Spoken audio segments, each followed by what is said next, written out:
Great. Good evening, everyone. Welcome to night 2 of the fiscal year 2015 joint budget hearings of the Board of Selectmen and the Board of Finance for the town of Fairfield. Would everybody please rise for a Pledge of Allegiance?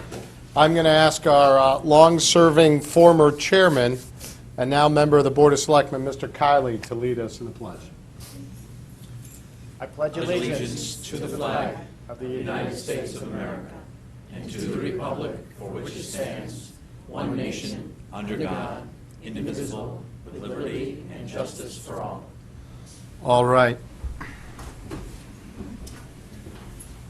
Good evening, everyone. Tonight's agenda, we had an addition to this agenda based on some current fiscal year issues on the Board of Education side. So Dr. Title will be giving us an update on those issues regarding spending in the special education area, as well as what offsets the Education Administration have found for that. Our first selectman, Mr. Tetreault, will then provide some additional information from the town administration on how the town is going to help the Board of Education deal with those issues in the current fiscal year. Subsequent to that conversation, which should last approximately 45 minutes or so, we'll have a summary budget presentation by Dr. Title for the Board of Education for fiscal year 2015. That'll be followed by a question and answer period between the board members, the Board of Education, and the administration, the Education Administration. The third item will be the Health and Welfare Services budget, and the fourth item will be the private school transportation budget this evening. Now, during each of the department presentations, or after each of the department presentations, we will be allowing comments from the public on the specific budget that has been presented to our boards. I stress that these are comments, not questions. We will not entertain questions from the public to either board members or presenters on these budgets. It's meant for comment only. There will be an additional time for comment on these budgets on, I believe, March 29th, which is a Saturday. We have a public comment session at which anybody from the public can comment on any departmental budget to the Board of Finance, and that is an annual event. As I mentioned last evening, or in our last budget hearing, for the members of the public, we ask that you be engaged during this process. We ask that you be respectful and courteous of your other speakers, as well as opposing points of view, and we will try to do the same.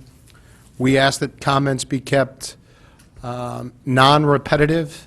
So if somebody is already taking your comment, you're welcome to get up and say, I agree with that person or this person, but we would hope that you would not repeat verbatim their comments. We ask that the comments stay non-personal to either board members, the chairman, or the department heads. And we ask that no one to jump to conclusions based on questions that members of the Board of Selectmen and Board of Finance might ask of our presenters. These questions are meant as fact-finding and not judgmental. They're asked to spur a better understanding of the issues and do not necessarily mean that board member has reached some conclusion or has some ulterior motive. I know sometimes that happens. People jump to conclusions, and I would ask that they not. Also, just for everyone's information, all the emails that are sent to us and all the comments are made are taken into consideration. Unfortunately, with the sheer volume of those comments, particularly emails, of which get quite voluminous, we're not able to answer each and every email. It's just with full-time jobs during the day and everything, it's a little bit difficult to answer hundreds and hundreds of emails. But be that as they may, we do listen to those emails, we do read those emails, we do listen to your comments, and we are paying attention. With that, do any board members have anything that they would like to say at this point? Seeing none, I'm going to turn it over to Dr. Title Mr. Dwyer, and then I'll also have Mr. Tetro come up. And thank you very much, gentlemen, for being here, and Ms. Manzel, thank you as well. Thank you. So you all should have gotten the document. It's a two-page document with numbers on one and text on the other. If you don't have that, we need to get you a copy. I think it was circulated. I do not have a hard copy. Does anybody have a hard copy? Did you bring a hard copy? There should be some, there's some in the back, too. Okay. I'll share. Well, I just don't want to talk about it without people having it. Yes. Want me to make copies? There should be some in the back. We made a bunch of extras. Yep. Just want to make sure everybody has it before I talk about it. Thank you. I was here the other night when Thanks. the request was made to get the stuff in advance. There you go. See, I listen.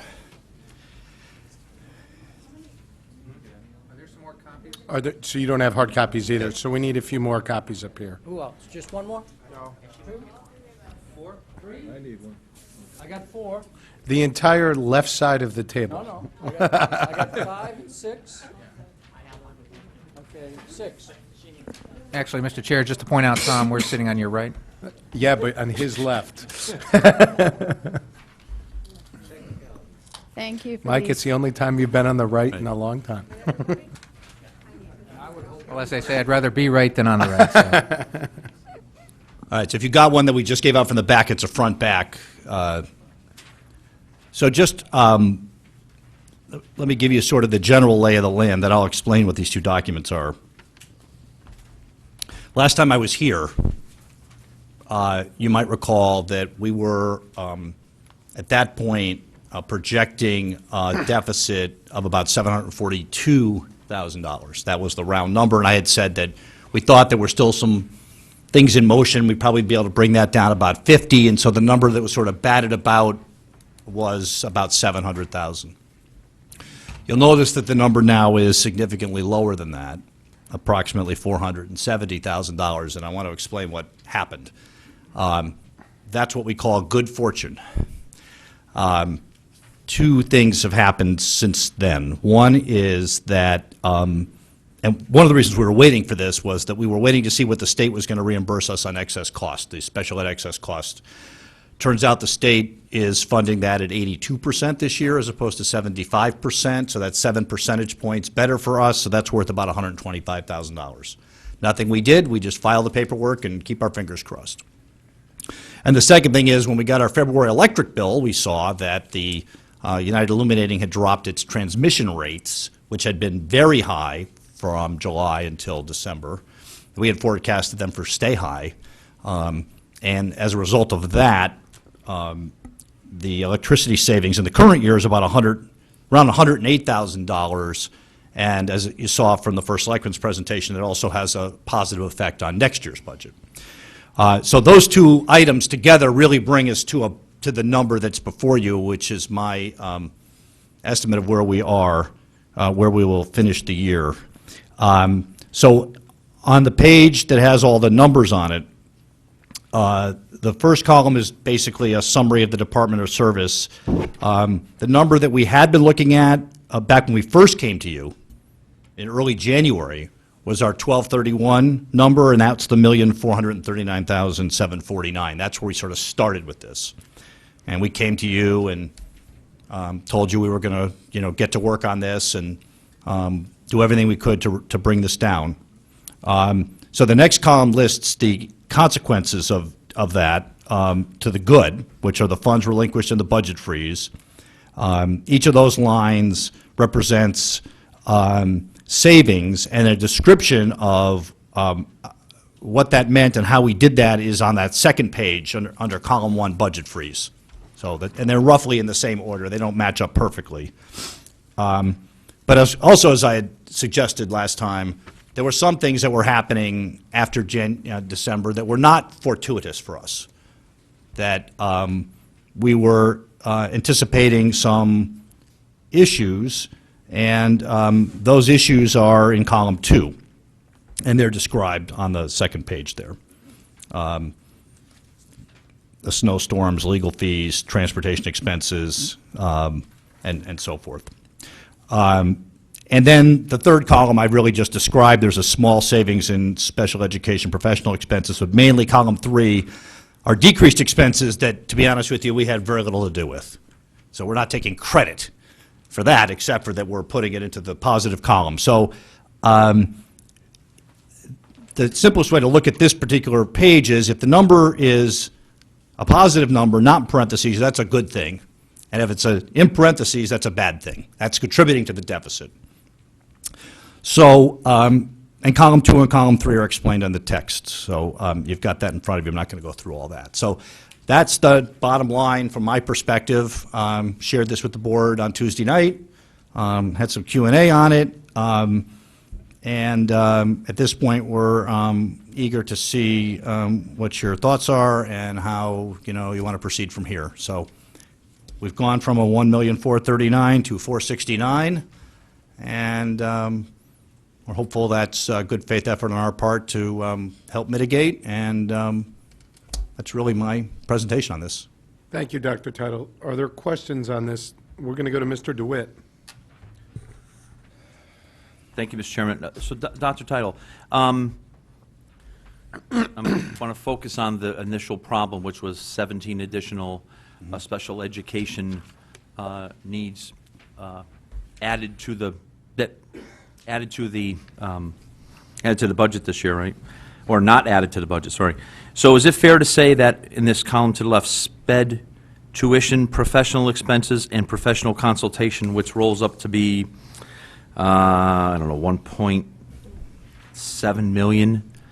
That is the additional funds required for those 17 children. Is that correct? The tuition is.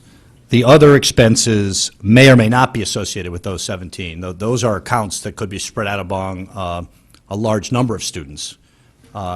These could be likely for students who are still being educated in the system, but require additional expenses to meet their needs. So those aren't necessarily, they're not really related to the 17. They're not necessarily incremental costs, right? Because, and the reason I'm asking that is because the professional consultation number not only was bad in the first column, but then when you go to that column number 2, it got $45,000 even worse. Correct. That number's just getting worse and worse, right? Yes, yes. But those aren't really related to the 17. Okay. That's really a separate issue. 17. And then, I guess my last one for right now, custodial charges for food service. So we were all good at $110,000 in the black, and then we went $100,000, so we're even. So Yes, okay, this is a funny little account. This is an account that we budget as a negative number. To wrap This your is head a around that. self-sustaining Well, thing, this is the legacy of when the food service account had a very large surplus back in the old days, like 3 years ago. back in the old days. We started to charge the food service program for custodial fees associated with cleaning the kitchens and the utility charges.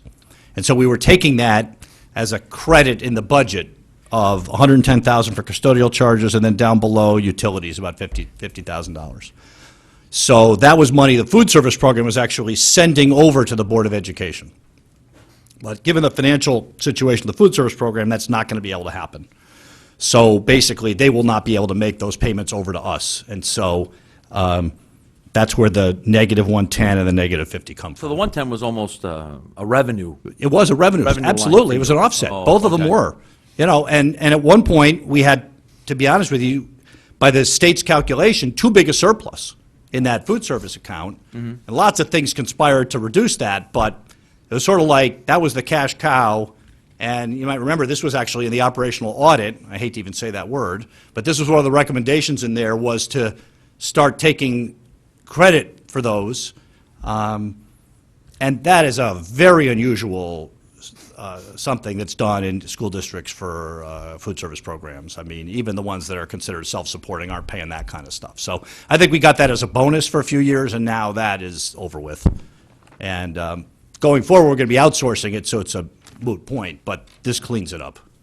Okay. Yeah. Okay, great, thank you. Mr. Kiley. Thank you, Mr. Chairman. Thank you, Dr. Title, for being here and for the presentation as well. A couple quick questions. The first one is a follow-on to Mr. DeWitt's on the food service line.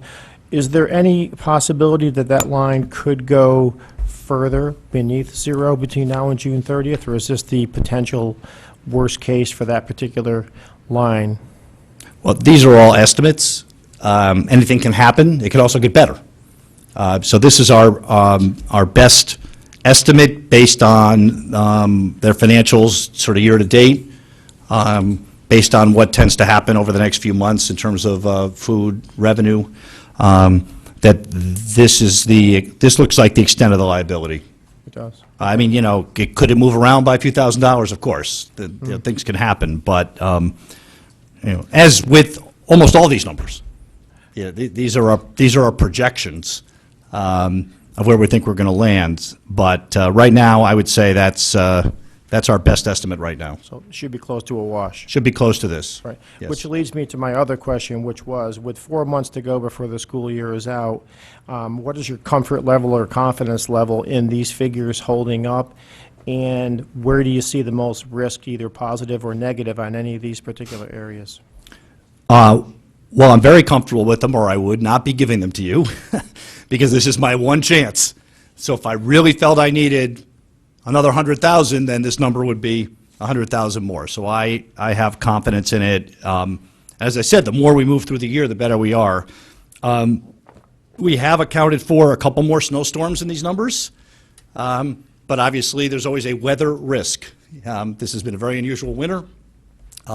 If we were to get some massive snowstorms hitting at the wrong time, difficult to clean, involving lots of overtime, lots of contractors, that's always a risk. But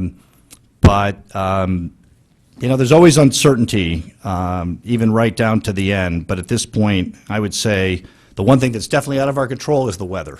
And that would be a risk. Some of these snowstorms cost us $40,000 a piece between overtime and contractors. I mean, town pays significantly more than that, but even on the school side, depending on when they hit.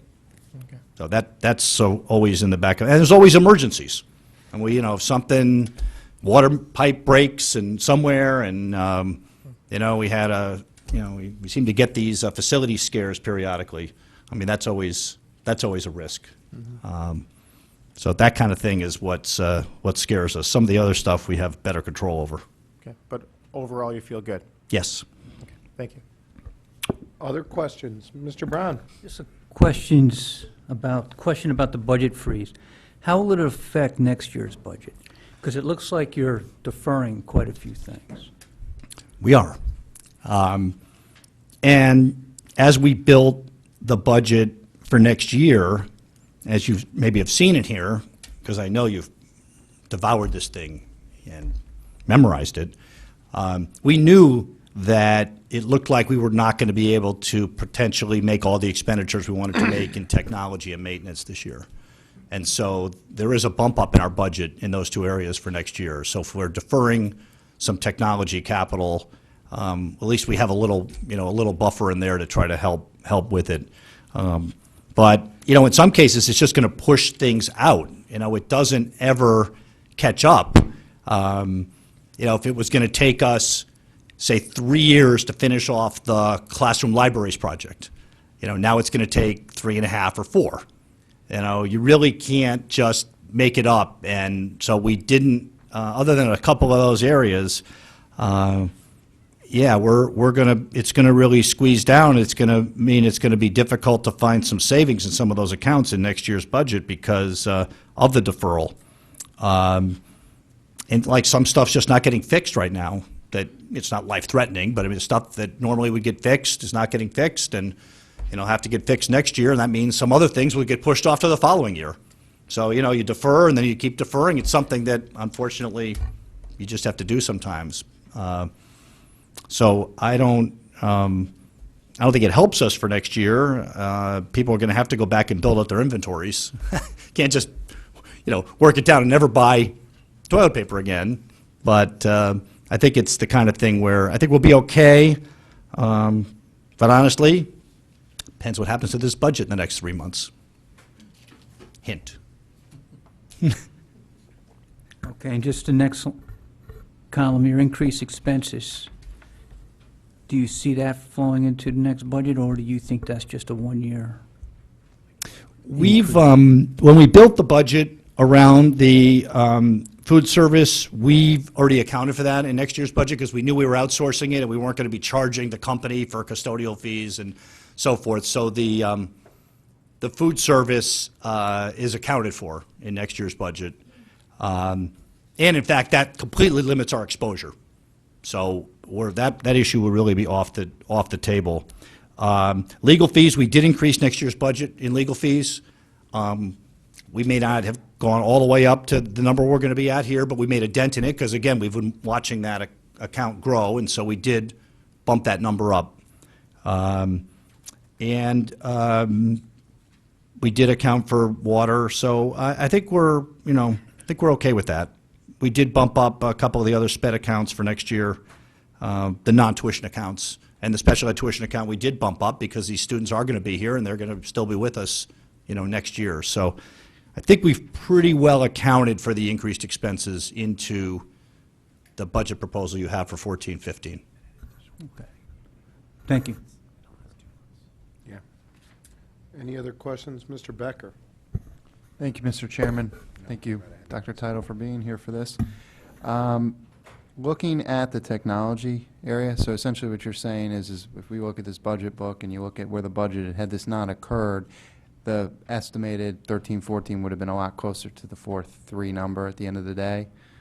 I mean, Yes. it drives back to here, so that's where we're seeing that.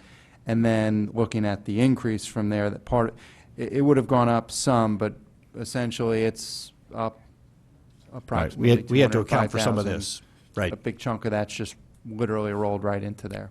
Right, and we really need to do that spending because of the, in the spring next year when we'll be, rolling out, this year we're going to be doing it, but next year we have to have 100% certainty on the computers that we need for the testing, for the new state testing program.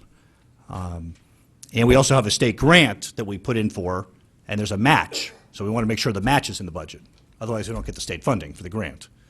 So Yeah, no. that's all part of it, yes. No, thanks. Yeah, Yeah, just I'd have more walk through wiggle that. room in technology if it wasn't for the fact that I have to defer this year, if that's kind of what you're getting at. Yeah. Yeah. No, it's Yeah. an important area. You're and right. It's had some hits before. So, on the maintenance side, some of these things, obviously, I mean, the number's not massive, but you've definitely been trending with, with some shortfalls. I'm going to assume some of that's part of the snow and whatnot. But do you show any concern that the things that you're now deferring in this remaining amount, not only to catch up for the snow issues, but then also now because of this, some sort of a concern? I mean, maintenance has been a big concern. You don't have a ton of money. You've got a lot of facilities. We've had problems with the facilities where maintenance, not recent, but in the past where maintenance wasn't done and it turned into big expenses. So we're always, as a town, very cognizant of making sure that's not a problem. Where do you see that? I mean, obviously we still have 4 months. It's a long time, and it's a concern to not have enough money for that if you're running short already. Yeah, we've, as I said, we have enough balance to handle sort of normal maintenance as we go along between now and the end of the year, normal maintenance. That as there is always the risk of an emergency that we'd have to try to fund. But most of the maintenance projects that are in the budget, for better or worse, they tend to be done in the summer. Right? So when we go in January and say, well, we got to freeze our expenses, what big projects do we have? There aren't a lot left. So unfortunately, whichever ones didn't get done, those are the ones that get hit by the freeze. And again, those just get deferred. They'll get deferred. If they can be squeezed in next year's budget somehow or other, they will be. Otherwise, they'll go in, and probably something else that's in this budget will get deferred out. So just as an example, one of the projects was to replace the lighting in the Fairfield-Ludlow High School parking lot, which if you've been through there is not stellar. And that project right now is on hold. If that project doesn't get done this year, then that will bump over to next year, and something of that value that's in this book right now is probably going to get pushed off. So it does have that rolling effect. It's not like the project goes away, right? It just gets put off. And you do that too much, and you end up with big projects down the road that cost more. Yeah, So- and I think that that's what I'm trying to find out here, either between technology or definitely on the maintenance side. Some of these things, it's good to see you drive the number down. I mean, I think when you were here last, it had been hovering again at that 700. I saw this and said, wow, that's great. We didn't necessarily, at least on my end, expect it to do that. But the more that you do that, and then we start to have the conversation as a town, not just the BOE side about what we can do, I do get concerned if we drive the number so far down that we incur other expenses. Things are more expensive next year, things break more, literally wasting money on maintenance on things that should just simply be replaced. Those types of things become a part of they tie back to that big picture as the entire town. So I think that's what I'm sort of looking Yep. a little bit at in here. And, Look, know, I'd love to do yeah, these, and if the town would like to put another X dollars up here with the understanding that all things being equal, we'll get those maintenance projects done, I'm all for it. But my job was to get this thing down as low as possible, because, we have an obligation to finish in the black, and we didn't want to have to send you a big bill if we could help it. So I know, I'm with you. I don't like any of this. I mean, all this stuff hurts. Yeah, There's it's not pretty, but you have to do what you have to do. no, of course, you roll to the town side and you may be finding yourself doing the same thing over there, but I just wanted to get an idea on that, and so thank you. Okay. Any other questions? Go to Mr. Walsh. Good evening, Dr. Title. Hi. In regards to these legal fees, that seems to be going up substantially, especially you're over 180,420 as of December 31st, 2013, and you're anticipating going another $190,000 between now and the end of the year, or between then and the end of the year, Between then and the end of the year. between the last 6 months. 6 months, yes. Yeah. Why is that line item so grossly over? Over? Yeah, and it was over, to be honest with you, it was over last year, too. I mean, we've been trending up on this. There's lots of it. I think at one point, we actually gave your board sort of a breakdown of the legal fees in the different buckets, and those are the same ones. I mean, sometimes things are just out of your control. You get occasionally, just some very expensive cases that run the cost up. Some of it is special education, legal fees, attorneys, mediations, arbitrations, and this sort of thing. This year, we have a lot of collective bargaining going on. We have 5 or 6 contracts. A couple have settled now, but even a small union, the time to put into it is still pretty much the same. And some of those have been dragging on. I mean, if they settle quickly, you don't have the legal fees. When they drag on and on and on, you go to mediation for hours, and you're paying a lawyer to sit there. It adds up. So, we've got a whole bunch of, it's a whole variety of sources, and it has been trending up. Obviously, we do our best to be careful with it, but it does seem like more people, just in general, are bringing lawyers to the table for a variety of reasons. That's not always a bad thing. Good for you. Yeah. Right. Good for you. So that's, but again, I think we had detailed that at the board's request before. And again, this is an estimate going to year end. So, the current status is, yes, we're going to be over, and we have tried to accommodate that in next year's budget. Okay, with these union contracts that you knew were coming up, did you put extra money last year into the legal budget knowing that you had 5 to Yeah. more union contracts coming up? Because this is a similar situation Yeah. we've had on the town side where Yeah. we've gone significantly over and did not budget for it. We estimate what we think it's going to take to settle a contract.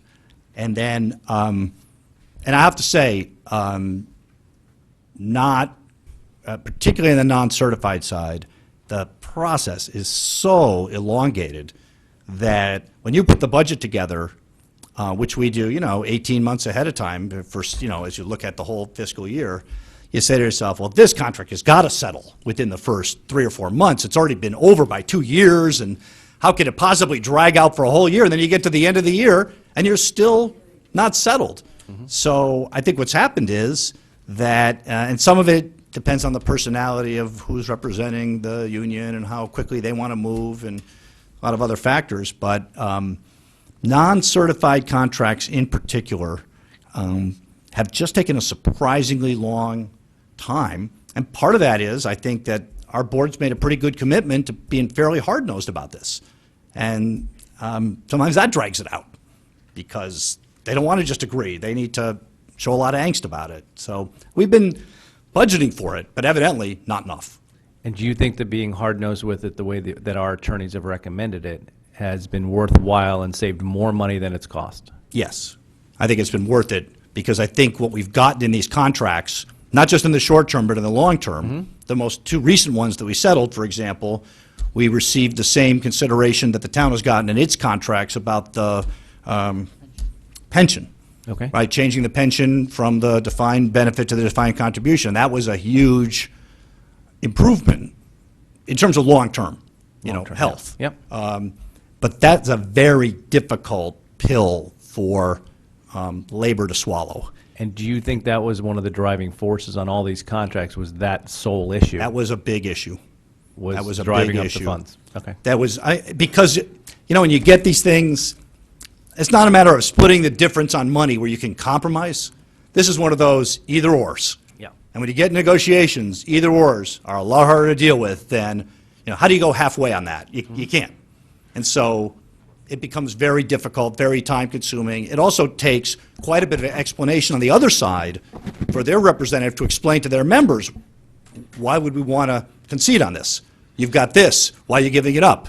And so sometimes it just drags out because it's just a whole new concept. And but I think it will pay off in the long run, in my view.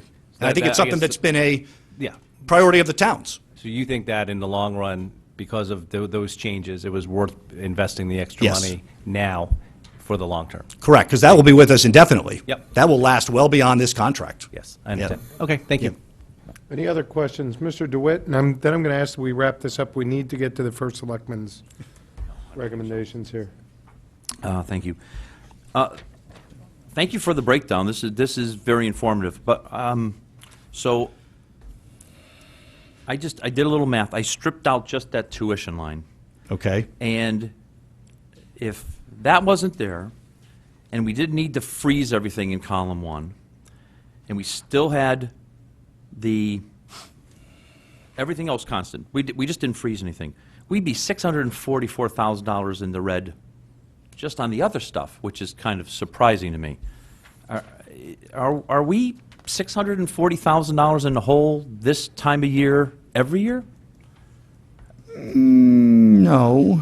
I don't think so. No, I think, Keep hearing about this, I don't want to harp on the special ed Yeah. thing, but that's No. the big topic. But the total overages this year, $2,848,540. You're saying don't of don't 40, increase. 40, and that's about 40% of it is the special education tuition. right. So what you're not accounting for, though, is that there are some accounts that every year, we never know which ones, of course, they don't get fully expended for one reason or another, all right?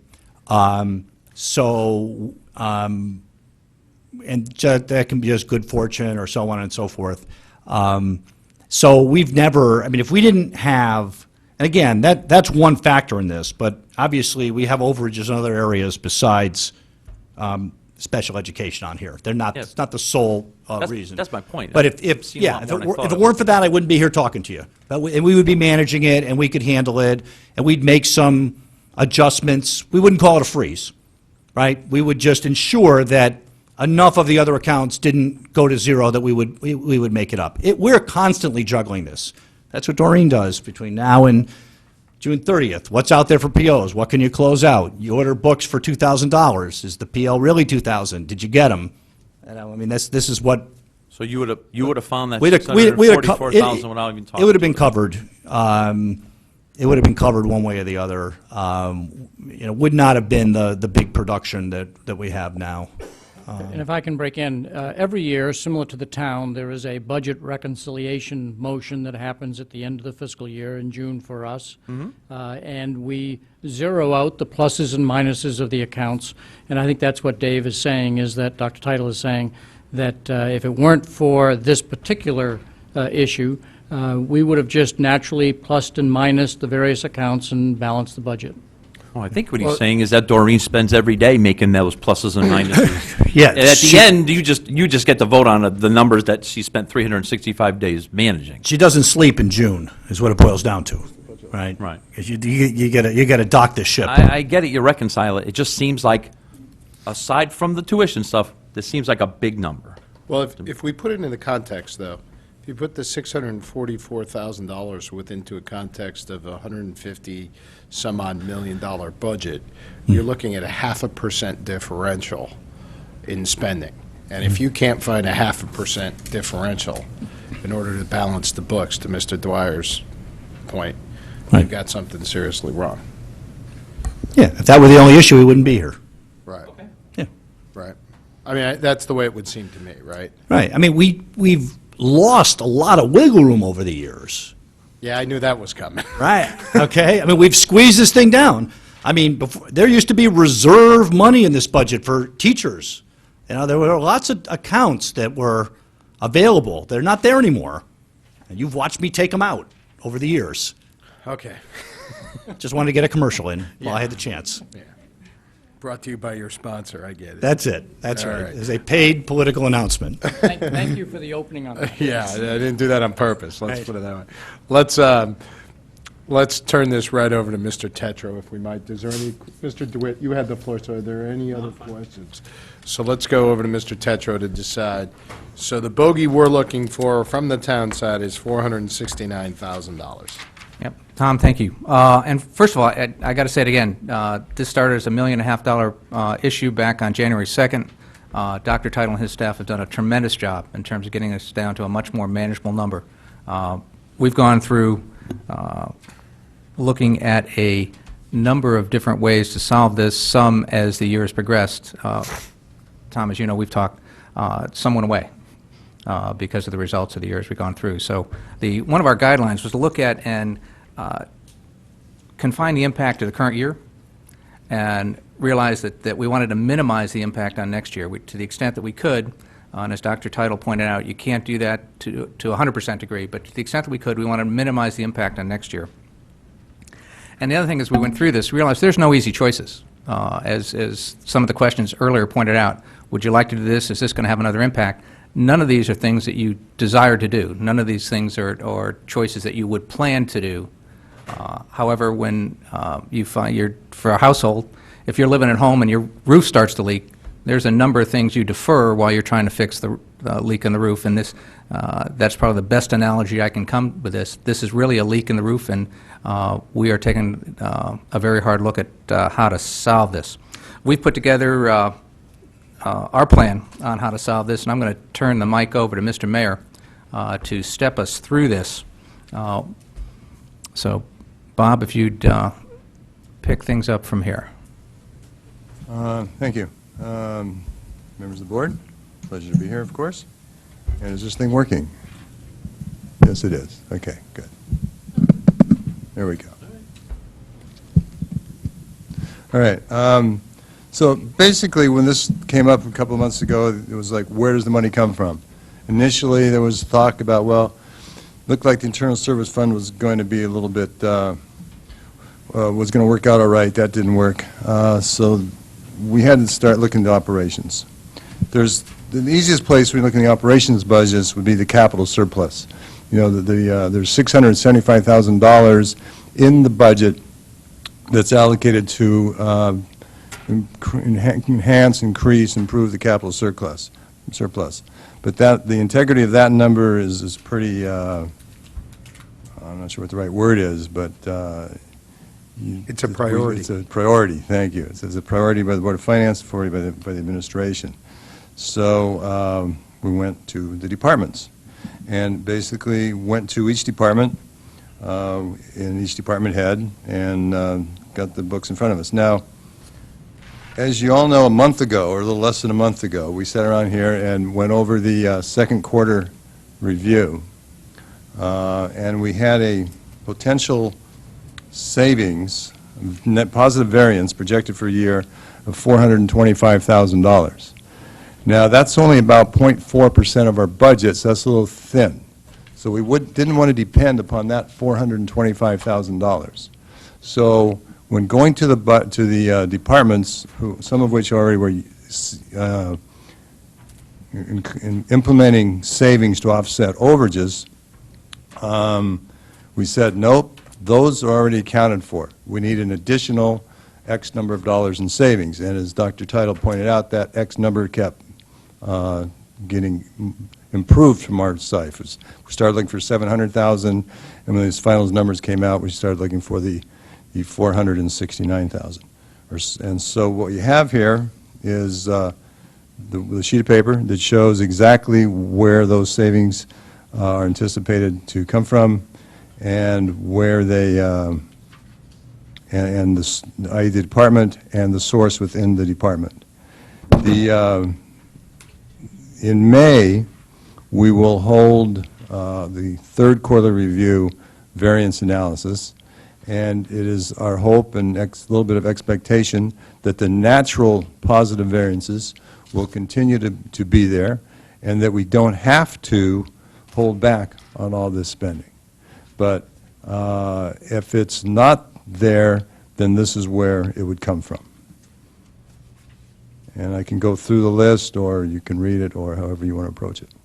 Does anybody have any questions on the items on the list before Mr. Mayor starts running through it?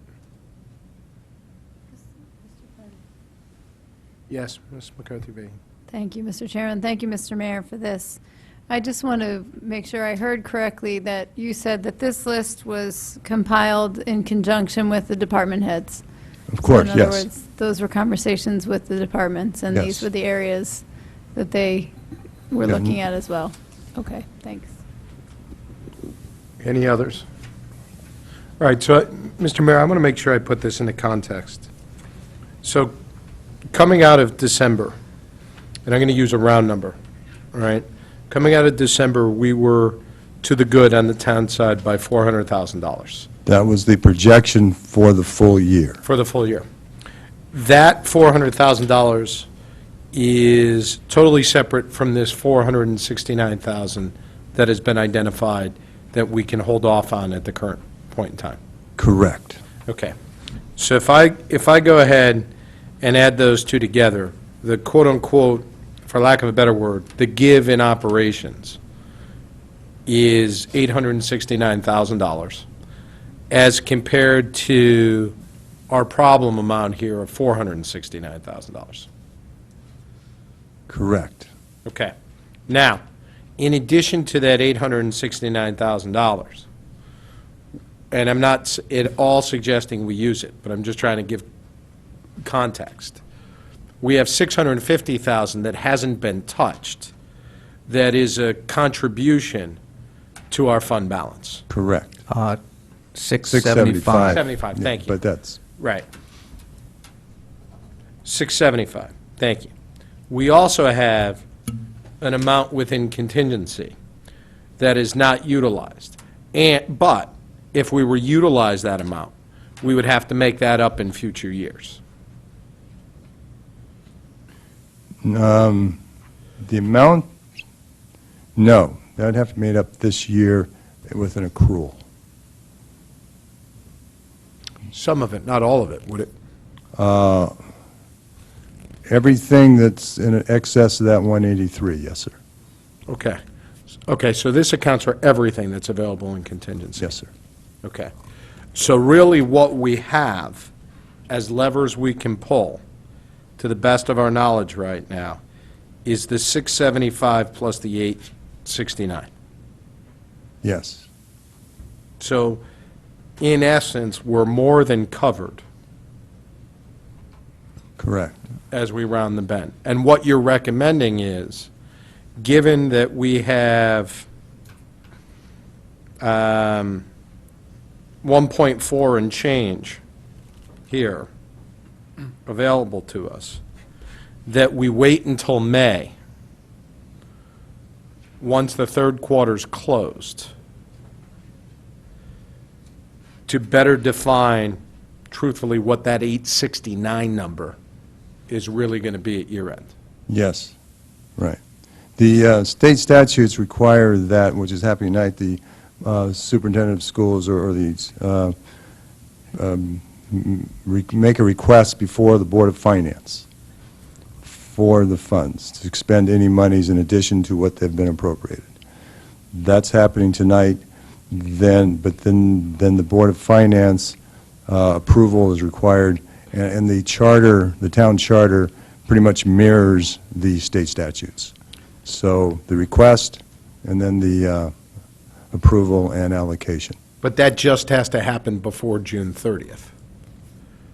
I'm not certain it has to happen before June 30th, but I know that it would make Dr. Tidal very happy if it did happen before June 30th. Right. Because it can, I think it can happen in the normal closing process of the books and records of the town and the Board of Ed. But as we sit here tonight, based on all the available facts, what you're saying is, we've got more than enough, quote-unquote, to cover this. Right. The 425,000 that we identified with the December 31 operational analysis, as I stated, is very slim compared to the $130 million budget, so we didn't want to depend upon that. So we went, again, repeating a little bit, just to be clear and make sure. So we went to the department and said, what else? Where else can we look? What else can we find? And there wasn't, nobody was really happy about it. Most of the stuff in the library is materials, library materials, DPW, that's holding open a vacancy they're planning on filling. It's a truck that they're anticipating purchasing. The police, it's some maintenance and repair, and an automobile that they haven't purchased yet. Parks and Recs and the waterfront, primarily maintenance and repair. And then the ECC holding off on hiring one dispatcher, and some fees and professional travel and meetings and department supplies. Okay. Any other questions from board members? Mr. Kiley? Thank you, And Mr. I'll go to Chairman. Mr. DeWitt. Mr. Mayor, thank you for the information and the schedule. Just one specific question on the DPW line. The capital piece I get, they're not buying something. The $30,000 saving from the driver vacancy, can you just expand on that item between now and June 30th? The person who is not here, who they were hoping to replace, and I asked them a month ago or so when we first started talking about this, might have been more than a month ago actually, to not do that. The position's been open since sometime January, early February. Okay. And that's So- half a year's salary plus Social Security, plus health care, that type of thing. Also, that represents about 6 months of salary, benefits, and all that stuff? Correct. Up to about? okay. 5 months, yeah. Thanks. Mr. DeWitt? Thank you. Question through the chair to the first selectman. I'm curious why we're touching operations when there's $131,000 of unspent money in miscellaneous funds for two of our nonprofits.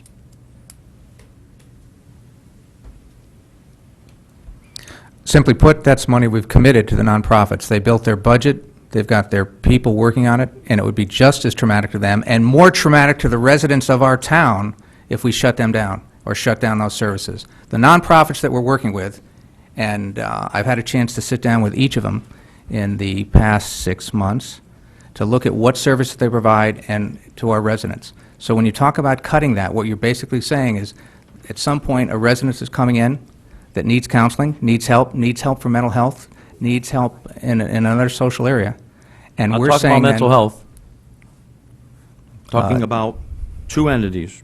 The Discovery Museum, sorry, I want to make sure I'm clear here.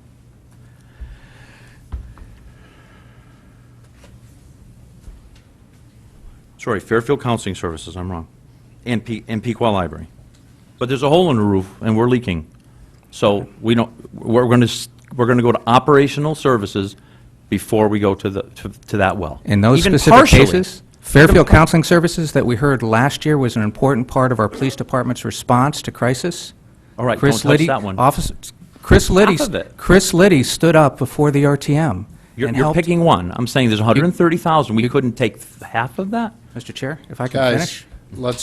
let's both stop talking over each other, so let's both finish. So, The please, question go was ahead. why we didn't.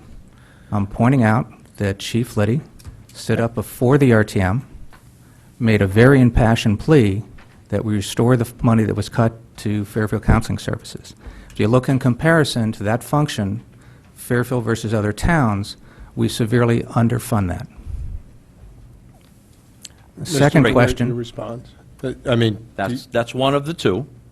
all right, $87,500 is the other one. Half of that, you're not cutting the library. You take half of that, you're not touching Parks and Rec or Waterfront or ECC. You're not touching Fire Department holiday pay in that combination. So I'll withdraw the second counseling service question. Why didn't we take it from the $87,500? At least part of it. because at the time, we felt that would be more traumatic to that function and that services and that organization, and it was a commitment we made to fund them. Because we fund them in one payment a quarter, doesn't mean we can pull the rug out from under them at this point in the year. As Mr. Flynn pointed out in his analysis, we are currently running $400,000 with a projected surplus for the year. While we can't count on that, we do want to allow for that. That's why we want to look at where we stand in May, at the end of the third quarter, to see what adjustments we can potentially make to these. If we are fortunate, we may not have to make any adjustments to these. Thank you, Mr. Tetra. Mr. DeWitt, anything? Any other questions, comments? I'm going to go to Mrs. McCarthy-Vahey, and then I'll recognize Mr. Walsh. And I do want to wrap this up if everybody's all set, but go right ahead. Thanks, Mr. Flynn. So Oh, when Mary, we're, I'm sorry. when we're talking about the May timeframe, and this is probably to Mr. Mayor, you know, some of these things we can wait in terms of acting or not acting. For example, the capital, the DPW capital purchase, that's a one-time purchase. The police, the payroll issue. I mean, aren't there some items on here that some action is going to have to happen at this point in time in terms of moving or not moving?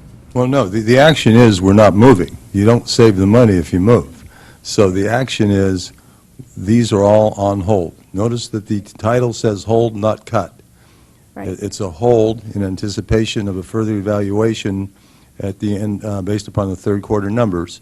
Then depending upon those third quarter numbers, we make the final decisions. Some of the items will incur some savings just because time passed. Right. Like you're holding open a position, so you're going to have that vacancy savings for that period of time. But like you said, excuse me, I just put a lifesaver in my mouth, but like you said, the capital will end up not be, so there will be some savings that will accrue just by putting these on hold for 3 months. Right, exactly. And that's my point is, I mean, we don't know what will happen with the other piece of the pie, but essentially that there will be some savings no matter what decision gets made in May. Some of these are time sensitive. I'm going to go to, can I go to Mrs. Leclerc first, and then I'll go to Mr. Walsh, please? Mrs. Leclerc? I just wanted to point out that in the report, I insisted Bob print me today on the expenditures. The capital account for PW only has $32,000 left in it, so you're a little bit short there.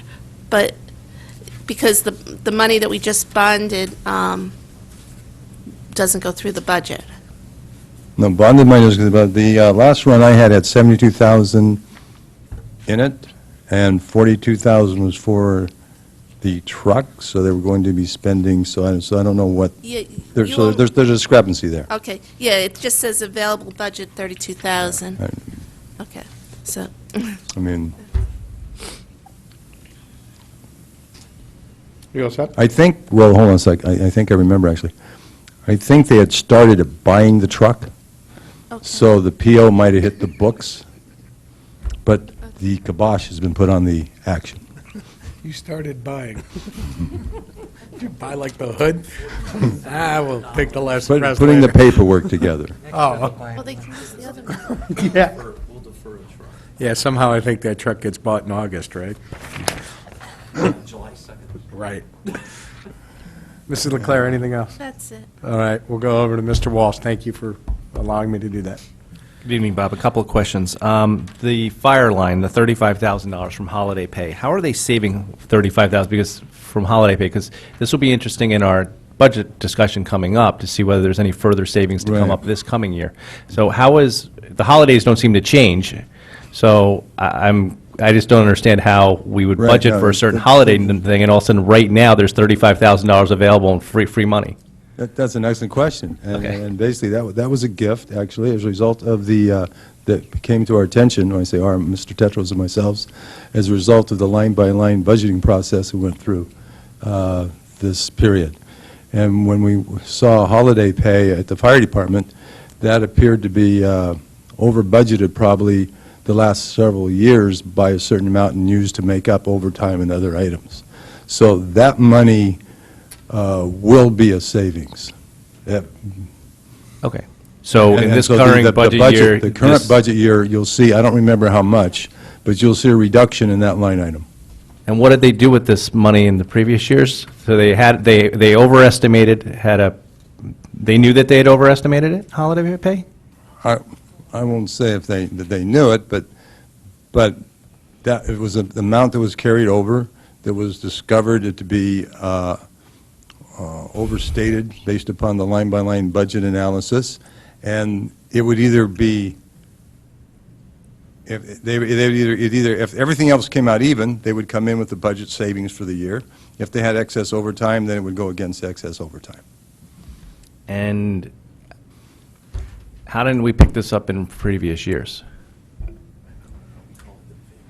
Well, like I said, it was picked up in the line-by-line analysis in this year's budget process. Mr. Tetro, it sounds like you were involved in the line-by-line budget. Do you have anything to say about that? How did it all of a sudden you guys just stumble upon this Well, year? it wasn't a stumble, it was a line-by-line evaluation. Okay.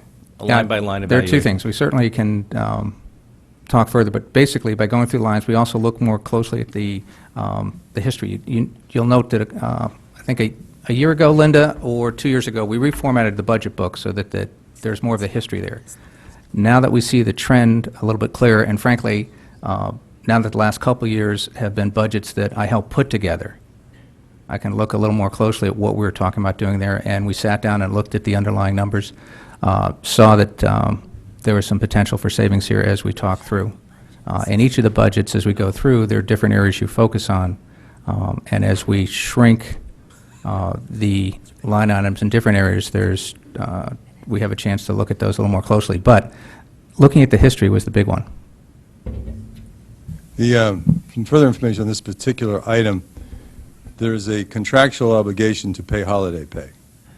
And basically, but that holiday pay can be received by the fireman either as compensatory time Comp off. time. Comp time and/or payment. They've been budgeting it as 100% as a payment where people have been taking some time off.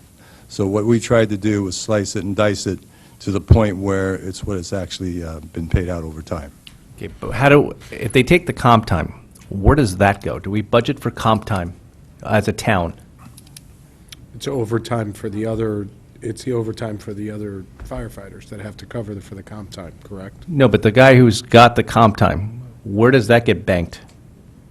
Does he get to take that off sometime? Yeah, he Does gets a to day take- off? Right. He can either take it off or he can work.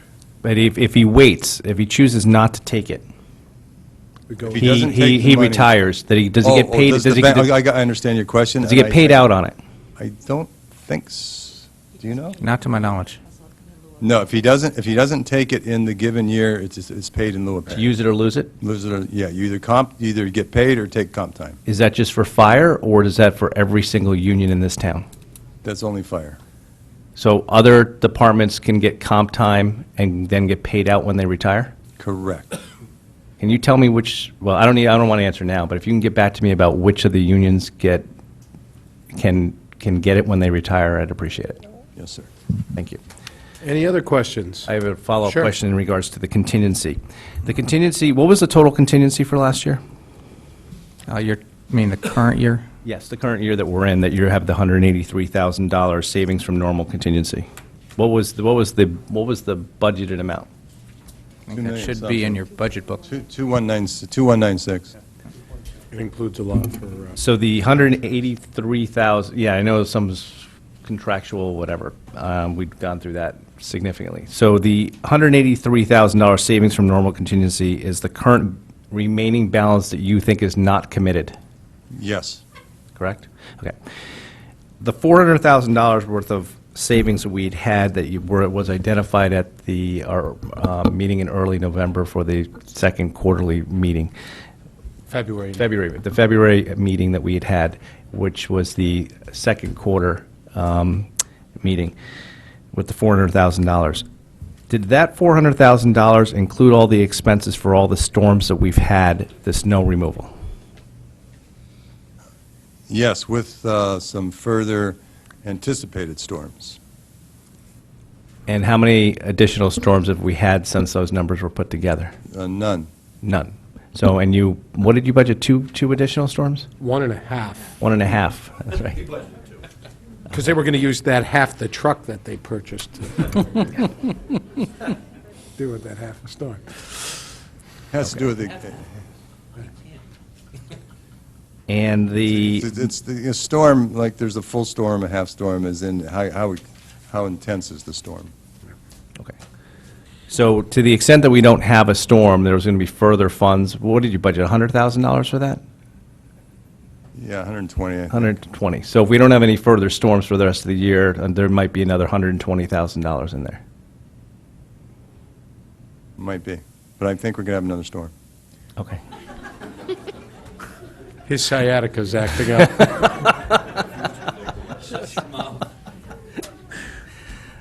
I'm all set based on that. Thanks. That's the way we're budgeting. I feel so much more comfortable now. All right, any other Tom, questions if on I can this make stuff? one wrap-up comment, if you're Please. done. It's not about your sciatica, is it? Okay.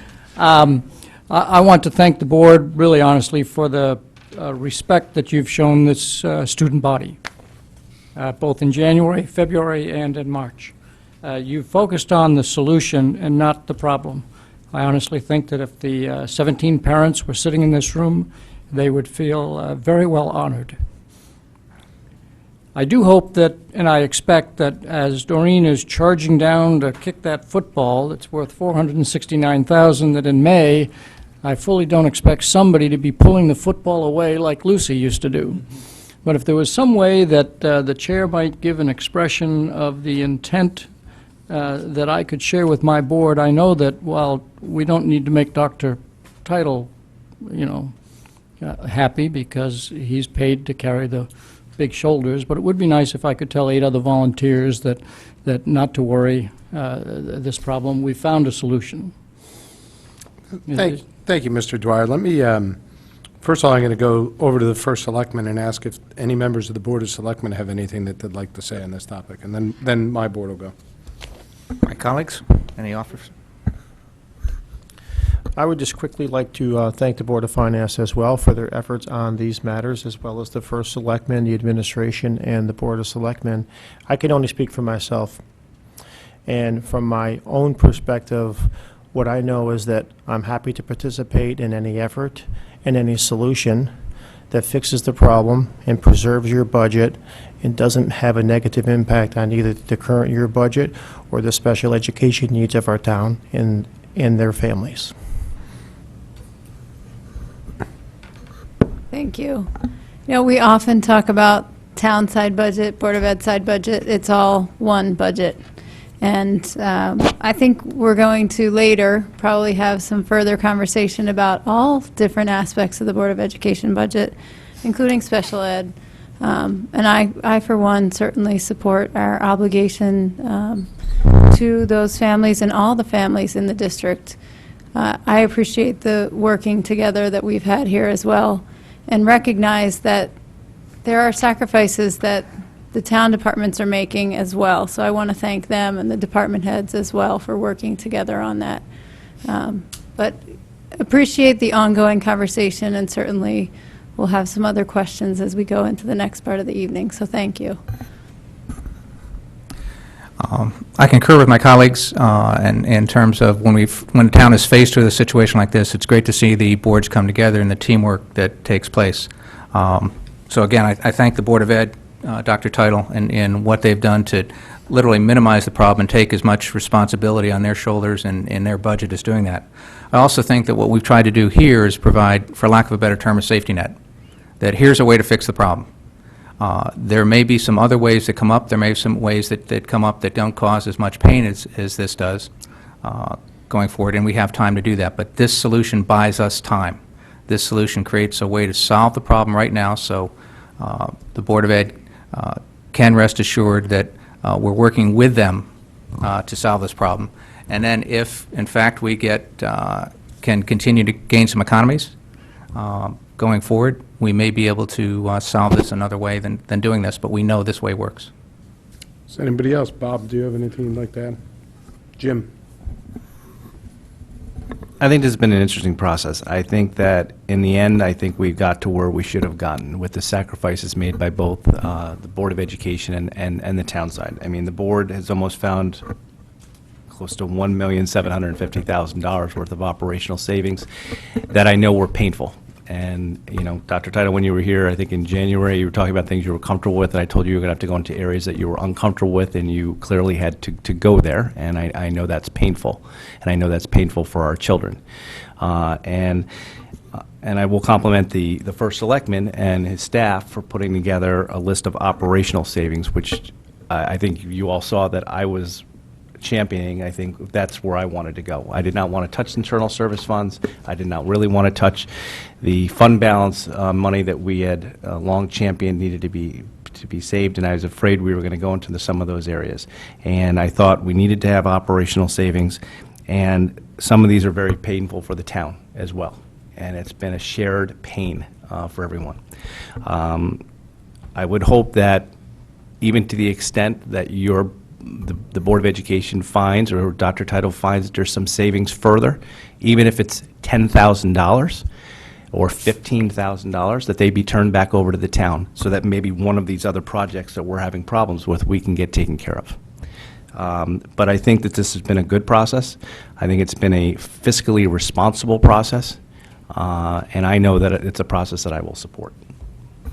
Mr. Brown? Thank you, Mr. I think that pretty well sums it up, what Mr. Walsh said. I, too, was glad to see that we didn't go into, take more or less the easy way out and go into our internal service fund or to the surplus. And the town went back and went to every department head, and the department heads that could give back did so. And I compliment also the administration of the Board of Ed for going through these numerous items here and looking for the cuts that they've had to make. So I agree, it was possibly a tough process, but it was one that needed to be done, obviously, to cover this deficit. And in the end, I don't see any football being taken up or anybody being tripped at the end. So that's just my opinion. I think the town will go through with the obligation of the 469, and the Board of Ed will do what they have to do to continue to find savings. Thank you, Mr. Brown. Mrs. Leclerc, anything? No, thank you for the two worksheets showing us where everything can be found. That's very helpful and makes me feel a lot more comfortable. I guess I'm a little worried about the money coming from maintenance and instruction, because I think we need the money there too, so, but that's my thoughts. Thanks. Thank you, Mrs. Leclerc. Mr. DeWitt? I think everyone's articulated most of the points very well. Thank you very much. Thank you, Mr. DeWitt. Mr. Becker? Yeah, no, generally what everyone's been saying here, I've had kind of the same comments from the first time you came in here, that we were, on my perspective, viewing this as one town trying to come up with a solution. Obviously, the overage was not only in an area that we were mandated, but somewhere that it's the right thing to do to make sure that that's properly funded. I would hope that the dialogue continues between your board and specifically Dr. Title and the First Selectman. I expressed some concerns in the maintenance area, some of those things. So, as this shapes up, if the town continues to be on a good track and you're continuing to be on a good track, and there's a way to make sure that those areas maybe even get a little extra, funding along the way, that I think that would be, that's my view, but that's for you guys ultimately to manage. I see some of the recommendation out of contingency. That's part of why that's there. So if that has to go to make sure we don't have things that cost us more later, that's sort of how I view. But I appreciate the work, and I was very pleased for the reason he's getting that number down into the 400 range was a surprise. I thought we were going to level out at 7, so really good job there. So you have my support. Thanks. And finally, from me, I think my colleagues have covered it really well, and I support wholeheartedly what we've come to, and I think it's been a good joint and team effort all around.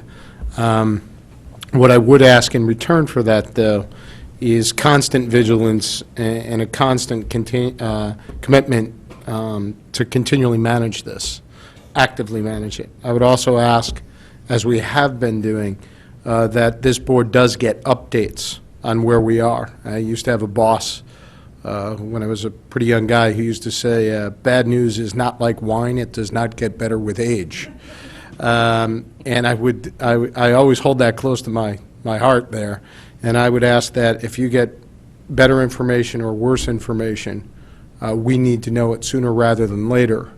I would also like to commend Mr. Mayor, who I know did a lot of hard work going through this to help identify some of these areas of savings. So I want to thank him and his team for their efforts on this, and the First Selectman as well. So I don't think we can make it any clearer than that, Mr. Dwyer. It's been made adequately clear, very clear. Thank you very much. Thank you. And now we're going to take a 5-minute recess, and we're going to turn it over to Dr. Title for his budget presentation. And we will exit stage left and right here.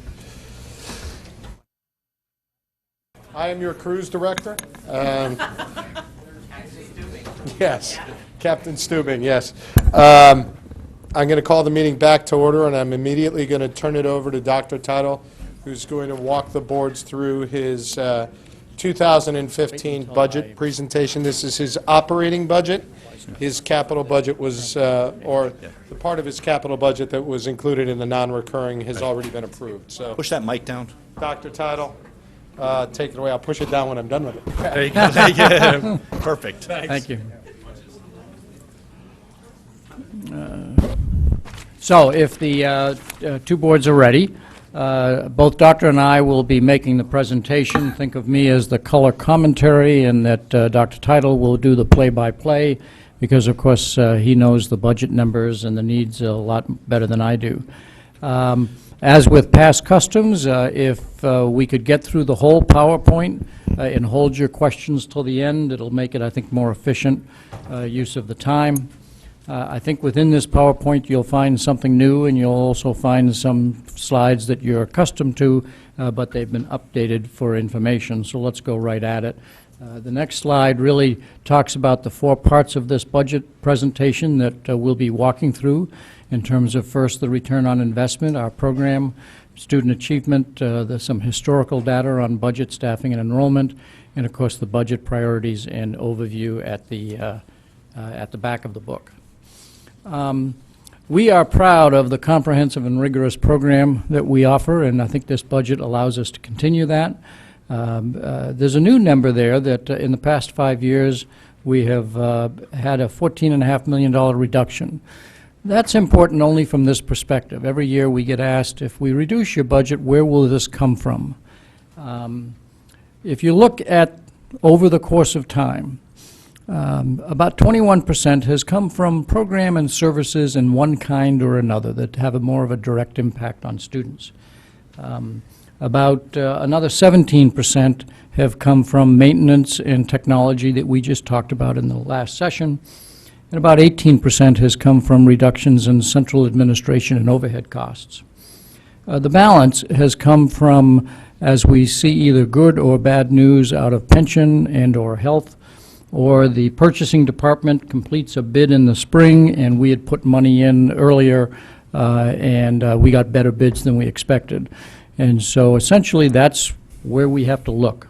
But as a result of that, our average increase has only been 1.61%, which is lower than our contracts that we've signed and lower than the rate of inflation.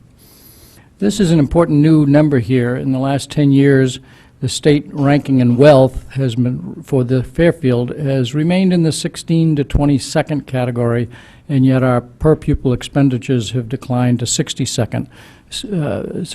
So we have become more efficient. We have the lowest increase in per pupil expenditures, which is a new number for you to know, and that we are the second lowest per pupil expenditure in Southern Fairfield County, which makes us about 16% below the average. Dr. Title is going to go through a kind of a return on investment, so when you get asked, so what do we get for our money? And this is what you get.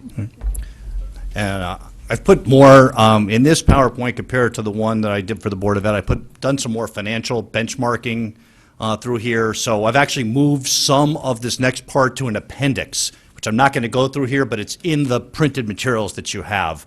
And some of these slides you've seen before, but clearly one of the things we're paying for here is the comprehensive program. And you've seen this previously, that obviously we have a comprehensive pre-K to 12 program and quite a number of elective courses to high school students that are very important as they pursue their areas of interest. We have a large number of advanced placement courses, and I'll show you some data on how our kids have done on that. We recently got an award for that. AP is a critical feature of our instructional program, and it's costs money. Obviously, we have other program areas in addition to those, and they're highlighted here. So, some of the important points here are that, all of our programs that we offer, some of which, the outcomes are hard to measure, but they're very, very important. I'm going to try to show you some measurements later, but in some cases, it's easy to do a standardized test score. It's much harder to come up with a good way to measure the success of a music program, yet we know our music program is something that's very attractive to families as they look to move to town. So these are all important. Just because we can't measure it well doesn't mean it isn't important. And student participation is one measure of how much people take advantage of this. Our extensive athletic program, as you can see, music, extracurricular. We have 140 clubs and service organizations. Not only are these good for students, but they also help with college applications and college acceptances and so forth. Student achievement, this is the part where I'm just going to give you a few sort of ways to look at this thing.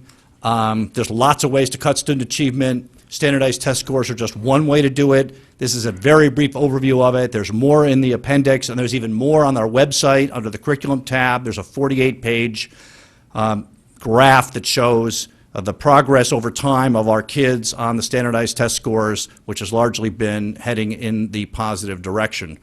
I'm just going to show you a couple benchmarks here, and I'm kind of a data wonk, so there's going to be a lot more data in here than, this is the Board of Finance, though, so you should, this should be heavily numbered, and the Board of Selectmen are here, too, I know, but anyway. So this is just real quick, reading and math, percentage of goal at CMT and CAP. This is from the first year of the test to the last year of the test. So you look at reading, as an example, the first year is in blue, 2006, and where you can see the real growth happening is in grades 5, 6, 7. We're up in the 90% at goal, 7th and 8th grade reading, and a nice improvement in CAP. CAP is always a lot harder to get to goal than CMT, so they're kind of separate entities. But here's where the real action is. Here, that's reading, and if you look at mathematics, you can see here where the real dramatic improvements from the beginning to end point are right in this range here.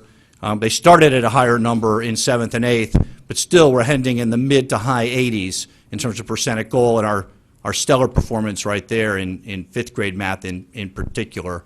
And in CAP also showing some nice gains. Again, the year-by-year of this is available on our website if you want to dig into it. This is just a snapshot in time of showing the trends and the improvements.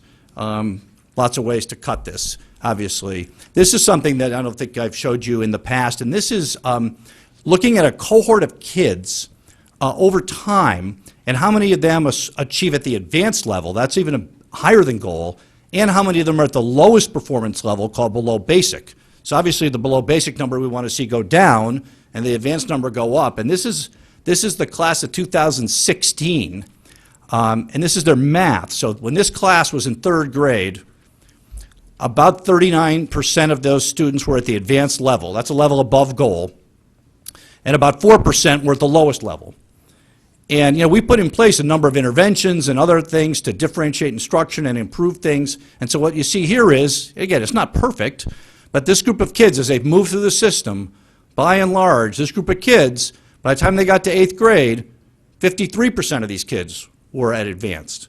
This is the same group of kids over time. And here, we were lowering the number so that under 1% of our kids were at the lowest performance level. So yes, we put resources in, and we have put resources in to help the lower achieving kids improve, but we've also had a positive effect on kids at the advanced level. And the same for the same cohort in reading. It's not unusual to see the most struggle in reading in third grade, first time they take the test, but 9% of the kids were basically struggling with reading in the spring of third grade. By the time that same group of kids was in 8th grade, you're down to about 1%. And here's what's going on at the highest levels. Started at 22% at the goal, and then the thing jumps up, particularly in the middle school. They really seem to blossom there in terms of the reading performance. So that's a different kind of metric than goal, that this is the highest level and the lowest level. So that's very promising. Our advanced placement, which I mentioned before, this is another point of pride here. This gives you 10 years of advanced placement scores. The number of kids taking the test has steadily gone up. We've really opened up access to these advanced courses to more kids. And so while the enrollment has gone up, which is the dark blue number here, the number of kids maintaining scores of 3 or high has also gone up, so that actually the fact that more kids are taking it has not meant the scores have declined. And because of that, we were recently included in the College Board's AP District Honor Roll for these results. In fact, the state put out a press release lauding the state of Connecticut's improvement on AP scores, and Fairfield was listed as one of the districts that contributed to that. So we're kind of proud of that. Again, these are standardized tests. There's one measure. No one measure is perfect. And of course, there's lots of other student success indicators, other ways, other metrics you can use to measure success. Sometimes just because you can count something doesn't mean it should count, as somebody famous once said. And just because you can't count something doesn't mean it shouldn't count. So there's a lot of things here that we try to look at a variety of indicators to see how students are doing. I'm going to run through these fairly quickly, or as quickly as the program will go. Let you just sort of read it. Some nice rankings we got from various outside organizations between high schools and elementary schools.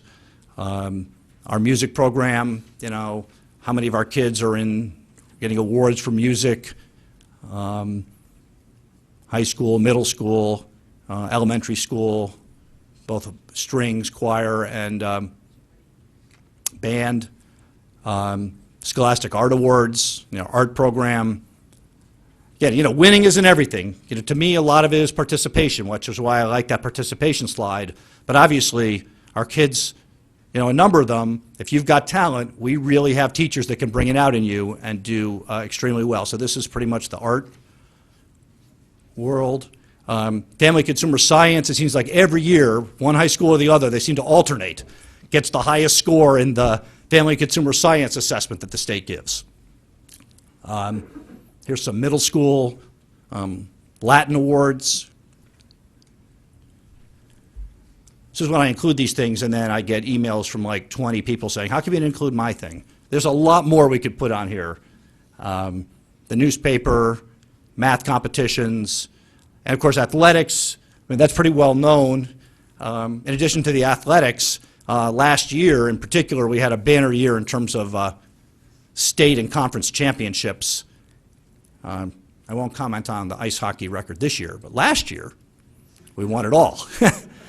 Can't win it every year.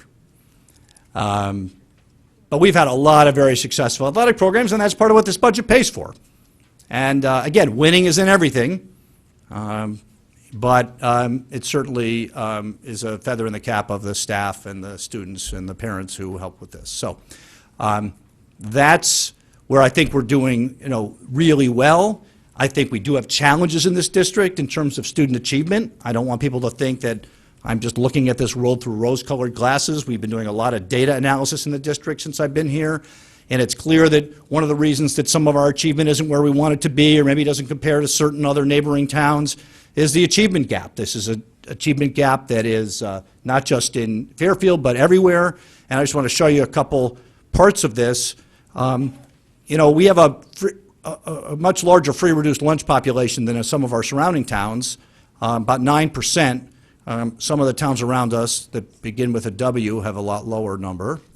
But if you look at it over time, in reading and math, you can see that the free and reduced kids, the kids who are on free and reduced lunch, which is a poverty indicator that the state uses, you can see that there's a gap here between Fairfield students as a whole and the students who are on the free and reduced lunch status. And here's the gap. And here's math.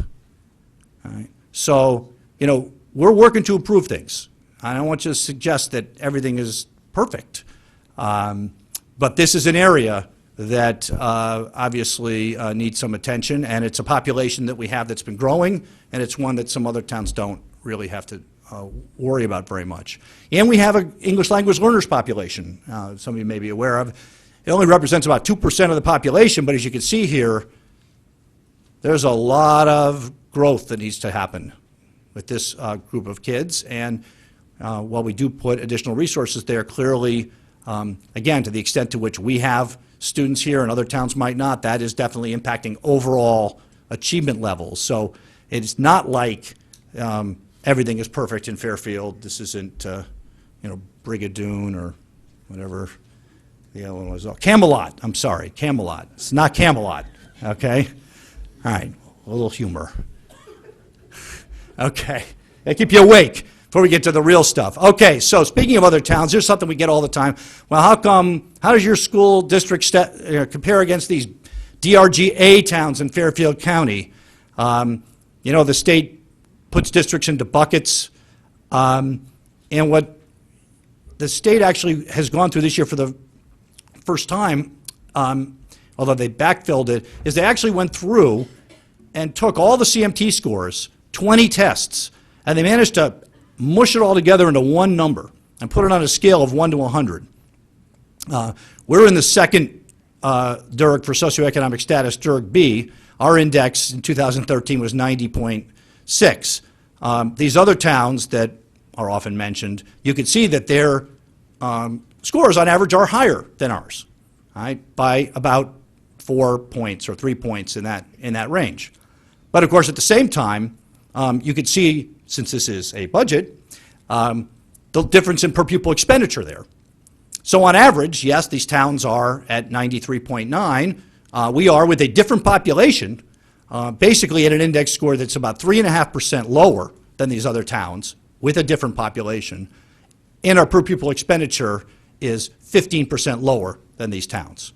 So if you really wanted to make a metric out of it, you could do index score point per dollar spent, and we would be the best value out there. All right. A little history. People seem to like to look at the history. This is an added slide from the one I did at the board level. The board level, I looked at our 5-year average. Phil mentioned it. These are the actual numbers. The 5-year average increase from prior year has been 1.61%. The CPIU inflation rate, that's the all urban consumers inflation rate, that's the most commonly reported number. We've actually been below that. If we actually approved our entire budget, our 6-year increase would be under 2%. But in fact, this inflation rate, and I know this is kind of nerdy stuff, but this inflation rate really does not reflect expenses that educational institutions have faced over the past 5 years. And in fact, the Bureau of Labor Statistics does report an educational inflation rate, an educational component of the CPI. And when you look at that, that's what educational institutions have been experiencing for inflation, and that's in the 4.12% average. So no matter which one you pick, we're still below it, but, you know, this has got stuff in it like, you know, rent and cost of housing, and we're not buying those goods and services. This basket of goods and services is more what we have here. So that's the 5-year budget history. It's been very, very low. Phil mentioned this. I'm going to show you some data on this. This is sort of the highlights. Our per pupil expenditures have dropped in the state ranking. Our staff has grown relatively slightly compared to the student enrollment. I'm glad that was brought up at the last meeting. By and large, we've been trying to match the teaching staff increase to the rising enrollment. We've actually cut the non-certified staff, including people in central office, by almost 10%, and the number of administrators really hasn't moved in the last 10 years. And there's a chart in your budget book that shows the ratio of administrators to teachers and administrators to students in Southern Fairfield County, and we're the third lowest in that. So this is the highlights. Now I'm going to show you this. You've seen before. But in case you didn't have it memorized, I'll show it to you again. So this is the per pupil expenditure by year starting in 02 through 11-12. At the time we did this, we didn't have the 12-13 number. So you can see through here the growth, and you can see when some certain schools opened, right? And this is per pupil, and you can see how it flattens out here from 07, 08. And that's when the state ranking starts to fall. So we were 23rd in the state in per pupil expenditure and fair amount above the state average. And then slowly over the years, it plugged along, and then starting in 07, 08, 08, 09, we've steadily been losing ground compared to what the state has been experiencing, to the point where we're still above the state average of per pupil expenditures, but not nearly as much as we were. So that's the long form. This shows the rank of per pupil expenditures as compared to the town wealth ranking. Now let me explain to you what this is. This is a new little data point, another fun benchmark, metric. The state ranks all the towns in the state on for educational grants and reimbursement for projects from 1 to 169. It's called the ANGLIC, Adjusted Equalized Net Grand List per capita. It's a combination of property tax base and income per person. And this is, as Phil mentioned, you can see in green, our wealth rank has bumped along about 22nd in the state, got as high as 16th, so the lower numbers are better. And we're currently 20th in the state. So here, in this range, our ability to pay, as the state measures it, is about even with the per pupil expenditure ranking. And it's been widening over time. And if anybody wants the gory details behind this and the formula and all that, I can point you to the state website where they go through the calculations, and all the underlying data is on the state website. By the way, this is ability to pay, not willingness to pay. Southern Fairfield County per pupil expenditures for the last 5 years. We have had the lowest increase in the last 5 years of all these towns. So over the last 5 years, our per pupil expenditure has gone up $624, a total increase of less than 1%. The average in the state is 2.5%. Now this is through the time of the recession, the depression, whatever we were just in and what we're still sort of suffering from. But the state went through it and everybody went through it. So over the last 5 years, the state average PPE has gone up 2.5%. All the towns in Fairfield County, Southern Fairfield County, have gone up significantly more than we have. There's been a lot of squeezing going on here in the last 5 years. And as a consequence, some districts in the state are actually now spending more money per pupil than we are. I just picked out a few. Obviously, there are 60-something of them. I picked a few that are around here, those you might have heard of, and this is their state rank. So Hamden, Brantford, Milford, their PPE is all higher than Fairfield. Here's what 10 years of student enrollment and staff FTEs, this you saw last year. I'll go through it quickly. The enrollment is this line here. The teacher and certified staff as you can see here, has generally kept up with the growth in enrollment. The non-certified is the green, and you can see right in here where all the action is. It's been going down. That's where we've been reducing positions, and the administrators are down here basically bumping along flat. So you have the following table that shows that student enrollment in the last, and this is a longer, this is that long view. This is through the current year, going back 10 years, we've had a 17.5% increase in student enrollment. The teaching staff has gone up the most, still not matching this number.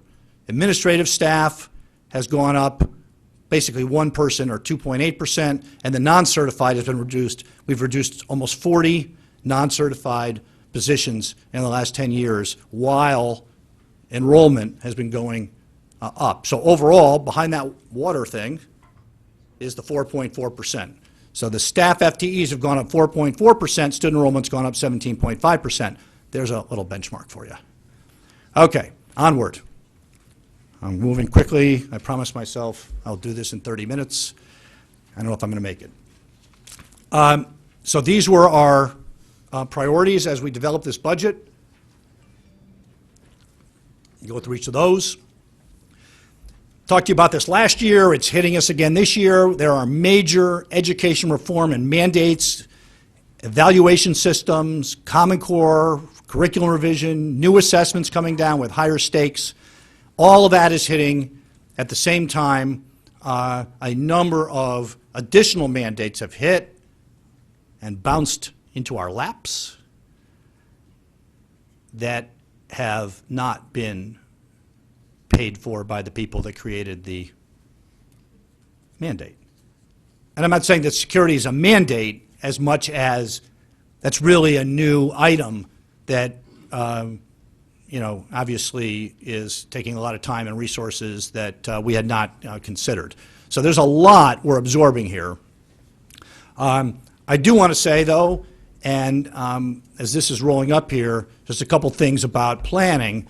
We are in a constant, continuous improvement mode in the school system. We do have initiatives in place. I'm just going to go through a few highlights here to constantly improve operations and instruction. These are the key drivers of our improvement plan. Just so you know, the district did have a strategic plan. That strategic plan did expire in June of 2013. The board is in the process of doing a new one. They're about to approve their new mission and goals, and then they will get into the measurement piece and how they're going to achieve it. But in the meantime, we do have, just because there's no long-range plan out there, doesn't mean we don't have constant improvement going on. It's been going on probably before I got here and will go on after I get here. So school improvement plans based on data and research-based practices, constant use of data. We're always looking at measures of progress at the school level, at the district level, common performance assessments that have to be aligned, need to be aligned to the Common Core. We are continuing to try to improve our intervention strategies that, as you saw, they have been working, but we have a ways to go, and certain students, are still not meeting the target. We need to continue to improve our intervention strategies. We can't let go of that.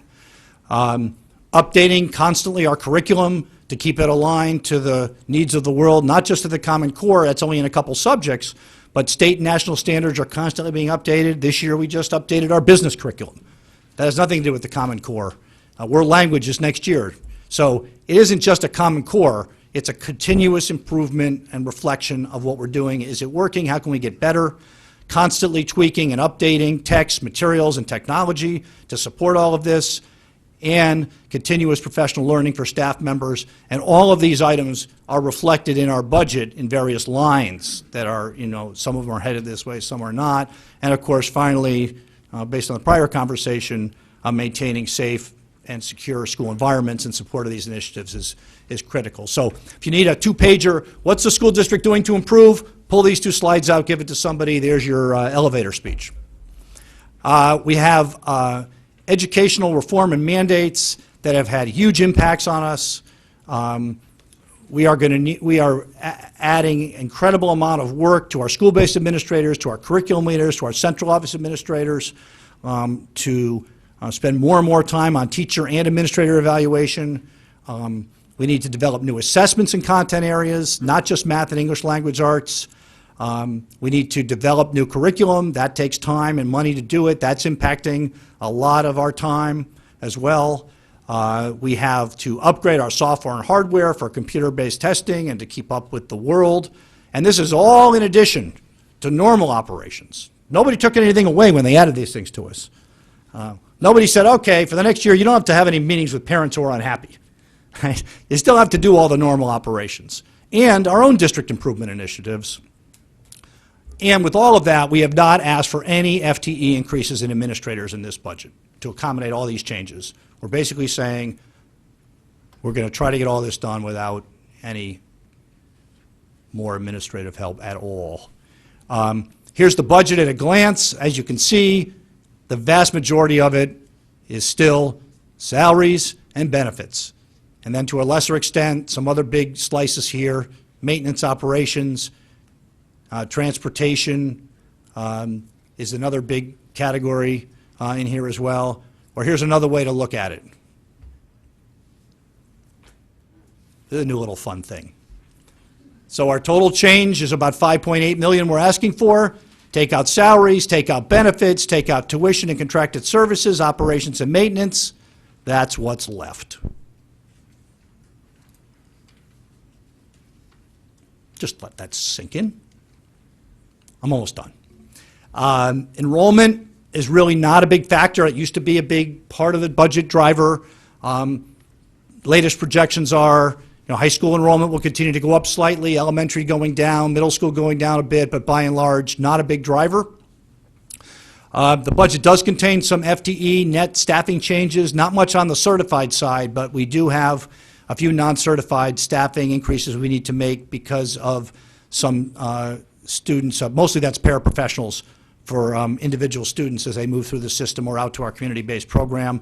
But again, it's a very small fraction of the total staff, less than 0.5%. The budget increase, if you broke it down by sort of major objects here, of the 3.86 that we're asking for here, obviously the biggest part is in the salary increases, benefits, health and pension are in there, tuition, that's where your special ed numbers are falling, and the rest of them are modest, but they add up, and so that's sort of the big picture. And we held all the other accounts basically flat to try to accommodate this. And just a few pieces to the budget request in a minute or so. Some mandated special education costs for some paraprofessionals for individual students, and we did lose about $150,000 in the sequester, the federal sequester for special education. We have to absorb that into our budget, so that feeds to that line as well. Obviously contractual increases, but a contractual increase of about 2% is built in there, but we had some turnover, so the number doesn't quite go up that high. Health insurance and pension are included. We did get some good news on pension subsequent to this, so perhaps that number can be lowered. We've talked about tuition kind of endlessly. Contracted services, you've seen some of the overages we've had in consulting services and so forth in special ed, but a new item that's in here, I just want to point that out. We did add, because we knew we were going to need to make some improvements in security, we are carrying a $160,000 increase in our security line for infrastructure improvements. I'd appreciate not getting asked any questions about specifically what that's going to go for, because the police chief would not be happy. But there is a number in there for that. Our school climate survey is required to be done next year as part of the state mandate. Operations and building maintenance. As the point was made before, we've had a large variety of building repairs and replacements due to years of underfunding. We're trying to catch up a little bit there. They're detailed in there. Transportation, the biggest piece in this really is the contractual increase of 2.5% with first student. Technology, replacement enhancements, adjusting for years of underfunding of our school equipment and our technology. And that's pretty much where we are. Over to Phil for the wrap-up. So I'll give Dr. Title a chance to catch his breath so we can go through the Q&A. Our promise is to continue to deliver the high-quality program. And our promise also is to continue to ask our staff to accomplish more within existing resources. Our ask is to support the budget that has been put in front of you so that we can continue those high-quality programs, address the state and federal mandates, and to continue improving student mandate. As Dr. Teitel mentioned, the appendix has another way to look at some of the standardized scores. We're not going to go, although it's in the PowerPoint, we're not going to walk through them because you've seen it in a different form. And now we're ready for questions. Thank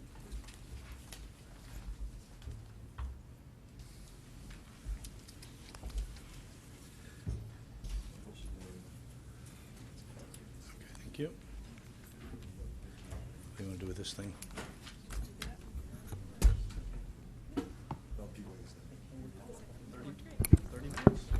Yeah, we did well. Your staff are going to give you some brownie points tomorrow. 27. 27. All right. As we settle back in, just a couple of points before we open it up to the board members for questions, points of information. So what we have before us right now, what you just spoke to, is the Board of Education approved budget. And that budget is $800,000 more than the budget that's been recommended by the first selectman for our consideration. 804. 804. Now, about 400,000 of the 804 is specifically identified reductions related to better available information, related to utilities costs as well as pension costs, which leaves really an unexplained delta of $400,000. 404. Right. Now, I want to do something here only because it caught my eye. I thought it was a very good presentation. I think all of us appreciate the data. It's a lot about what we've been asking for a number of years, and each year the presentation does get better with that, so I want to call that out for the school district. There was one number in there that, quite frankly, is in my craw a little bit, because it's a truthful number, but it's a half-truth. And that number is a $14 million reduction to the budget from the town to the Board of Ed over the last 5 years. Now, is it true? Yes, it's true, because the Board of Ed passed budgets that were in total over that 14-year, or after that 5-year period, $14 million. But that's not the whole story, because much like this year, where there's an $800,000 reduction, Right. of which half of that reduction has been explained by specifically better information than was available when the Board of Education made their vote. A substantial amount of that $14 million reduction over the last 5 years Yeah. was more than adequately explained and, quite frankly, kind of agreed to, whether it be pension costs, medical costs, utility costs, errors, better available information in general. So do you have the number of the reduction that was actually not related to those things? When I made the presentation, I mentioned those numbers. What's that number? And so 44% came from agreed-upon reductions. Right. And in one sense, it's not unlike this year, Right. right? So what's So 44% of 14 million? So 21% came from program services, 17% came from maintenance and technology, Right. and 18% came from reduced administration. So 56% hit operations, 44% did not. Right. So what's the 44? 6.2. Okay, 6.2 million. 6.2 million. So of the 14, 6.2 million. So the real number is more like 7.8 million. Just like tonight's real number is real 404. Correct. Although it is 800. Correct. Yes. Like I said, Yeah. truth versus kind of half-truth. I just want to put that in context. Yeah. Because Yeah. we've had that in prior years, and it's a function of this budget process as it works its way Yeah, through. and when I made the presentation, I tried to make that clear, but going through it very quickly, I probably should have paused a little bit. Yeah, no, thank you. I just wanted to point that out. The other item, a couple of board members have just asked me to point out, if you see them looking at their iPads and things, we get the information electronically as well as by hand, and those of us that are more technology savvy actually look at their iPads. So I guess they're not playing Candy Crush on them as they look at it. At least that's what they tell me. I have an active Word with Friends account if we want to play. So, Candy what? Candy Crush. How do you course. spell that? You got to have a Tom- teenager. Yeah, I'm going to say, Tom, you do have to explain to us why you know what Candy Crush is. 3 kids. All right. Let's open this up now for questions from board members. Anybody want to start? We'll go to Mr. Stone. I just want to piggyback on what you said. We've never cut, what we've cut is, in the past, is the increase that you've asked. The budget is going up every Right. year. Right, that's why it was listed as a reduction from what was Right. requested, not as a cut. Right. I just want to make that clear. Right. The thing that sort of gets my attention is the amount of sports teams we have. There's 45 spring sports teams, 29 winter, and 37 fall sports teams.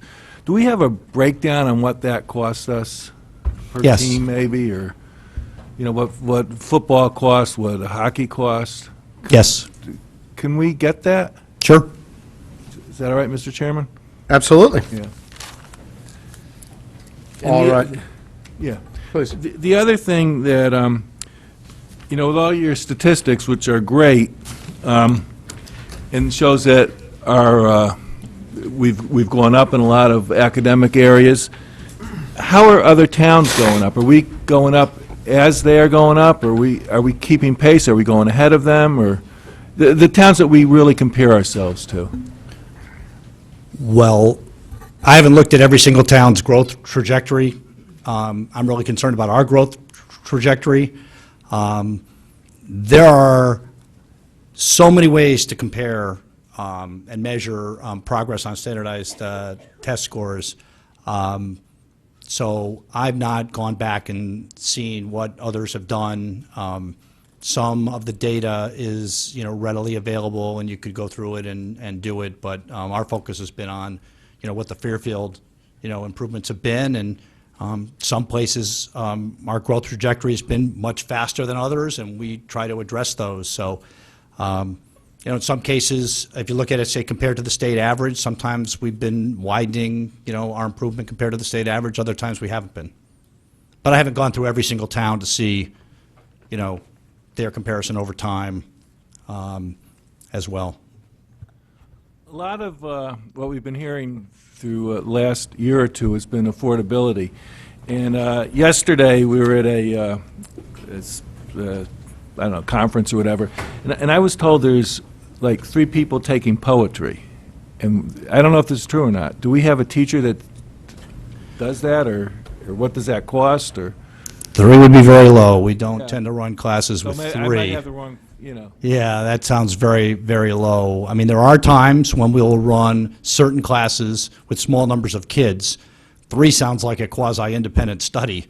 There are times when courses at the end of the sequence, some of our super advanced math classes or something like that, where you might only have 8 or 9, 10 kids in there, we'll run those because that's a critical part of those students' education. That's, often when that kind of thing will happen. Some AP courses will run with relatively small numbers in there. Again, because we want to make sure we have that available, and we want to be able to say to students and families that, we are willing to support the kids that are achieving at the highest levels. We want to make sure they have access to it. And there's times when classes get canceled because there's not enough kids. We don't offer everything that every kid signs up for. Stuff gets canceled. Some classes might run every other year. It's a constant battle to match the staffing as it sorts out against the student requests. But 3 sounds on the low side, but we can look into that one. Thank you. Yes. Actually, I'm not against poetry, by the way. No, I understand, but that doesn't sound like one that falls into the, super special category. But I know I have at least one headmaster back here who's paying attention, and if it's at his school, then I'm sure we'll be looking at it. But we do our best to balance the class sizes, and there are times when we close courses out and we don't run them. We really are pretty vigilant about that. Thanks. Mr. Kiley, and then I'll go to Mr. Walsh, and then I'll go to Mr. DeWitt. Thank you, Mr. Chairman, and thank you, Dr. Title and Mr. Dwyer, for your presentations. I just wanted for clarification and just to get the right starting point for me, I would like to go back to Chairman Flynn's comments about the starting point, specifically the $804,000 and the $404,000. Those are the variances between the Board of Education approved budget and what's before this board from the first selectman. Is that correct? Yes. Okay. The actions that were taken by the Board of Education, I believe they resulted roughly in about $150,000 increase in the budget? 112,400. 112,400, okay, thank you very much. We for have it that. detailed in here. It's on 29. page 29. Okay. So if we are comparing the budget that you prepared Right. and that you presented, each of those numbers is different by $112,000 prior to the Board of Education making their adjustments up and down. Some were revenue-based and some were expense-based. Is that correct? Yes. Could you please walk us through the highlights from your perspective on those changes? Which ones you think stand out the most? Which ones you strongly agree with? Which ones you might not agree with so much? And help us understand the thought process from your budget through the Board of Education process, and maybe Mr. Yeah, Dwyer can so- assist as well. So if I Maybe he could refer do the you- whole answer. So I'll refer you to page 29. So that will show you the 4 program decisions that the board made. Right. That were not included in Dr. Title's recommendation for his budget. So he'd probably be hard-pressed to say which ones he supports and which ones he doesn't, because he didn't put them in the book to begin with. However, the board felt strongly that the music program that had been cut the prior year in 5th grade should be restored, and so they voted to restore it. I know that this board has had debates on the issue of whether students should be charged fees for participation in sports. Our board has not supported that idea, but last year, to close a budget gap, decided that for those sports that had to rent facilities outside of the district, that we could charge them a fee. That was not a popular decision among our board, and when they looked at this year's budget, felt that the $56,000 that we collect from students who have the misfortune of enjoying hockey instead of football, or swimming instead of some other sport, and therefore get charged, that should no longer be that we should not do that by policy. That cost us $56,000. We had implemented a more aggressive charging for custodial fees that were incurred by not-for-profit organizations, including the PTAs. And the PTAs made, I think, a successful argument to say that they are an integral part of the school system and should not have to pay those additional custodial fees. And the board, by their majority vote, voted that policy decision. And then there was a very small amount that we had cut money out of the conference budget so that board members could attend the CABE, Connecticut Association of Boards of Education, annual training. That was, and so we put $2,400 back so that some board members who could not attend without the ability to have being reimbursed could. So those are the 4 policy, program, philosophical decisions that we made. Right. And thank you for those explanations, and they are certainly consistent with what I've heard in the past. But I would like to go back to Dr. Title, just for your thoughts on, they weren't there when you put your budget together, so if you could help me reconcile those 2 debates, that would be very helpful. Right. So let me put it in sort of general terms, because when I put a budget together, I try to balance off the educational needs of the school system with the fiscal ability of the town. Because if I put in everything I wanted in here, this number would be so big that I would be the ex-superintendent pretty soon. So I'm trying to hit the mark somewhere, right, which balances off that. And there's no guarantee that my judgment about where that line is the same as the board's. And if the board feels like I overshot the mark, that, hey, you pulled back too far, you didn't put some stuff in this budget that we really felt should be in there, then that's their job to push back and say, hey, look, we appreciate the fiscal responsibility, but you went too far. And so the way I look at it is, in their judgment, I went too far, that they would have liked to have seen me put these back in. I didn't put them back in because I was trying to bring the number in where I thought, you know, it was most defensible, but that's how it plays out in the process. So, you know, they could have looked at other things that I said. They could have said, look, you didn't put enough money in maintenance, put $200,000 in maintenance in. And, you know, the fact that I didn't put that in there doesn't mean I'm not in favor of doing more maintenance. It just means that, you know, when I tried to hit the target, the 9 people that have the final say felt that I missed by $112,400 and that these were things that they would rather have in there, and it's their budget at this point. So rather than getting any of the specifics here, really, you know, and there were other things that people thought should be added or subtracted, and that's part of the process. So that's sort of how I feel about it. You know, at this point, it's not, you know, it's my budget till they get it, they vote on it, they get to make adjustments. Yeah, so that's I mean, it's a heavy philosophical response to it, but, you know, that's how it works. So Certainly, some of these items may have to be reconsidered by our board, and some of them, the board may say, no, that is important to us, find the savings someplace else. But that, again, will be a program and policy decision to find a way to balance and still deliver what the board, by its judgment, believes is important. No, and I thank you for your responses, and I'm certainly respectful of both the Board of Education process and Dr. Title's. I was just trying to reconcile the two, since there was kind of a large discussion about that at this year's Board of Education table, so that everyone could have a better understanding of what happened and why, and how we got to where we are today. Thank you, gentlemen. Go to Mr. Walsh, and then I think Mr. DeWitt. Dr. Tuttle, we got a presentation on Tuesday night regarding medical costs, split between the town and the public schools. And based on some of those numbers that were presented,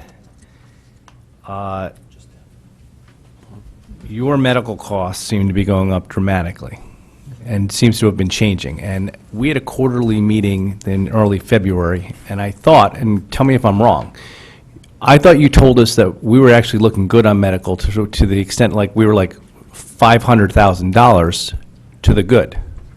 6, I think. 6? I thought it was 6. Okay, $600,000 to the good. Now, based on a presentation by our medical Aon specialists, that number seems to be deteriorating and is not only not positive anymore, but is significantly going negative, which seems to create a problem with eating into the internal service fund.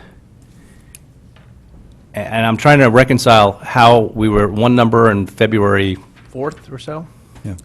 And now we're about a month later, and that number has completely collapsed and is causing significant problems with the internal service fund. Specifically because, I guess we need to have it, this will come up on another night, the internal service fund. Right. But since the Board of Education's portion of the internal service fund is so much larger than the town's, if you go significantly negative on the medical side, On the medical side. it creates significant pressure on that. So if you can address that and how that's being addressed. Well, this is the ups and downs of the medical retention fund that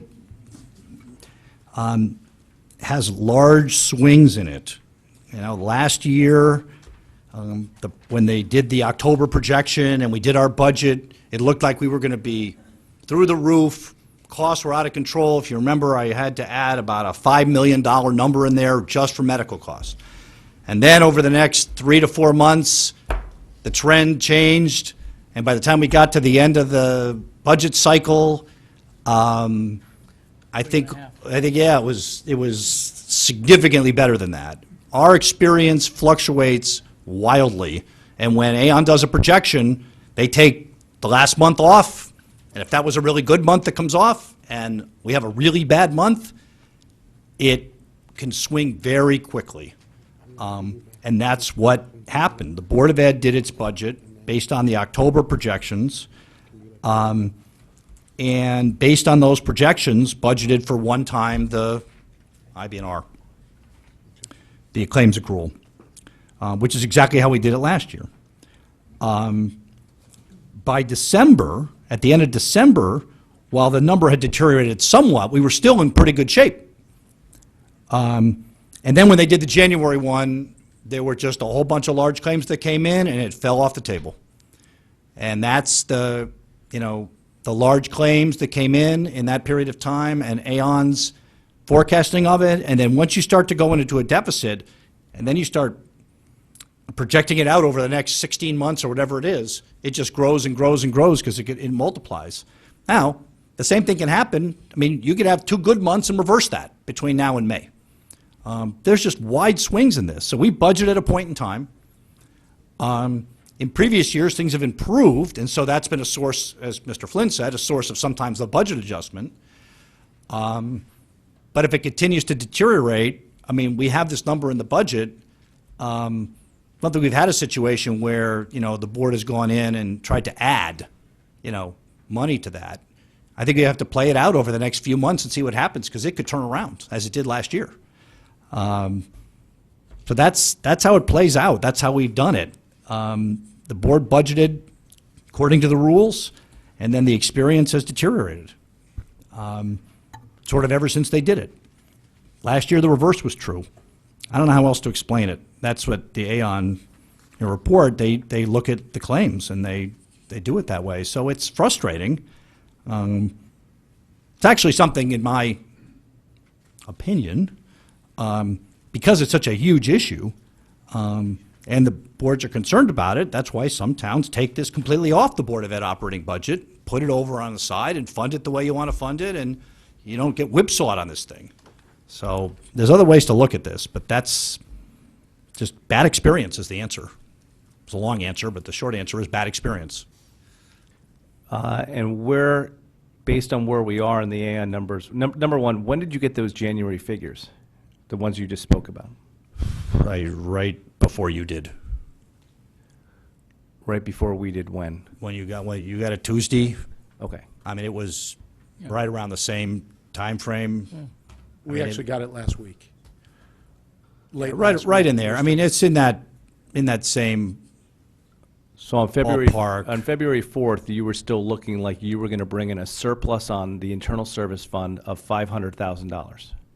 For the current year through December, we were looking at being to the good by about $600,000. Can we put that in context for a Yeah. minute? Just because this was a confusion that we had. Yeah.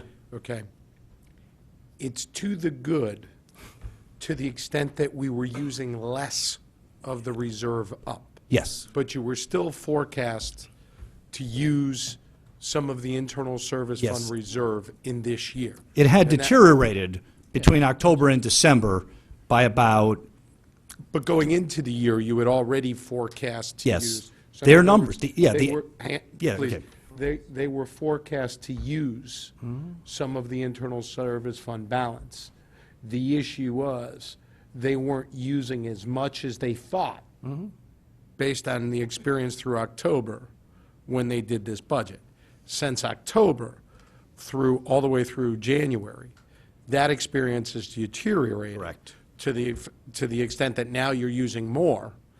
And by the way, what's in this budget book does not take that into account. that's correct. Correct. Exactly. How much more are we forecasted right now to use more?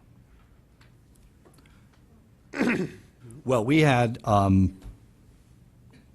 think we were at about a minus 700,000 figure in that range. You'll be using $700,000 more. And currently, in the current budget year, how much were you eating into the internal service fund in Well- your budget? We had,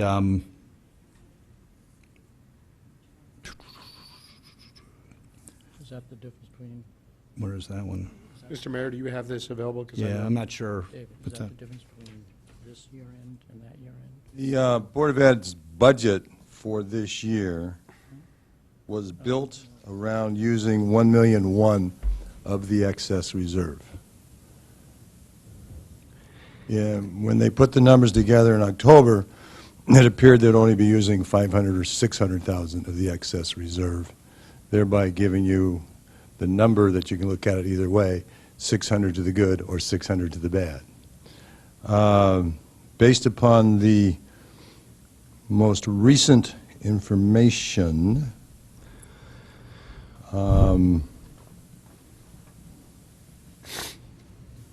it appears as though we're actually potentially using almost $2 million.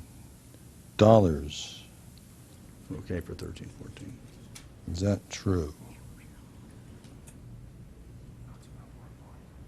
Yeah, we're running a deficit of 900,000.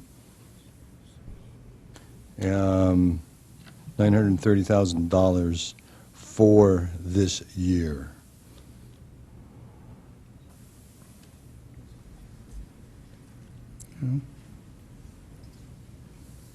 And what that So- means is two things.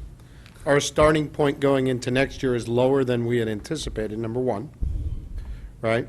Correct. And number two, because the current budget that's in front of us, which was based on earlier information, assumes a lower expense in the next year, right? Which results in two things there. Number one, the expense is lower in the budget, thereby understating it. And number two, you use up even more of the reserve next year to cover the overage. Right, based upon my playing with the numbers, if the Board of Ed's numbers this year and next year come in as projected, they will essentially have a $0 in reserve. Right.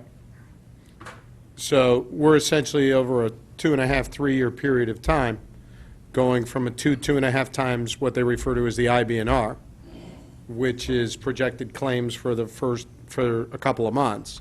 And we had, as a reserve, 2.5 times that, 2.5 months worth of coverage.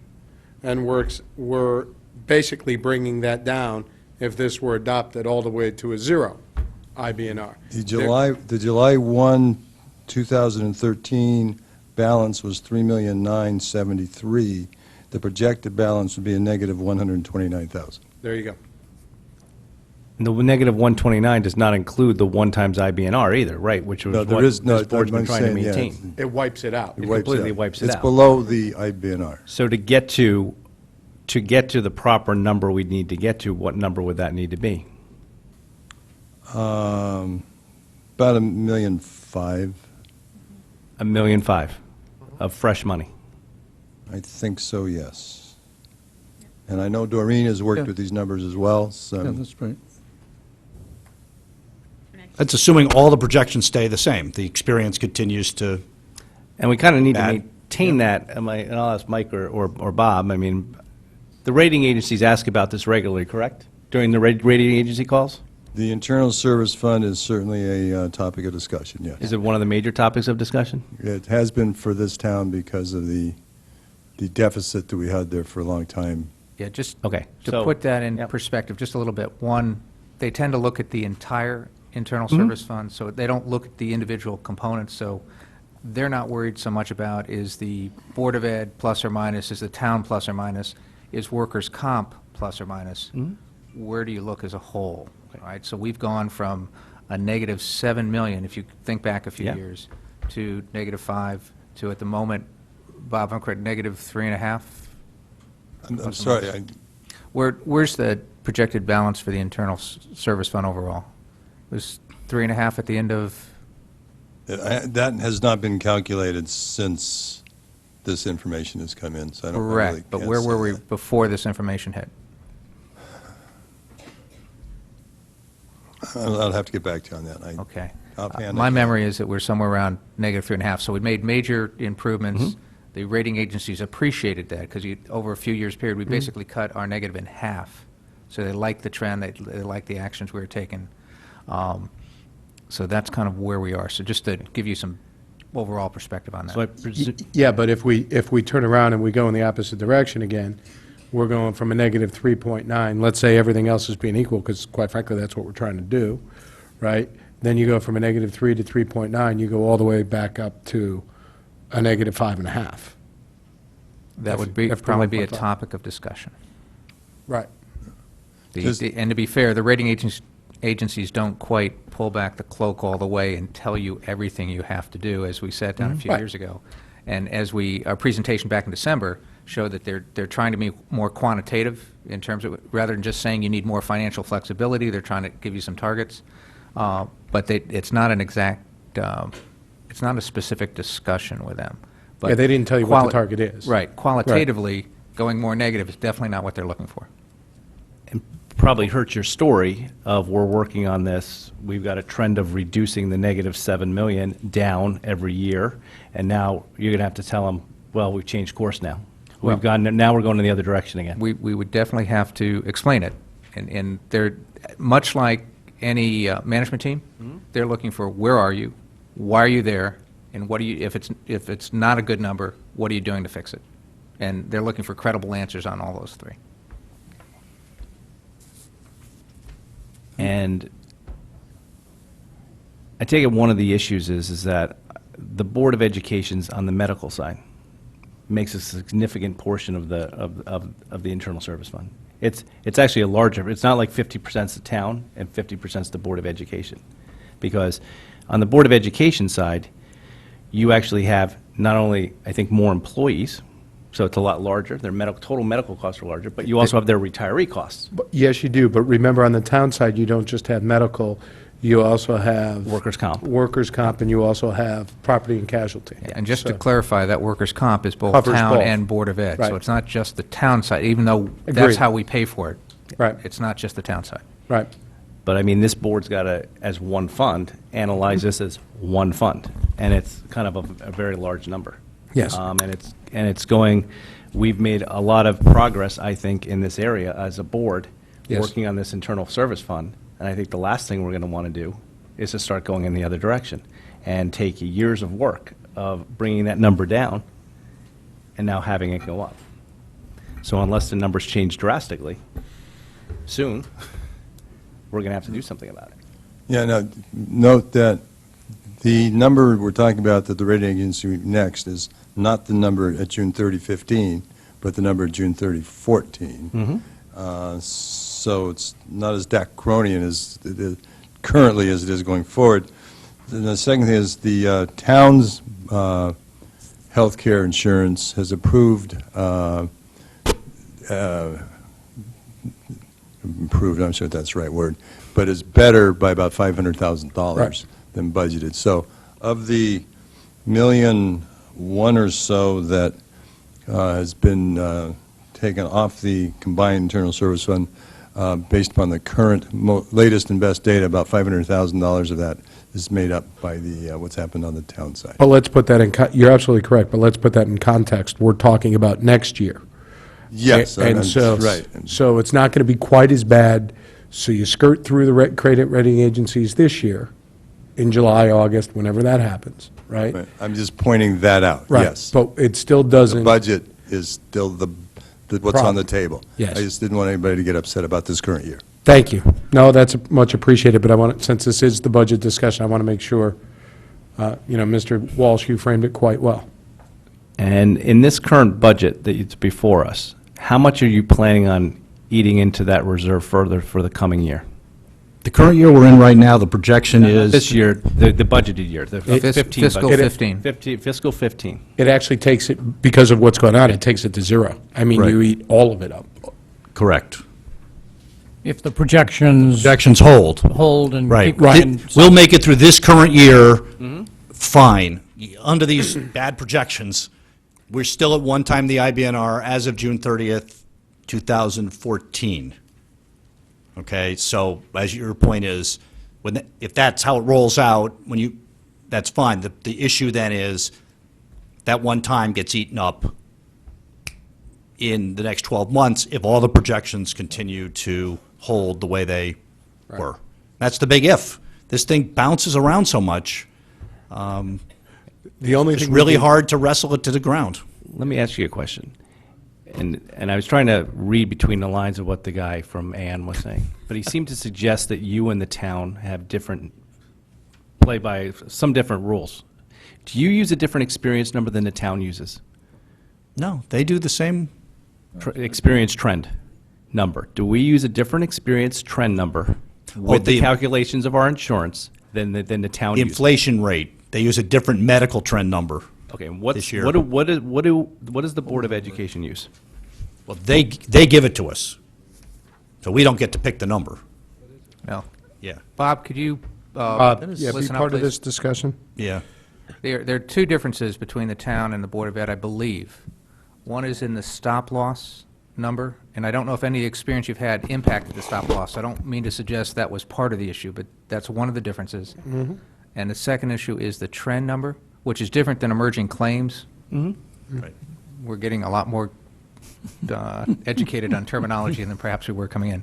The trend number is what I believe is added to the current experience, you know, that 12 trailing months? Yep. Then you have to say, okay, for the next 12 months, what's going to happen? And I believe the Board of Ed is using a number closer to 7%, and the town is using a number closer to 9%, but I'll let either the board- 7.5 is ours. the Board of Ed or Mr. Mayor correct me on that. Those are round numbers. Please don't take those to the bank. Yeah, trend has, it changes, obviously, and it's pretty much, trend is the expected increase in healthcare costs over a year period in time. Okay. And if you look at all the major carriers, United Healthcare, Aetna, Blue Cross, Blue Shield, et cetera, they've all been right in that 9.5 range. A few years ago, in Fairfield, the Board of Ed was experiencing excellent claims activity. They had a very high excess reserve amount, and as a result of that, there were some conversations, as I understand it, I was not here, between Aon and the superintendent, and they agreed to use 7.5% going forward. That 7.5 is still embedded in the current projected numbers. And the town has been using 9.5, which has been more than the national numbers. But in fairness, the town was starting from a deficit position in its reserve. Right, but that was the national number. Yep. And that's what most people would be doing. That trend number just, as I think Carlton mentioned, that's a trend number that comes out annually. Every 6 months it's looked at. And that trend number is more likely now about 8.5, 8.6. So the town will probably come, and then when we do the town calculation next time, we won't be using 9.5. We'll be using 8.6 on the town side. So there would be a 1-point difference between the 7.5 and the 8.6 on the Board of Ed side. Why wouldn't we use the same number since it's the same fund? Aon looked at the fund balance, and they looked at our actual trend experience over the previous 5 or 6 years, and it had been running in the 7.5% range for trend. So they said they were comfortable with using 7.5% for Board of Ed. We had the big balance. Town was in a deficit, didn't want to take the risk, so they were comfortable with it. They run it by their actuaries. They look at all the data, and they say, here's what we can stand behind. So this was Aon's recommendation? Yes. Okay. Yep. So because you guys have such a, now we're going to specific fund balances, yours and the town's, Yeah. correct? Now we seem to be getting two benefits from that fund balance on your side, which now seems to be almost being eaten away. One is you're going with a different trend experiences that's lower.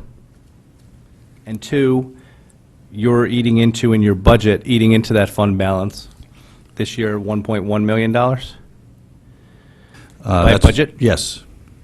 So in a way, it's almost, seems as though we're eating away at that fund balance pretty aggressively by doing both.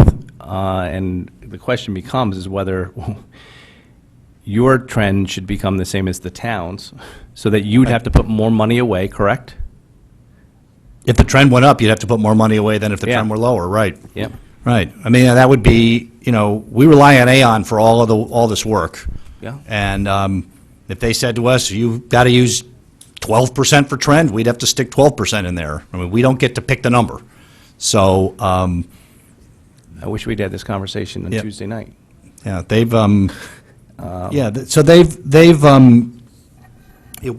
our understanding, agreement, whatever, because this has been batted around since I've been here, was finally, the Board of Ed's obligation is budget what you need to budget to one time, the IBNR, because we had an issue when the fund, actually, the issue was the balance had gotten too high. And we were having issues with that, with some of the employee groups. Because basically, they were saying, oh, wait a minute, we're contributing 20% of this. We seem to have solved that issue. We have solved that problem, correct. So, and Aon's recommendations, their recommendation for best practice is 100% of the IBNR. So, when we've gone around this block how many times, and we decided this was sort of the understanding. This is how we would do the budget. If things got better, we might make an adjustment later. But last year, as things got better, everybody agreed that we would take down some of the money we had in our budget for insurance. That was part of the deal. So, unfortunately, the experience has gotten us up to this point. Which is going to make a particularly big hole for you next year. Yes. If these trends hold, you're looking at probably putting in $1.5 million next year. Correct. $1.5 to $1.6 million. That's right. Within this budget. Within this budget, within your budget. And by the way, that's 1.5 incremental. Yeah. Right. Yeah. Okay. I'm going to go to Mr. DeWitt, I think was next. They will have one more month before you have to Right. vote. Thank you. I just- And by the way, we will cover the internal service fund in its entirety on a different night, of which obviously this will be part of that discussion as well. I'm going to go to Mr. DeWitt, then I've got Mrs. Leclerc, then I've got Ms. I have one follow-up question for Mr. Walsh, and I'll start. Does the Board of Ed, all 9 members of the Board of Ed, see the Aon data and get briefed like we do? Yes, we have the sequence that in December at our meeting is when Aon comes to visit us, confuses us with the same language that sometimes confuses the Board of Finance, but they review the same reports and style that you do, but of course the data is based on October because we're seeing it in December. So yes, the Board of Ed has that as a separate agenda item prior to looking at the entire budget, not unlike you're looking at it, the separate item prior to going through all the departments. Great, thank you. So my comments, thank you for the presentation, first off.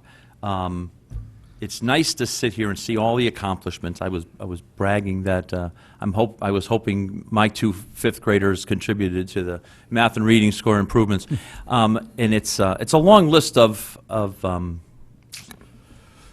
good things that's happening in the school system. But perspective is a funny thing, right? We look at these numbers and say we're spending less per child as a bad thing. And I think all of our bosses would say, boy, I've got a person doing, the same job and achieving all these great things for less per child. This is actually a good thing, right? So it's an interesting perspective. And clearly, with the school, the actual school part of the Board of Ed, the great things are happening. So I wanted to talk about one thing in depth, looking through the book here, that just really confused me. And we talked about it a little bit with your expenses here, just a little bit. And it's food service. Just absolutely confused the heck out of me reading this book unsolicited, right? So it's been a $204,000 revenue line item for as far back as this book went. And this year it's 0. So that's a big swing, given the fact that you told us tonight that, the real delta is $352,000, right, is the delta change. No. What? Yeah, you said 352,000. you take your $5 million total change and you subtract all the stuff out, you're really talking about, I don't know what slide it is, 47. Oh, 352,000 Really is only left talking for about $352,000 everything else. Right, yes. of stuff. Right? Yes. So that's a big, I'm assuming that's Right. factored in there, so that could be a big Yes, part of that. that's factored in there. The food service program has been running a deficit for a number of years, probably the last 2 years in particular. And so, I think the board, in its wisdom, sort of saw this coming, and I think in September and October, I can't remember, in September or August, decided to outsource the program, so that we're in the process of procuring a vendor to take over the program, which will, I think, have a number of beneficial effects. And there's a, depending on how the program vendor does, there's a profit-sharing arrangement and so forth. So, we're hopeful that, we get out ahead of this, and we're sort of taking our lumps in this coming budget, but then that's it. Going forward, there's no exposure left for that. So, and we think we'll get improved service and so forth. I think what happened in part was we got too aggressive about using it as a revenue source. And it caught up to us. That's part of it. So, that's that. So let me take you there. So this is kind of what I know just from the conversations. 2-3 years ago, money left over. Yes. Everything's great. Yep. They're a self-funded entity, so I'm assuming that means that every time a child gets a school lunch, it goes right in their pockets, and the Board of Ed didn't pay them anything. Self-funded. Correct. And they were making money. They were making money. And then, again, 2 or 3 years ago, they stopped making money. And I think you mentioned something tonight about, what was it, custodial? Yeah. Custodial charges had made that a more difficult challenge for them? Or? Well, there were a couple things that happened. One was that the participation rate started to decline for school lunch. That was tied, I think, in part to the fact that, and particularly in the last couple of years, the federal government has issued very stringent guidelines for the types of food that can be sold in school cafeterias. And to be honest with you, the stuff that made the most money was the least healthy. And so that's how it is, right? I mean, the margins on French fries were really good, right? Or potato chips, or, right? I mean, or stuff like that. And so basically, between the state and the federal government, that stuff was not allowed to be served. And then the federal government clamped down this past year.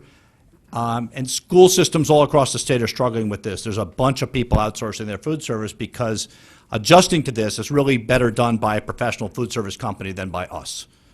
We're good at education. That's what we want to do. Food service probably should be handled by food service professionals. So we had that going on, and you had the beginning of charging them for these other expenses. And that combination of lower meal counts, lower revenue, and higher expenses meant that basically they ate into their surplus and aren't going to be able to pay those charges. But other than those things, they'll be fine. So we're not going to have to send them any money. They just won't be able to pay those charges that they would have normally sent to us. Yeah. So where was the surplus tracked? There's a whole budget for it. Yeah. Yeah, there's a separate budget. It's Where is that? Yeah, it's, 171. that only goes back so Yeah, far. this is just to Right. show you the form of it. Yeah. Every budget that you've gotten before my time, I think, was always put as a separate end of the budget book accounting. At one point, I think that program peaked at about $900,000. There's a guideline from the state. They don't want you keeping more than about a certain amount in there, and so we actually had to start. So, Mr. Using DeWitt, it. if that top line where it says balance on hand, actual 1213, where it says 482,000, if you took this budget book and went back 2 or 3 years, you would find probably the peak number that Dr. Title mentioned, which is we started the year at 900 or almost $1 million, and the outside operational audit firm said that's a higher balance than what food service operations need, and you ought to charge custodial and electric charges, utility charges to them. And the food We- service which we did. program could pull off of that as they needed, it wasn't a Board of Ed thing? This isn't in a general pool of Board of Ed money, No, right? no. So you couldn't pull this out to do anything with it even if you wanted to, right? Time out, though. Can I jump in on Yeah, that? sure. Only because I want to make sure I understand it, based on what he Yeah, said go ahead. before. Because this sounds like an accounting change. So 3-4 years ago, self-contained, revenue, direct cost of providing the service, profit, that profit goes into the surplus, it sits there, it builds up over time, right? No allocation of overhead charges for providing services back to that unit, such as custodial and utilities. Operational audit comes in and says, you guys, A, need to drain that surplus, and B, by draining that surplus, you start allocating costs to them and charging them and taking the money out of the surplus fund and saying, these are allocated costs from the school system to the food service, right? So then what you did was you got aggressive with the allocations. You took out so much money out through allocation, pulling that surplus to offset the costs in the utilities and custodial, and the surplus has now gone away. At the same time, their revenue has dropped so much that they're not adding any more to the surplus. So as you're pulling it out the bottom, they're not increasing it from the top, and now that surplus is gone. So now there's no money to go and get for the allocation, because that surplus is gone, so that you have to forego the allocation and absorb the cost of the custodian and the utility within your operating budget, Right, just as we had done, say, 4 years ago. before you had started draining the surplus. Right, that's right. That's kind of how it plays out. And, and they have been doing other allocations back to us, like they paid their pension and they paid their health insurance benefits and all of that, and all those payments are still going to be made. It's these two things that we're not going to be able to collect this year. And you may recall that when the operational audit first came out, the Board of Finance said, so what of these recommendations are you implementing? And in the first year, it was like $900,000 worth, and on that list was this decision. Yeah, I understand. Yeah, when we explained Except, it. Go ahead, Mr. except we DeWitt. waited and just kept burning it. I mean, 3 years ago, this number was bigger. We just. Right. I mean, it's not like we've just been sitting there watching this happen. I mean, there have been numerous attempts to make changes to the food service program, to increase revenue, to improve the quality of the food, we did some price adjustments because we found we were charging lower prices than many surrounding towns. We brought a chef consultant in to try to get some improvements there. So it's not like the program, we weren't just sitting there saying, well, let's just watch it go down the tubes. So it's unfortunately stabilized at a lower number, and at this point, the best thing is to Right. sort of cut your losses and move on. So this year, this will be a negative revenue because we've burned down the balance. We won't be able to collect from them the money that we anticipated collecting from them in the budget. That's in that column of It's that charges. 110,000 plus 51,000? Exactly, right, Okay. exactly. Okay, so now we're going to a new vendor. Hey, Chris, before we leave that, can I ask? Sure, please. Okay. So what you've just described is we can't get the overhead funds back. Right. You can't get the allocation back. Are you losing direct money? No. Okay, so revenue less their direct costs, they're still in the black or flat. Right. So you're not subsidizing That's correct. the direct cost of the food Correct. service. Okay. How can we not be? How can we not be? Because the only thing they are unable to pay for is the things we impose on them? Correct. So they just can't pay for the custodian and they can't pay for the utilities? That's correct. So as far as the food's concerned, everything else? Right. It's a wash? Right. Okay. So now we're going to go to an outside, Okay. so now we're going to go to an outside vendor. Yes. How much are they, now, and that's what I was looking for in here, I couldn't find that in here either. How much are they going to charge us? Well, that's still in the process. There have been proposals made. They're being evaluated. That's all in process. They had to explain all of that. Generally speaking, if they don't make money, they don't get their fee. So we're really in a financially good position when you go to a new vendor. But the details of that are still being worked on by the purchasing department. So there's and an still- RFP out? There's an RFP out. They identified two vendors who sort of made the cut and complied with all the requirements. They're doing their due diligence now on it.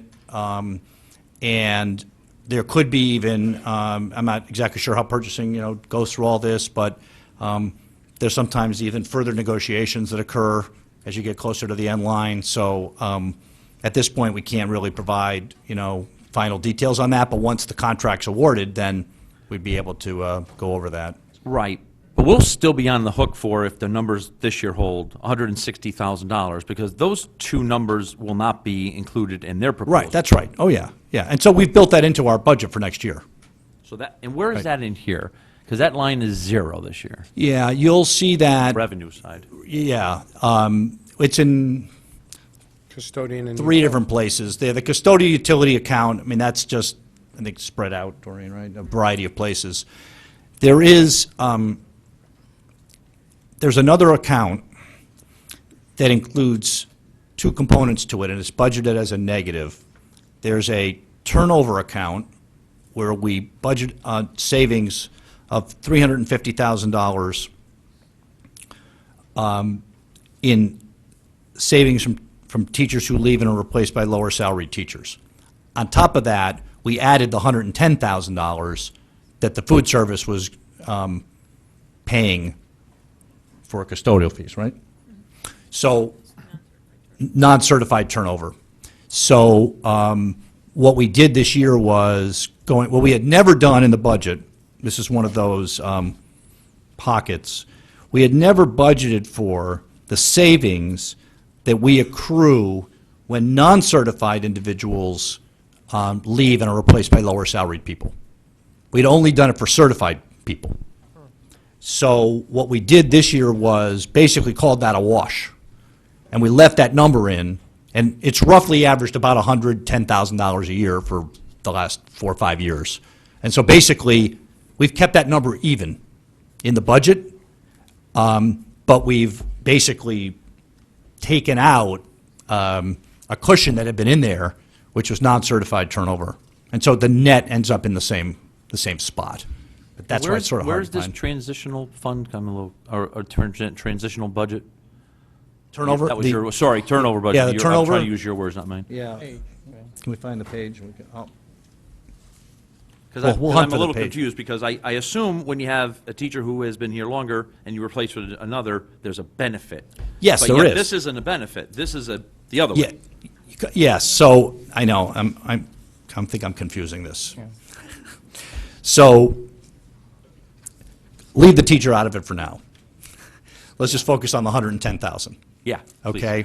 We've basically replaced that number, that to the good number, that we used to get from food service, and we replaced it with a placeholder for the benefit that we will get for non-certified attrition. Okay? Forget the teacher, that's just in the same account. So a secretary leaves and is replaced by a lower-paid secretary, or a paraprofessional leaves and is replaced by a lower-paid paraprofessional. We had never accounted for that savings in the budget. Now that's being accounted for, and that's replacing the 110 we were getting from food service. So somewhere in here it says, teacher attrition, or however you want to call it, 110,000 minus, and leave- then 110 add, and it comes out to zero. Leave the teachers out of Yeah, it. non-certified staff is one Keep conversation. bringing them back in. That's what I don't understand. I know. Am I making sense here? No, I know. There's a transitional fund somewhere that I went looking for in here, and I Yeah, couldn't it's find an- it, but that it's a- doesn't yeah, mean there's anything, a- right? All right, Dr. Titles, what you're trying to say is, yes, you lost $150,000 out of the budget.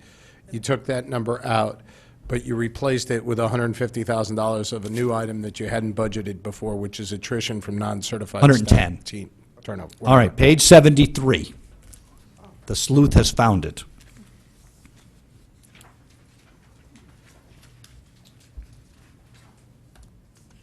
All right, page 73, under business services, it's called non-certified staff replacement. There you go. All right, that's a new item. To the the good, benefit to the of benefit. 110,000. Exactly. Sure. Right. I get it. That's the churn. So we're- that's filling the hole caused by the food service subsidy. And where's the 110 that counters that makes that zero? Because it's got to be in here somewhere, right? Or are you saying it's buried in Spread on several lines. custodial charges? It's no revenue coming in on the food service lines, correct? Yeah, so it's... No, but it's a budget. If you have a number, numbers have to add to zero. But no? it comes out of all the custodial accounts. Right. It's a whole lot of places.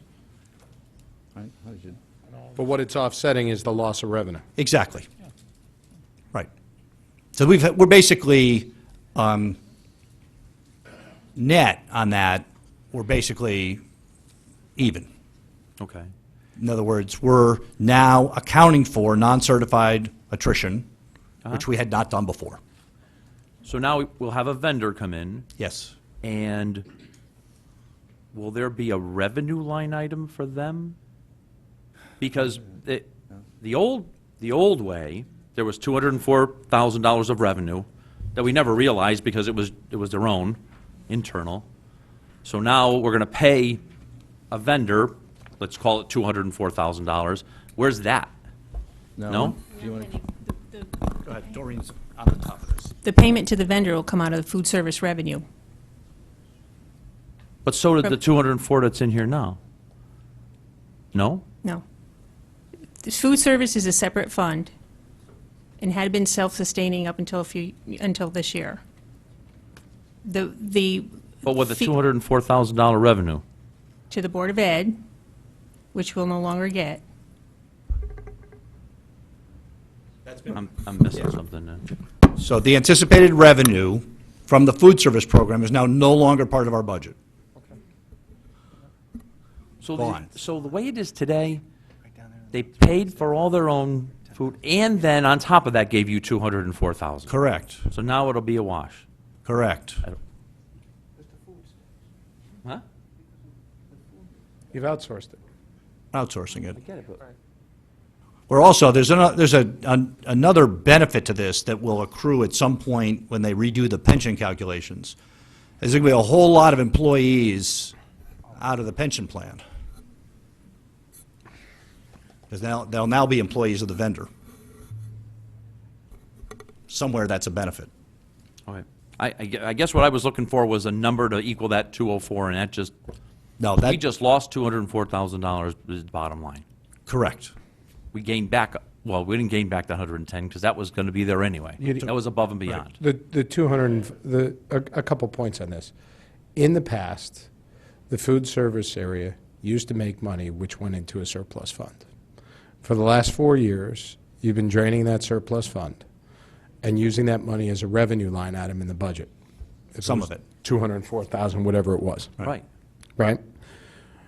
In the last couple of years, you've stopped making money on the food service. And you've been taking it out of a surplus that was built up for prior years. So it really went from, in prior years, being a profit center to being flat to having the risk of going negative, at which point you would have to subsidize it. We pulled the plug. So instead of potentially having the risk of having to subsidize it moving forward, Right. you outsourced it, made it somebody else's problem. Right. And if they take it and they make money on it, God bless. If they lose money on it, that's your problem, and then you have a negotiation with the contract again. Yes. Is that a fair way of looking at it? Sort of. What sort of? Well, there is a negotiated profit-sharing arrangement in this.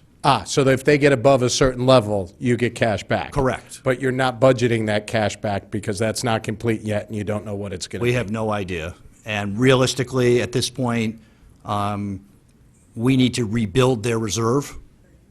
So if that program were to make money at this point, we would want to put it back in, because the reason that reserve was there was for the program to be able to make its own capital improvements.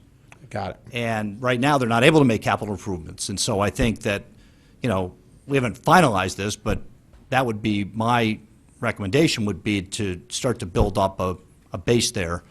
And it's likely that a vendor will make some capital improvements on their own nickel. That's part of the RFP. How much money are you willing to sink into this? Are you willing to help us out? What's the risk you're willing to take?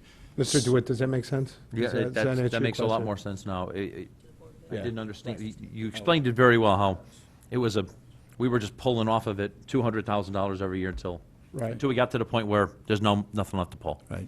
Doreen clarifies that if there's any profit, it has to stay in the food service program. We can't take it. So I was right for the first part. Okay. There you go. Great. All right, thank you. All right, thank you, Mr. DeWitt. I have Mrs. Leclerc, then I have Mrs. McCarthy-Vehy, then I have Mr. Kiley. Okay, this wasn't my original question, but since we did all this talking about the food service, I have a question. And that is, you said that there would be savings on their benefits because the employees will no longer be employees of the town, they'll be employees of the vendor?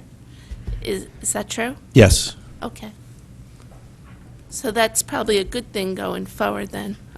Well, they had been, and had been making their own payments to the, for their own benefits. Okay. And they had been making their own payments, and they'll catch up now on their pension payment. But I believe that when the pension was calculated, I don't believe that the actuary knew that we were outsourcing the program. So at some point, that will catch up. They'll recalibrate the benefit of that.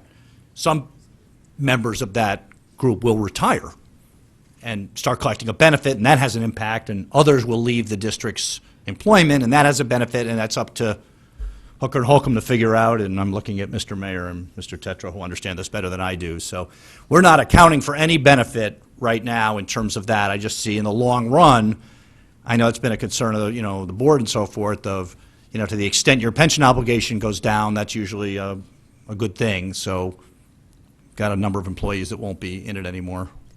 Do you have a rough estimate of how many employees? How many employees? Food service. 72. Okay, okay, now back to my original question. And that is, on page 24 of your presentation, I actually found that little graph to be quite helpful, but it also is a little concerning to me, and that is how the increase is being, it's the top of page 24? Yeah, the stair step. She has a different version. 47. Oh, yeah, Slide I'm forward. sorry. Yeah, they got the two on the page. They got a two a page, so. And I guess what my concern is that also in your budget book on page 30, you give us a nice little graph on how the budget is spent. And I was wondering if you could put something together. You gave us like the 5-year increase. And what my concern is how our budget has changed and how we spend it. Because if you look at the benefits and like the tuition sections, they're growing at a much faster rate than everything else. And it's the everything else where I'd rather see our money spent. So I guess I'd just like to get a feel for that on what's happening there, and it's probably nothing you have control over, but Right. it would be something that would be helpful for us to see what's happening. Yeah, I should say that the tuition account for the last couple of years actually has been pretty flat. Okay. I mean, remember, this is a very volatile account. Okay. The first year I was here, in fact, you remember that I added about $900,000 to the tuition account because we had been historically overspending it, and Andrea had worked her magic and got it to work, and we had some federal grant money that was able to cover it, but it was not sustainable. So this isn't the first time I've come forward. But then the next 2 years, they've actually been fairly flat.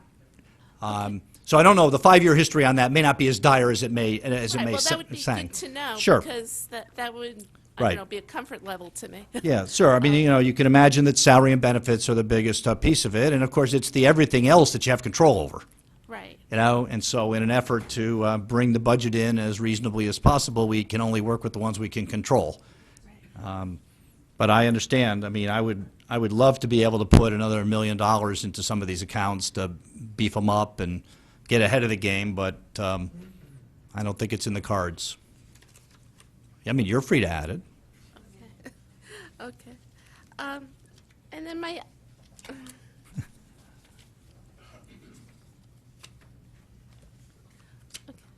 my next question was on part 2 of that page.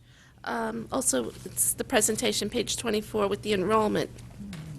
And I guess I was a little bit surprised to see that the middle school enrollment is already going down, not by a whole lot, but it is starting.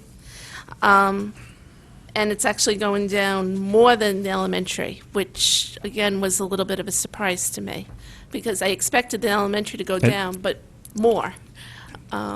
Yeah, that's, well, it's just, I'm sorry, did you have a, did you want me to just comment on that, or did you have a question? If you have a comment Insight or into that? an explanation. Yeah, what's interesting is that, you know, the biggest class in the entire district is second grade.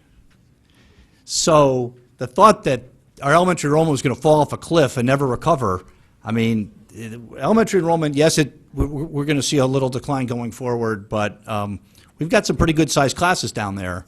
We're in the process of getting an updated 10-year enrollment projection from our demographer. Oh, yeah, that was my next question. And yes, that is taking a bit of time. Right now, I would say we're targeting the end of March for that to occur, and they'll get some new projections for us. But realistically, you can project the middle school enrollment right now because all those kids are sitting in classrooms. Right. So, you know, and we don't have a big turnover in kids between those grade levels. In fact, I think we actually pick up kids in sixth grade. So you wanted to project middle school enrollment for the next 4 years, you just take all the kids sitting in second through fifth grade and add them up, and you'll be pretty close. So that's pretty well, you know, pretty well established. I think the biggest unknown and what is how projecting kindergarten is really the whole game. If you can get close on kindergarten, you've got a good projection, because we've got a very good handle on what happens once they're here. And so, yeah, elementary is going down. We are reducing positions there as a result of it, but there's not a dramatic drop-off that other towns have seen. We still see a lot of people move into this town when it's time to go to school. Okay. And have you seen any change in your kindergarten projections since you did your budget? Well, we build the budget off a projection. So what we do is we ask the vendor to do a one-year update on the projection. We don't ask for a 10-year every year. It's too expensive. So we say, give us a, you know, put all your latest data into the formula. Give us a one-year projection that we can base our budget on, and they give us the new kindergarten number. This year, in the aggregate, they were within 2 kids of the projection. It was 722 versus 724. I can't remember which was which. So they've been pretty good. What's hard to predict, the hardest thing to predict here, is how that 722 is going to separate out across the different elementary schools. That is a mystery nobody can solve. So you get these spikes and dips, and you know, you get 100 kids in Stratfield in a 5th grade, and then, you know, another year you'll get a big number somewhere else. So that's the one thing that the demographers really have struggled with in Fairfield, is projecting the elementary enrollment by school. But for kindergarten, they've been pretty good in the aggregate. So by the end of March, we're hoping. My target is to be able to bring it to the Board of Ed at the April board meeting, provided the vendor can finish the work, at which point the whole thing will be a booklet, public, and we'll post on the website and have it out there. Okay. And then the other thing that I don't see in the budget book is, do you have the middle school and the high school projections that you used for your budget? Yes, they're in I don't here. see- I see them for the elementary, but not for,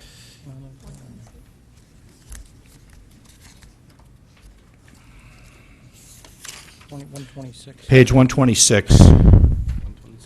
126?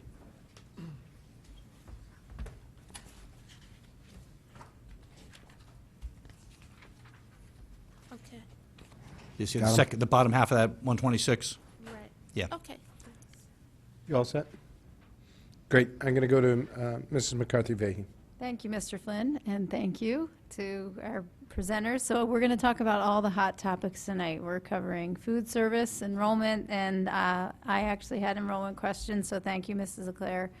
I would like to ask 2 questions, one about the Smarter Balance assessment, and then some about some special education questions. So specifically with the SBAC and technology, we've had some presentations out of the schools, and thank you to Anna Kataya Leonard for the one that I was able to attend. And what we're learning is, as you've shared, that these tests are now need to be done on computers. So I see on page 154, there's the $400,000, which is the acquisition of technology and equipment. And given the conversation earlier in the evening, in terms of moving things back, what's the impact? Are we going to be able to provide the mobile technology that we need to provide in order to be able to give these assessments in a timely and effective manner? Well, that's the intent of this budget and why there's a bump in this particular area. So I think there's two issues here. One of which will be answered when we do the Smarter Balance this spring, which is one of the reasons we wanted to do it, is that we need to run this through and see whether our equipment and everything is capable of handling the demands that are going to be required to make this happen. So we're going to get a run-through of that between March and May as these assessments are given. There is a planning tool that the Smarter Balance Assessment has provided to our technology department, where they use that tool to test out the capabilities of your systems. And based on that tool, we believe we're okay to do it. But really, until you do it once, you're not really going to know. The bigger issue is, and one of the reasons this is in here, is that if we tie up all the computers in a school for a period of 2 to 6 weeks, because we have to use them for the assessments, what computers are the other kids going to use? That's the real problem. And that's to some extent what this will support, because this is not going away, and it is going to be online, and we need to make sure that, say, while the computer labs are being used for testing, that other kids who need access to computers can get them, and that's what the mobile portion of this is, so that if, say, a teacher wants a computer lab to use, and it's all being used for testing, we have alternate technology available. So it's a double thing. Do we have enough to give the test? Yes, but do we have anything left over for the other kids to use? That's where the real hole is, in my view. And I think if you've got more specific questions on that, or if I've answered that incorrectly, Nancy will come up and bail me out. But Well, I Okay, guess or I Karen. want to So, note that it's, right. I think this is a critical item, because in addition to the students needing to have access to the other computers, there's also the fact that in the elementary schools, for example, and actually even in the high schools as well, it's a library media center. Right. So then we have the situation of potentially students not having access to the physical space in the library, or potentially the materials in the library. And while I know we can be creative with moving materials, that's another concern. So I think, it's good to hear that it looks like this will adequately fund that, and I think we're going to need to obviously continue having this conversation after we've had the experience through this, but. I do want to point out that we were successful largely due to Nancy's efforts of getting a grant to help offset these costs, 27.5% of this, which is our construction grant money. That's how they did it. So we need to match that to collect the money. But there was at least is this the board that referred to a partially funded mandate once? This would be a partially funded mandate. I don't know whose that was. Was that Jim? All right, there you go. Mr. That's Brown it. wants credit for that. Okay, that's it. All right. Credit to Mr. Brown for that one. So that's, so there is, yes, the state's burdening us with this, but they are giving us a small grant to help. And it was a competitive grant, and Nancy did all the work on it. Well, thank you, Nancy. So, thank you for that. I know we're going to have a lot of learning, and I'm sure the Board of Ed will have ongoing conversation about this as well. My other question is with respect to special ed, and just prefacing this, I think, as I've heard the chairman of the Board of Education say, we have a moral and legal obligation to our students and families who have special needs. So with that said, I wanted to just touch base on the commentary on page 151 in the budget book in terms of future planning, because obviously this is an area that has had a tremendous budgetary impact this year, and it's certainly a point of conversation over many years. And specifically the conversation about the creation of an in-district program. And I wondered if you could just comment on that, if the board, perhaps this is a question for Mr. Dwyer, if the board has had any active conversation to this end, or if it's just part of the commentary in the budget book for future reference. When this issue came up, we've had some limited conversation on that has revolved around, it would be rather expensive to implement a new in-house program. And so the board and the town would have to look at a 3-4-year, I'll say, return on that investment. And so it would not result in savings immediately. And it's a substantial commitment. And so the staff have, while they've thought about it, have not done any serious planning about it, because there would be a significant planning initiative, and if the town and the school district were not prepared for that initial investment, well, then it's not a good use of their staff time to plan for something that is just not in the cards. So there's been some limited conversation around that concept, but it hasn't gone beyond that at the board level. It's a, if it happens, it's some distance off in the future. I mean, there's no site for it. I mean, there's just a host of obstacles to this thing. I mean, the cost benefit, I mean, it's just, I think that, in response to, I think a board member might have inquired about, is there any way we can try to mitigate these costs? This was the, response, and Andre's willing to work on it, but do I see this thing happening in the near future? I don't think so. I just don't. I mean, I think the other thing is, we got to see what the data keeps looking like. I mean, is this a one-year aberration? And if so, maybe you just, completely just put the thing on the back burner and forget it. If this continues to happen 2 to 3 years, maybe we have another discussion about it, but it's not a front burner issue right now. There's all kinds of practical reasons why it can't happen. I don't really have a lot of faith that this thing's going to come to fruition in the foreseeable future. Couple more years worth of data points, maybe you could make the case for it, but right now, I don't see it happening. Okay, thank you. Mr. Kiley. Thank you, Mr. Chairman. I would like to go back to the presentation, if we could, just for a moment. It's slide 27. The first thing is I do want to thank you folks for the thoroughness of the data and the information, all of the positive stuff, and all the achievements that we have done over the years. But specifically here, I do want to thank you for putting some information here about the challenges, closing the achievement gaps, because, those are real and they need to be talked about from time to time. If I turn to slide 27, if I'm reading it correctly, it's the comparison for both math and reading for the reduced program, or the reduced lunch population versus the entire population. Is that? Free and reduced. Free and reduced versus the entire population. Correct. And, there's some significant gaps there. They range between 15 and 45% on any given grade for either math or for reading.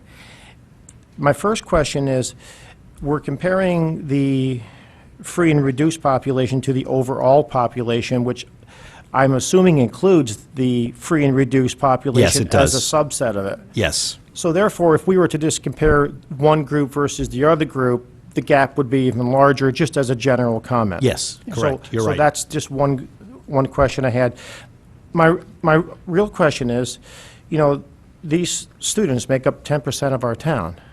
So, and you mentioned that we're putting some additional resources against these, these challenges that we have. But what else can we do to help these students? What else can we do as a town, as bodies, as a government, as an administration to provide programs, education, whatever it might take to provide more assistance and more guidance so that, this particular group of students has more opportunities and more chance to achieve at higher levels. I know it's a big picture kind of question that may not be answerable in 5 minutes, but it does jump off the page as important in a large block of our students, and something that I would like to see, a solution for at some point.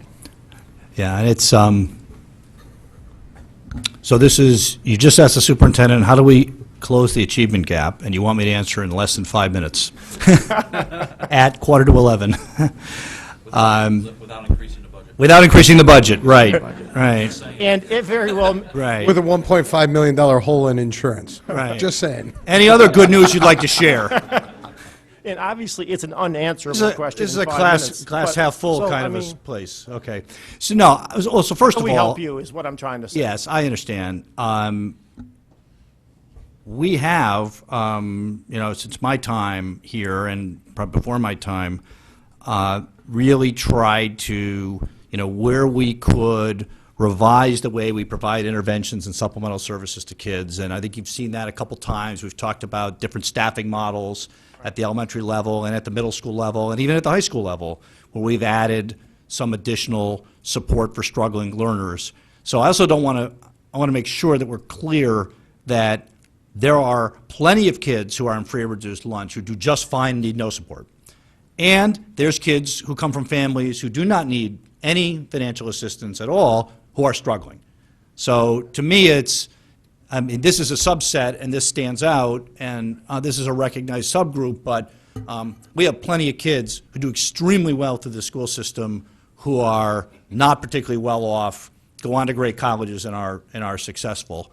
And so what we're trying to do then is to, yes, we've located some additional resources in a couple of the schools where the population is located, namely McKinley and Holland Hill, and we have a Title I grant that we're able to use at those schools. We really need to address our, how do we get all the kids up to standard across the, across the district. And I think we've made some strides there. If you looked at that slide about, I think, a cohort of kids who are below basic and how that's shrunk over the years, I think it has paid some dividends. But I think we need to look at more interventions. We have to look at different ways of intervening. We may have to look at some differences in instructional materials. We might have to look at some extended school day programming. And perhaps there are some town services with respect to extended hours, after school, before school kinds of things that could be a benefit. Maybe there is a synergy there. I think a large part of it falls on the school system and allocating our resources. And yes, we want to allocate additional resources to help the kids that need them to achieve it, but at the same time, we want to be able to meet the needs of all the other kids in the district. That's the rub, and that's the balance. So obviously, the closer you get to the budget we've given you, the better we can do this. You guys have given us some very good openings. Then they squashed them. Glad to oblige. Mr. Kiley, anything else? No, thank you for your thoughts. Yeah. All right, I want to bring it back to me for a minute. I do have a few questions and comments. So as everyone knows, or I think should know, both the Board of Selectmen and the Board of Finance get to vote on one number for the Board of Education, 150 some odd million, whatever it is, whatever it turns out to be. And then it gets allocated amongst the Board of Ed, by the Board of Ed. And you guys do a very nice job with the budget book, and it constantly improves, and your presentation is good. And so I sit back and I look at it and say, gee, if I was a Board of Ed member, or I was treating this like a business, right? And yes, okay, educating children is not a business, I get it. I'm not implying that it's, we're manufacturing widgets, but some of the principles apply, particularly when you get in a tight fiscal situation, right? As your graphs point out, and your charts point out, each year it's been a tight fiscal situation. And with the ongoing increases in benefits costs, retiree costs, utility costs, medical costs, the Affordable Care Act, and what that's going to do, let us just assume that this is going to continue in that vein. Not just this year, but in future years, right? So if you take all that, I sit back and say, okay, if I was running this, how would I need to look at this? Right? I had limited resources. How am I, to use an expression that you used, allocating my resources. And one of the frustrations I've always had with the budget book is that we don't get program costs. So we can't really sit here and say, how are we funding the English program? How are we funding the math program? How are we funding the music program? How are we funding the athletic program in its entirety to say, with this limited pot of resources, what are our priorities and where are we allocating them? And as a Board of Education member or as someone, a steward of it, those are questions that I would be having to make sure that I'm applying those resources to the appropriate areas. So I know the state is coming out with a separate general ledger recommendation. Number one, when is that coming? When's it going to be implemented? And does it allow for the type of reporting that you know? And Dr. Title, I'll be clear, you and I have talked about this privately, and I don't think you disagree with what I'm saying. Yeah, we have a legacy chart of accounts. Right. That does not lend itself to easily developing a program budget. If there are specific programs that people would like costed out, we can do that. We have to do it manually. So if somebody's, you know, and then there's all of the issues around how do you allocate your fixed costs, how do you allocate, you know, everything. But at this point, the chart of accounts was supposed to be changed over, what, next year? Next year. However, I think the business officials in the state and the accounting firm they hired to make this happen, they hired, who did they hire, Blum Shapiro? Blum Shapiro. They hired a real accounting firm to try to make this work. I think they're running into major obstacles. So my guess is that we're another year out from that. And so to the extent that anybody, you know, needs information on that, if there were a specific program, that, you know, that would be work on our part to do it, and we have to make some assumptions about how you would allocate, you know, some fixed costs around that. But, you know, that's something that ultimately I'd love to see us be able to do, you know, with sort of pressing the button. Is there any sense that the chart of accounts that's being worked on at the state level goes towards what I'm talking Program about codes. here? Yeah. I think so, right? Yeah. I mean, there are chart of accounts in use in school systems now that can produce this. So when do we decide that we're tired of waiting for the state and we want to do it ourselves? Well, we don't want to change ours, then have the state come out with theirs and have to change it again. I understand that. Right. Having sat in that chair, I completely understand Yes, that. and having gone through, with Doreen, a change in chart of accounts, it is a bear to do. I'm not an accountant and I can't play one on TV, but it is difficult. There's a million decisions to be made. And so I think that I would like to make sure that whenever we make the decision, that the state is firm on what their proposal is. So if they said, look, this is going to be the new chart of accounts, it's going into effect whenever, at that point, we can then make the move. I just don't want to have to make a move on this and then have to unwind it, because that would be incredibly confusing and a big waste of everyone's time. I completely agree, but I also don't want to be sitting here in 3 or 4 years waiting for it and watching a slide come up and saying, you know, by the way, you've caught 17 million of my request, you know, or 18 million, and I've cut these programs. I would rather have an informed discussion for you guys. I mean, at the end of the day, we look at a number, right? Yeah, exactly, right. It's really, you know, and so really it's, you know, yes, you can do a sort of, you know, big picture analysis of that. When the board sort of has to make the tough decisions about what goes and doesn't go, the question really is, if we make a reduction of X in this program, what will we save? Right. You know, it's not a matter of if we eliminate this whole program, what will we save? That's not usually on the table.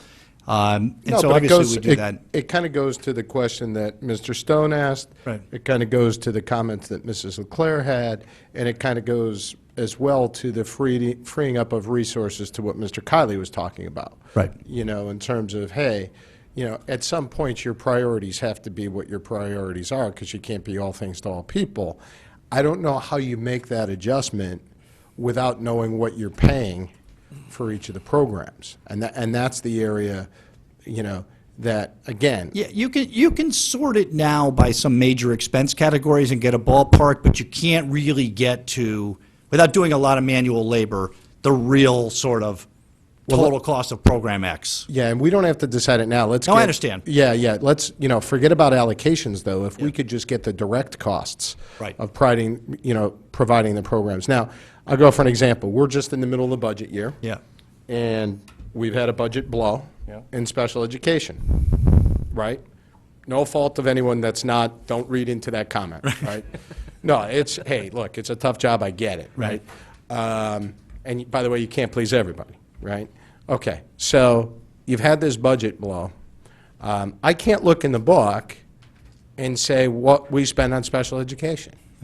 I know that it's a driving force, it's a $1.5 million budget blow this year, but I can't go and say, between the costs of providing the programs, both in school that we provide, as well as the cost of tuition, as well as the cost of transportation, by the way, as well as the cost of the hefty legal fees, right? Some of it. Some of it. I'm not saying all of it, Yeah. some of it, right?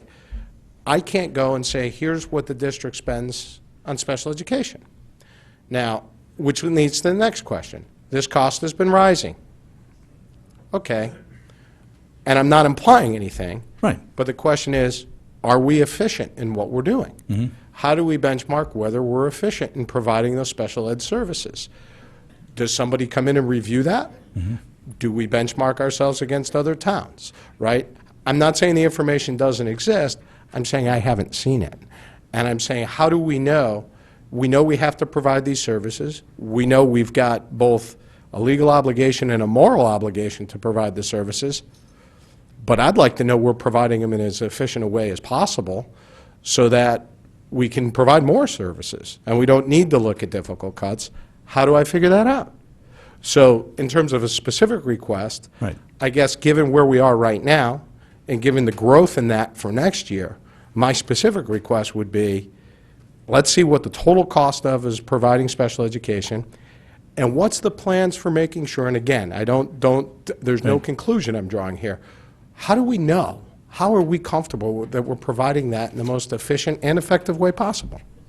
That's my question. Yeah, and actually, special ed costs may be it's not easy, but because those get reported somewhat separately to the Right. state, that one may be easier to capture than if you said, how much do we spend on language arts? Right, I understand. Where you've got a whole bunch of variables in there that are hard to, get at. So that particular request. Now, whether you can compare that to other districts, because we don't know if other districts have that kind of data, readily available in a program format and how they're capturing it. So we do know that in the aggregate, looking at Southern Fairfield County, because everyone's providing special ed and regular ed, we know in the aggregate we're quite a bit below the surrounding towns. Yeah, no, I But saw that. We don't know by program exactly how that compares to all the other towns. Agreed. Right.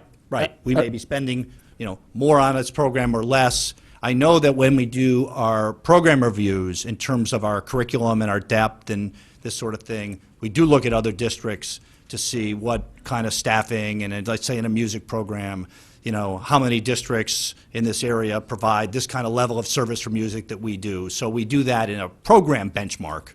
Right. But you're suggesting something a little bit different. It's more financial than it is Exactly, what are we right. providing. It's really, are we providing it efficiently? Right. Right? I have no doubt that we're providing what we need to provide. And you Right. can look at some of the stats that you guys, some of the achievements you put up. Right. It's just, I couldn't tell you whether it's being provided efficiently on a program-by-program basis. Right. And that doesn't imply that we're not. That's saying, I don't know. Right. So I'd love to see the special ed, and what steps are you guys taking to assure yourselves that we're spending that money appropriately? Since it's growing so much and it's driving your budget. This year. Yeah, thank you. Mr. Tetra? Tom, it's approaching 11 o'clock Yep. tonight. We've got a lot of people here. We used to have some guidelines in terms of what we did with meetings as we approach this kind of witching hour. What are the guidelines that the Budget Committee has suggested for us this year? Midnight? Is that the guidelines? We suggested 11. Right. We never implemented you need to take a vote, a two-thirds majority to continue, but I guess midnight's probably Reasonable. be reasonable, right? Any guidance for the audience in terms of what topics we'll get through tonight? We're definitely going to get through the Board of Education, and they will definitely have their chance for public comment. And the transportation, right? And at least Including transportation. right, Yeah. yeah. I hope. I would say we'll check on that one. Okay? Fair enough? Thank you. Thank you. Any other questions? Mr. Becker? Thank you, Mr. Chairman. Due to the hour, I will kind of cut back on my list, and I think there's two areas I want to just focus on. The internal service fund issue that we've got now, and flatlining that and not really being at the point of the IBNR. Are we looking at something, we've kind of been in a different position the last few years, dealing with the surplus and kind of whittling that down. So is the board going to, and this is the Board of Ed, once the budgets are all passed through, going to have to go back in and make that adjustment? Or are you going to, therefore, in theory, reducing from other areas to fund that accordingly for the beginning of the year? Or are you sort of going to try to live with that for, throughout the year? Because that would be a $1.5 million hole, really. So obviously the experience may get a little bit better, but we seem to be pretty clearly at this point, we're probably going to be in a pretty bad position from there. So I'd like to kind of get a little bit of that context to understand, there's already been one reduction to this budget, and kind of looking through the process, what you're dealing with as a real starting point. Yeah, the current board, when I say current board, it's the last 3 or 4 years, have always found that the number that we budgeted by the time we get to the RTM vote in May has improved. And so this board has not dealt with the, okay, so now it's not improved side of the question. And so I think we have to wait until we get to the April-May period and we say, okay, what is the number, to know exactly how we'll have to deal with that. So we don't have, I don't have an answer for you to say, okay, here's how we're going to solve it, because, the number just arrived yesterday or the day before for us at the board level. The sheet that you looked at Tuesday night, our board saw Tuesday afternoon. So that's going to have to just be conversation that we have, as we move through the budget process. Yeah, we've always been, since I've been here, very open with communication about this health insurance account, because it was a huge issue the first budget I went through here, because there were so many hard feelings about the feeling that the previous year the Board of Ed had taken a budget reduction in that account, somewhat not according to the way the world was supposed to work, without reviewing all of that. And subsequent to that, we've always had constant communication with the finance folks and everybody, as if the board's going to take a reduction or going to make changes in this, we need to make sure everyone's on the same page and okay with that. So last year, as we went through the budget, we were very careful as the budget was being reduced, as experience was getting better, that everybody was okay with that. That we weren't going to be seen as somehow, doing something that wasn't permissible under the rules. So I think the reverse would also be true. I know the town, for example, carried a negative number, and I know Bob and Mike and I have talked about this. The town carried a negative number for a while, and it took several years to build it back up.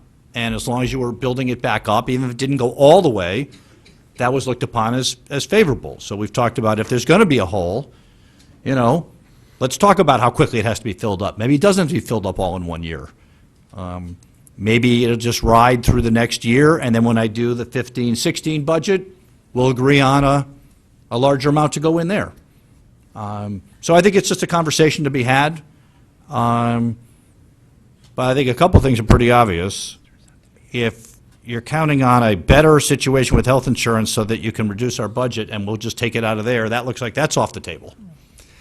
And so clearly, if we start thinking about, on top of whatever reduction is made by the town, on top of that, the board's going to have to move money into this, then the impact on any reduction is magnified even further. So I just think it's a conversation we need to have, a game plan, see where the numbers are. But again, this thing changes a lot. And quite the opposite. I'm more asking, just knowing that there's already been one, and that if there's more, I just want to make sure Right. I better understand how you guys would manage it, because you're right. I mean, there's been a lot of talk about it, but I've often pointed out to the Board of Ed's credit in that position, you guys were in a really good spot. And Right. yes, you've been asked to bring it down, and here we are. But We were given permission. yeah. So I think that answers it on that end. The next question actually really goes over through the chair to the first selectman. There's been a $400,000 reduction at this point, or 800, but there were some very clear earmarks on the first two rounds of 200,000. So on the 400, is there something that you're seeing? Is it generally an affordability sort of thing? Just trying to get a better sense of the 400, because we're hearing, and in some ways seeing a lean budget and all that, and they're automatically starting off at our discussion really 400 lower. So if you could just give something brief, I know it's late, but that'd be helpful. Yeah, I think there's kind of 1, 2, 3 points. One, as has been pointed out several times here, any specifics on what the adjustments are really go back to the Board of Ed in terms of exactly where they make those adjustments and that type of thing. And certainly they're more knowledgeable about that, and they haven't finished the entire budget process yet, so whatever happens within that would be part of a larger picture. But specifically, what I was looking at is the rate of change, rate of growth, and that when you're looking at trying to keep the budget increase or the tax increase under control, you have to look at what the drivers are and what's driving that. And it seemed that if we could bring this down 800,000, that would make a big impact. We found 400,000 in new information updated since the Board of Ed met, so those were changes they wouldn't have been able to make at that point. And then the other 400,000 amounts to about a 0.2% part of the budget, and that seemed to be something that could be absorbed. But it's very definitely asking the Board of Ed to go back, look at the budget, and find those cost savings. Okay. Yeah, that's it. Thank you. I'm going to go to Mr. Walsh, and then we're going to try to wrap this up if we can, unless there's more questions. Mr. Brown. After Mr. Walsh. Okay.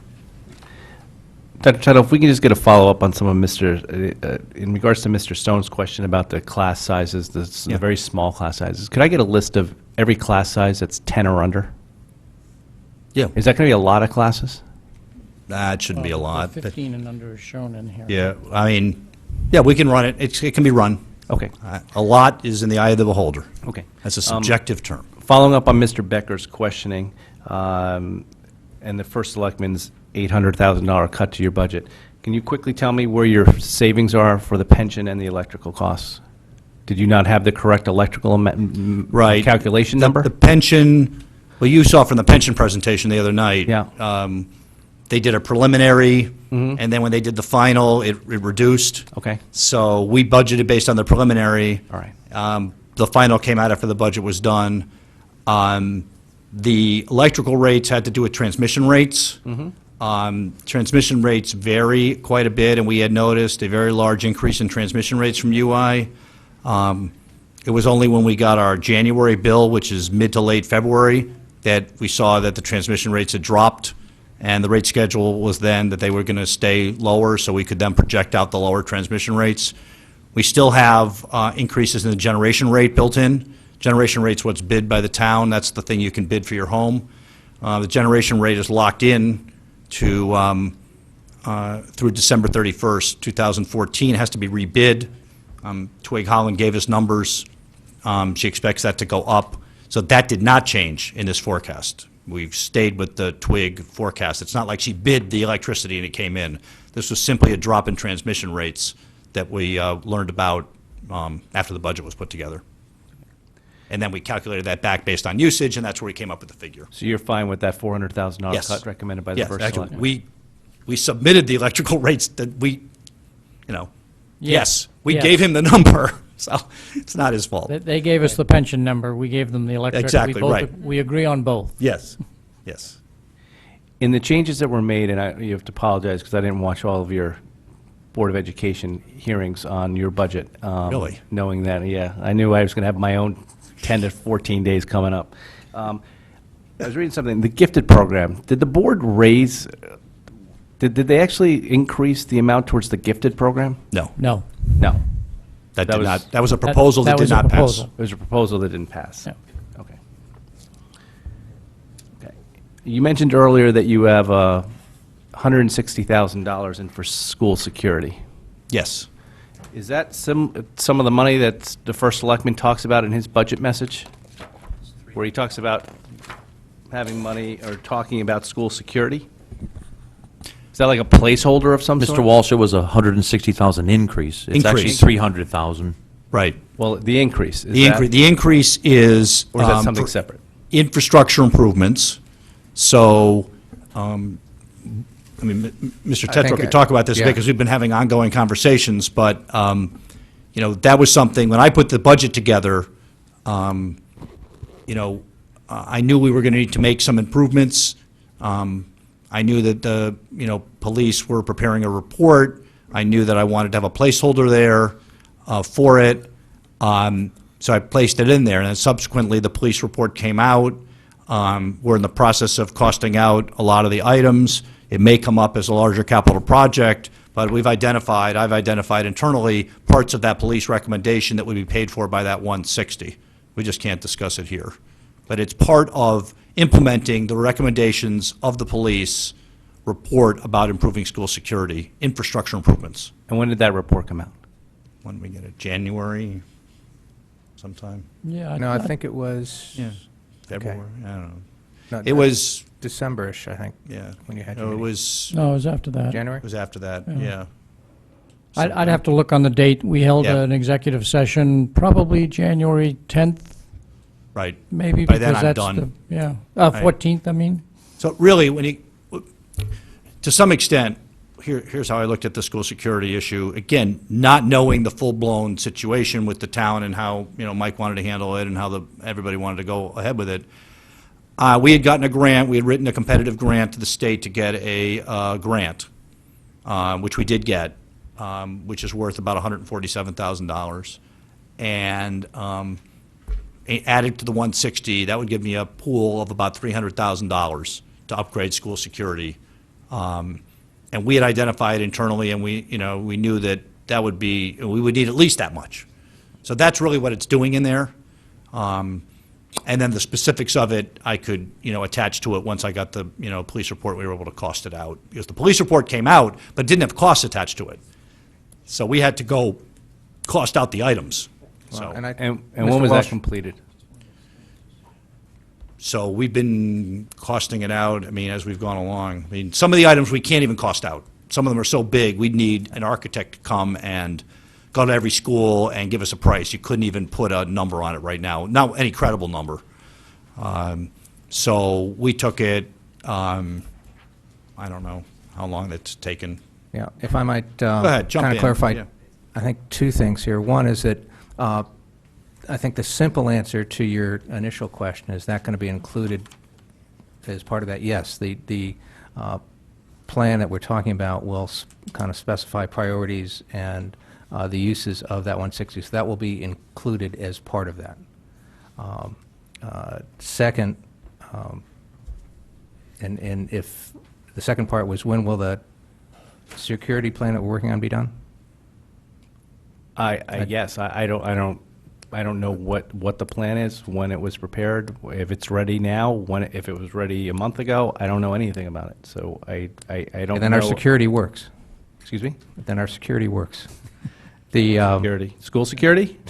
Does school Sorry. security work, because then we don't have to buy it anymore? That's an 11:15 bit of humor.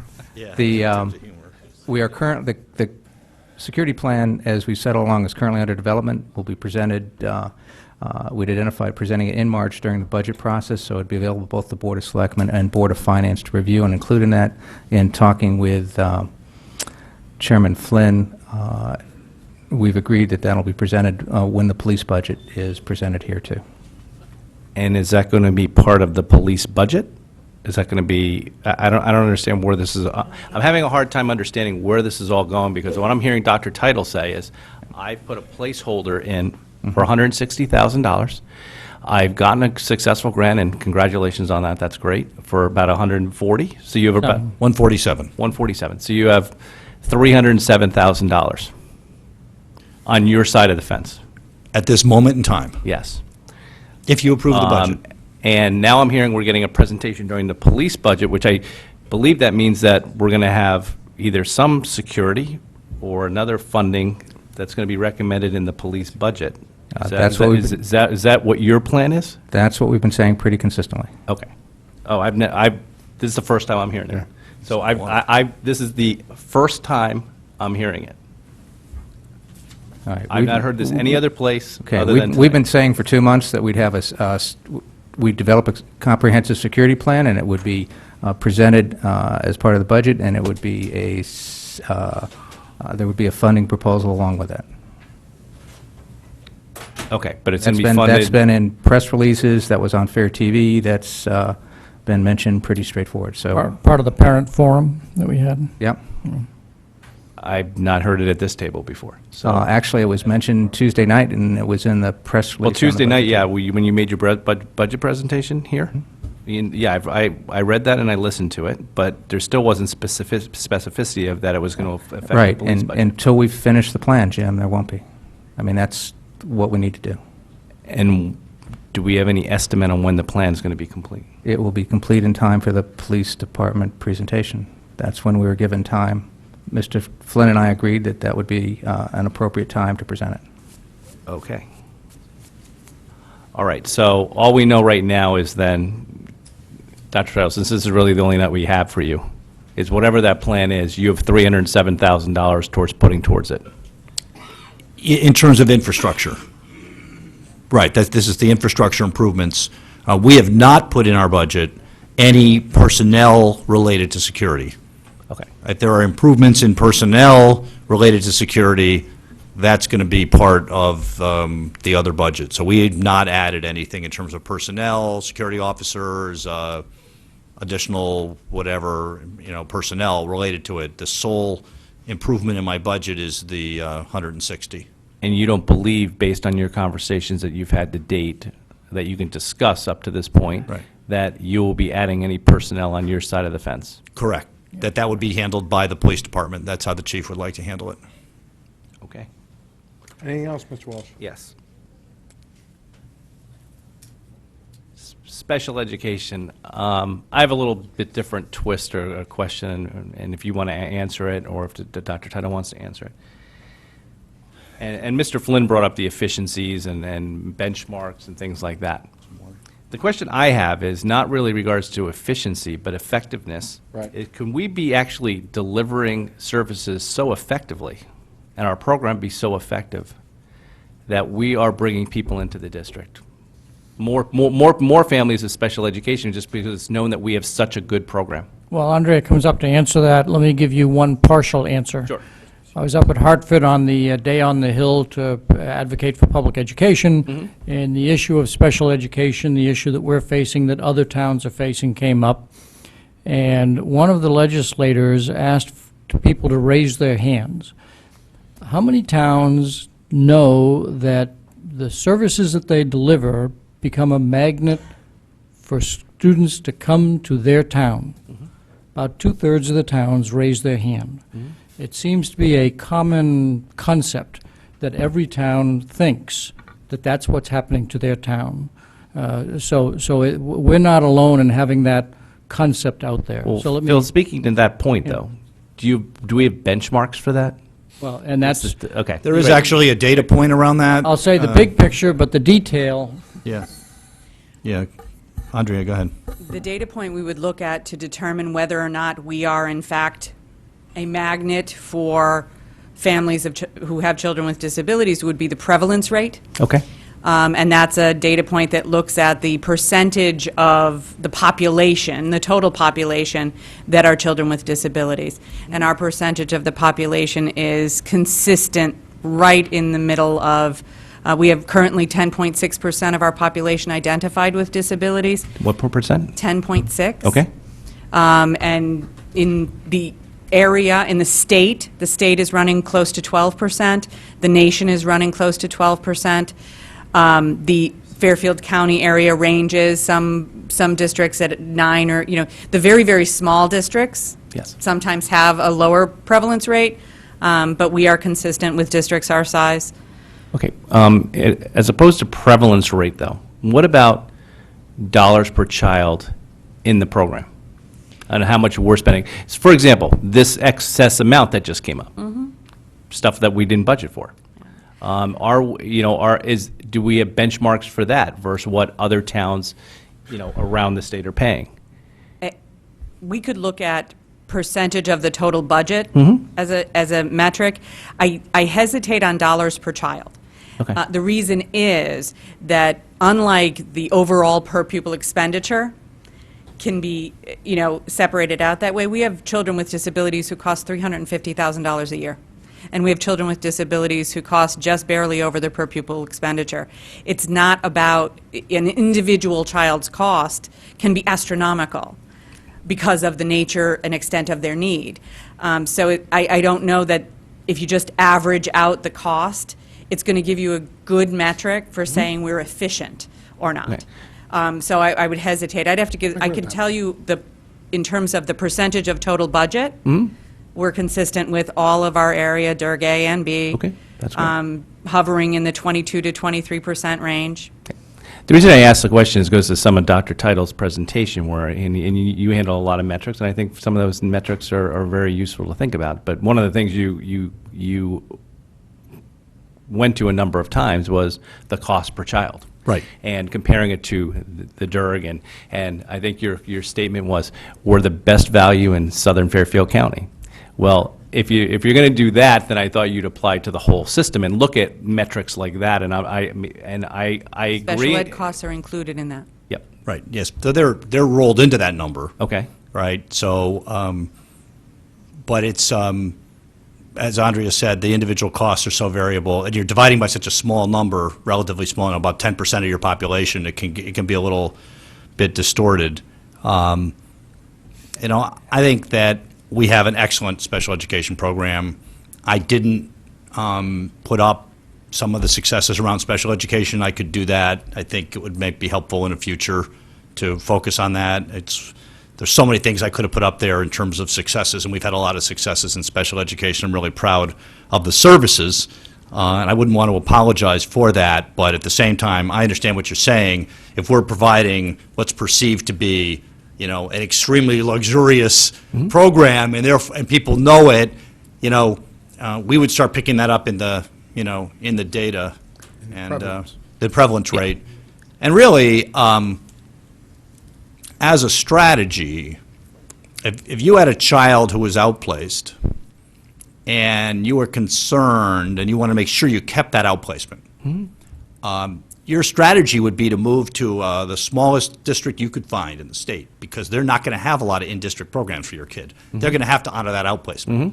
You wouldn't necessarily move to Fairfield, because Fairfield, we've got some in-district programs. Like we've got a really strong autistic program in the town, and you might have a child who's outplaced, who here we can handle them within the district. So I think it might be a little counterintuitive to think that way, but if people are shopping around and you've got an outplacement you really like, you probably are going to pick a different town to go to. Okay, I'm just asking questions that some constituents ask, and I have to say that I'm proud of our special education program. And I think as a community, I think that you should be judged by how you treat the neediest of your community. And I just want to know I didn't see any metrics on any of that stuff, so that's why I was just asking those questions. I could say that all of those graphs include children with disabilities. So all of that student achievement data is on 100% of the population. We don't take out children with disabilities and bump up those scores. So those graphs you're seeing include the achievement of children with disabilities. So we have children with disabilities who are going to college every year. We have children with disabilities who are going into the world of work and are doing quite well. So I don't want you to leave thinking there weren't any metrics that included, they just weren't disaggregated solely by children with disabilities.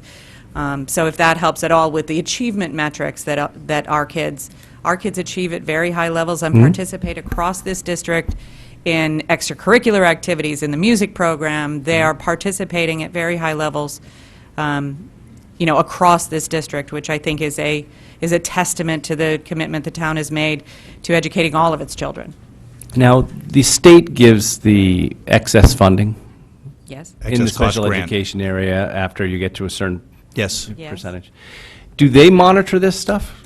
Do they monitor, like each in communities that says, we have a little issue because your percentages are higher Yes. than whatever? Do Believe me. Do we ever get contacted by them? They monitor every move we make. State monitors, the federal government monitors. Right. We have a focused monitoring system in the federal, under the federal IDEA because of the federal funding. And so we are monitored by the federal funding, all of the data related to, I believe, 22 data points in special education. If you go, the State Department does a annual performance report looking at all of the districts. And then if districts' data falls above or below certain data metrics, then we are put through a compliance review process where the state comes in or the federal government comes in and reviews our practices, reviews our policies, reviews the data and the numbers. They come in and they ask for individual student IEPs, and they review those against it. The excess cost provision is audited every single year to determine that we're actually seeking the funding. We have to prove that we spent each and every dollar on the children we reported, and that is audited every single year. We have been lauded by those auditing firms for the thoroughness with which we do that accounting. So we are audited rather heavily by lots of people because of the funding we receive through the state and the federal grants. Okay. Mr. Brown, do you have anything? All right, anybody else? If not, I'm going to open this up to public comment. Thank you very much. I'm going to ask that any members of the public that have a comment, please just come up to this microphone here, state your name, your address, and you people can please stay. No questions. Please limit your comments to no more than 2 minutes, and please try not to be redundant with the other speakers. So feel free to come on up to the microphone. Thank you.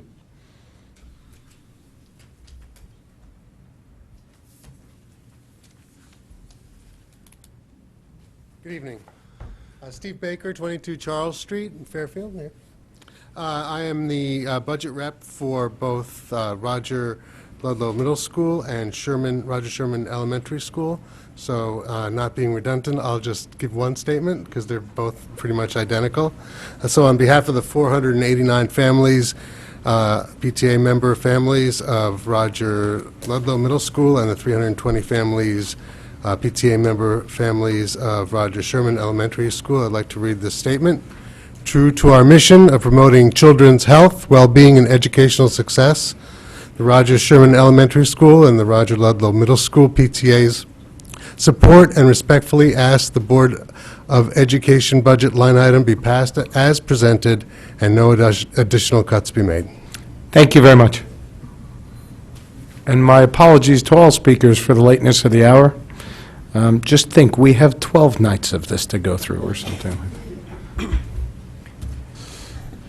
Good evening. I'm glad I'm not saying good morning. Give it some time. My name is Lisa Havey. I live at 216 Longview Avenue, and in years past, this meeting has gone on to 1, 2 o'clock in the morning, and I'm very glad that it's been changed. Thank you.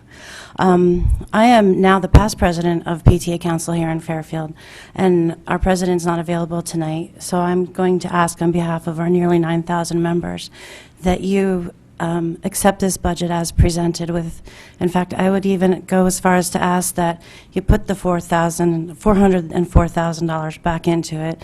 And if I could be really bold, is we'd like to see some more language brought back, and we'd like to see some gifted and talented programs brought back, and we'd like to see late buses brought back into the middle school and the high schools. However, we understand that those things can't happen. So in lieu of adding those things that are very important to the educational process of all of our children, please don't make any further cuts, because as you can see, there's nowhere else to go. This is the bottom, this is the end, and we don't have any more. Thank you. Thank you.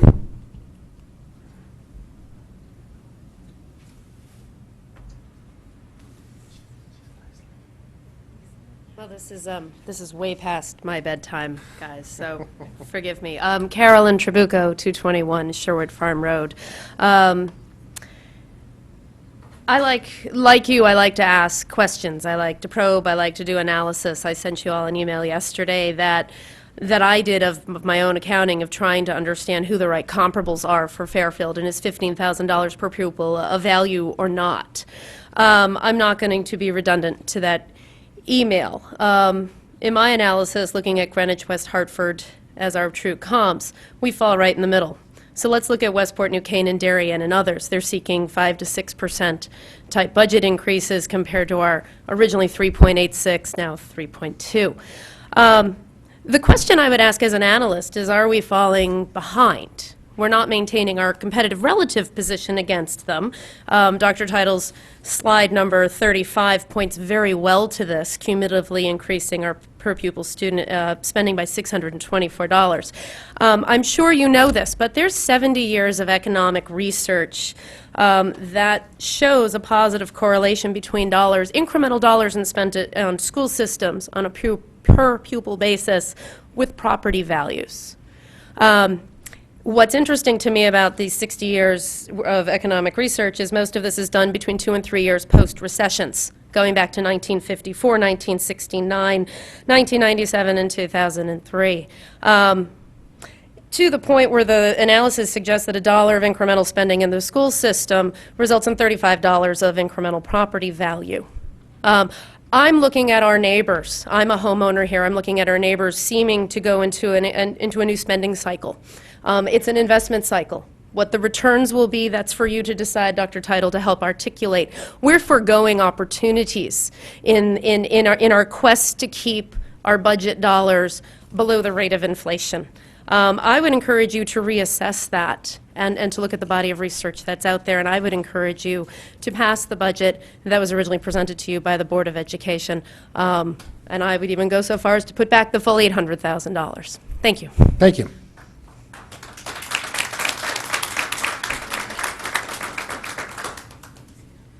Hi, my name is Anu Sassi, and I'm at 229 Adley Road.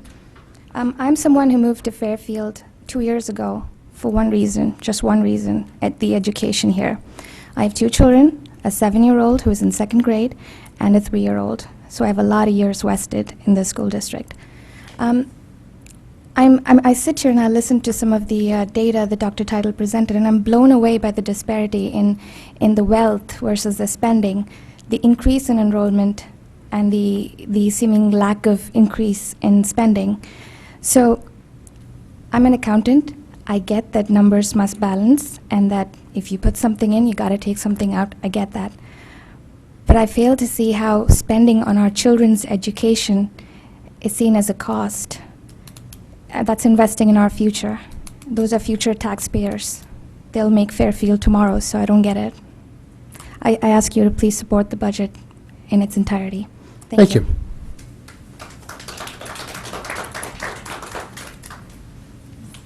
Hi, good evening. Kristen Farrington, 79 Wellman Court. First, thank you for your time and your service to our town. I know these late nights are not easy. First, I do want to say that I don't believe in general that something being more expensive translates into it being better. But one of the slides that Dr. Title presented really hit me. The goals of implementing student mandates, continuing quality, and improving, compared with the step-up graph of where our budget improvements or our budget increase goes every year. $353,000 to cover technology, program improvements, and textbooks, while the unallocated delta proposed for reduction is $400,000. I guess, to Mrs. Leclerc's point, where, these increases are going and what's left over for keeping our quality and improving. As the metrics presented have shown over the past years, our district, our principals, our teachers have risen to the occasion and have been doing less than more. But where is the tipping point? When does our quest to limit spending stop creating value and translate into a struggle to keep our value? And furthermore, to improve our value, can we keep up with other towns? I'm concerned that we're going to eventually be faced with a crisis of confidence in our town, and it's going to take a lot to get back to where we were. Our teachers and our administrators, and their hard work notwithstanding. So I respectfully ask that you approve the originally proposed budget from the Board of Education. And as someone on the Board of Finance so eloquently stated earlier, $469,000 is roughly 0.5 or 0.5%. So are our children worth it? Thanks. Thank you.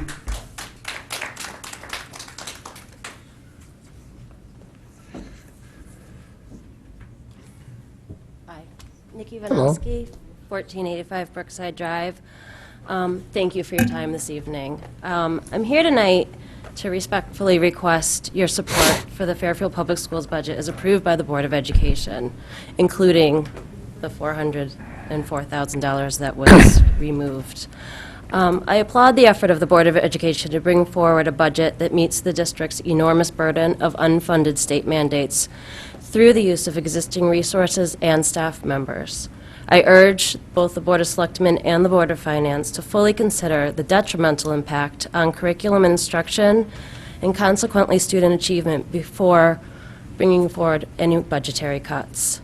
Our education system is in a state of flux. You've seen it in the news. And I think it's more important than ever for us to preserve our existing educational programs, to preserve the structure of educational excellence that our district is known for. So I respectfully ask for your support of the budget in its entirety. Thank you. Thank you. Good evening. Good night. Ann Good morning. Harvey- Good morning. Ann Harvey, 363 Hemlock Road.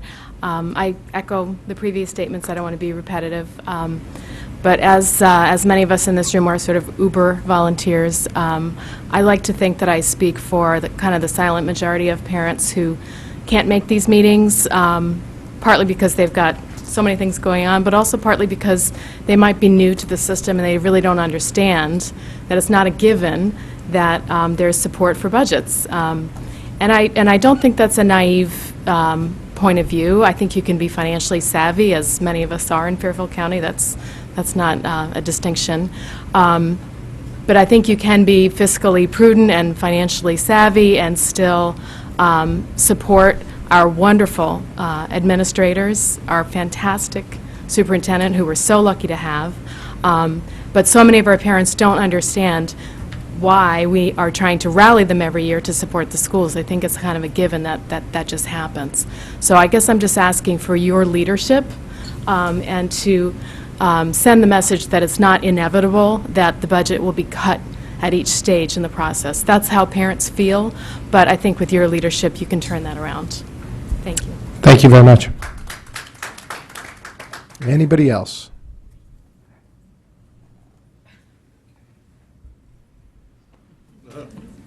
Mark Patton, 503 Valley Road. I guess I feel like I wouldn't be doing my job if I didn't speak a few words in support of the budget that I voted for a couple months ago.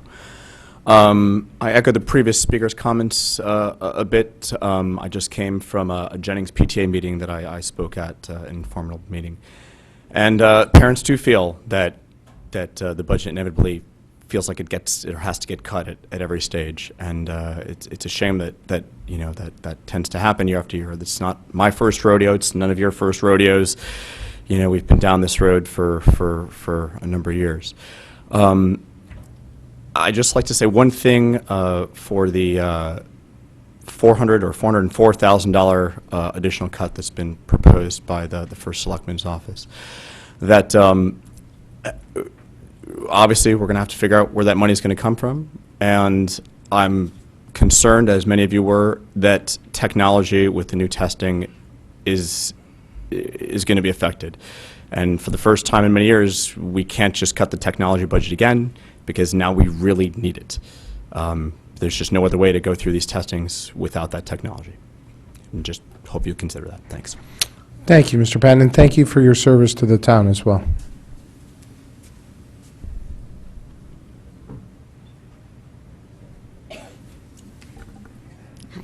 Hi, Nancy Haberly, Duck Farm Road. I'm stating I am pro-education, but the past 3 years I've seen the budget increase, but the student services I feel have decreased, and Mr. Dwyer even talked about that, the music, the language, pay-to-play, parking fees, paraprofessionals are cut.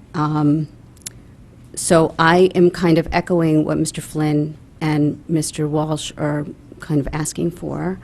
I just want us to be fiscally responsible. I feel like I'm concerned about the management of the funds that the BOE receives from the town and the taxpayers.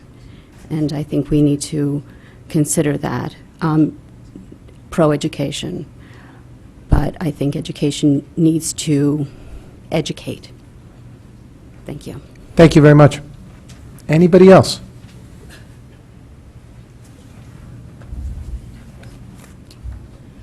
Good evening, good morning, good night. Donna Cornell, 85 Evelyn Street in Southport. Thank you all. I myself just started on the board and have spent many late nights here too, except we used to get water. We don't in the audience.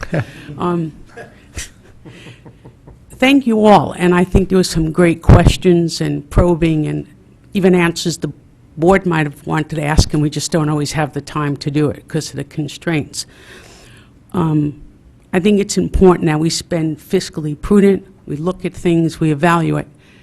But I think this board in particular, excuse me, has spoken loud and clear, because not only did we look at Dr. Title's budget, we actually increased it, or are asking for an increase. So I think that shows that this town needs more. And as one of you said, and I think it was you, Mr. Flynn, sometimes we have to take and give away. There is a limited amount. But I think we've all spoke loudly, and I'm here as an individual, but being on the board, we've all said we need more. And we can't deprive these children. These are our future, and we have to educate them appropriately. So I thank you all, and give us more than just passing this budget. Thank you very much. Thanks for your service and good luck on the board. Anybody else? Seeing none, I'm going to move on from the Board of Education budget. There will be another opportunity to comment on this budget on that March 29th Saturday meeting. The night we do vote on these budgets, there are no public comments. That is a public executive session, which means that there are no public comments on the night of the votes. But I appreciate everybody coming out tonight. My apologies for the lateness of the hour, but this is what we go through. Yes. Mr. Flynn, would you, given the lateness of the hour and given, I think, the comments historically by this board over time, and I believe the Budget Subcommittee also referenced this in their comments, that at some point, not everybody here is thinking as clearly or hearing as clearly, and it might be good to consider cutting off the items at this point and revisiting them. I have no problem with that. So what is the pleasure of the board on this? We've got Health and Human Services and private. Yeah. Why don't we do John Fickey? Can we Why get don't through do- the transportation at least? Because everyone's here for that, right? I think that'd be fair to Mr. Fickey. Tom? Health ahead. and welfare is, you know. I don't know. Excuse me, to the members of the public, can I ask you to just be a little bit quiet, because we still have a meeting going on. So thank you. If I could just ask you to be quiet. Tom, I don't know if this is appropriate this time, but we keep hearing about the unfunded mandates. Is there a way that we can find out what the unfunded mandates actually cost us? Dr. Title, you don't have to answer that tonight, but could you get back to us on your estimate of what they're costing? Well, we've got a very nice list bookmarked on our website. I'll send the link out. That is a list of all the unfunded mandates. Translating those into dollars is really hard to do. Can you take your best stab at translating at least some of those into dollars? The major ones? I can do my best, but it's a lot of conjecture. But please try.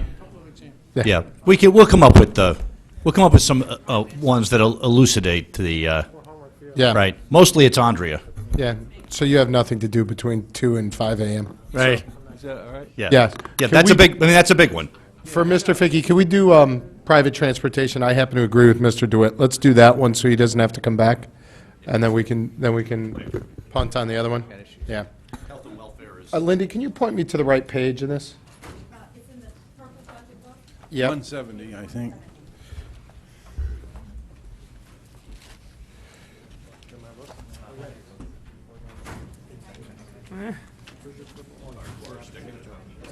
Okay.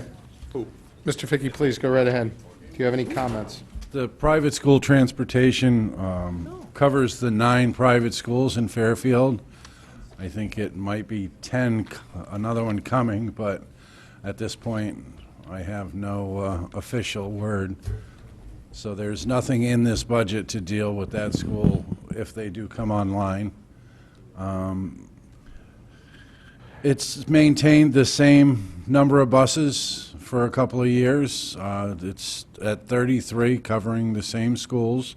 How is the price going, how is the cost going down year over year?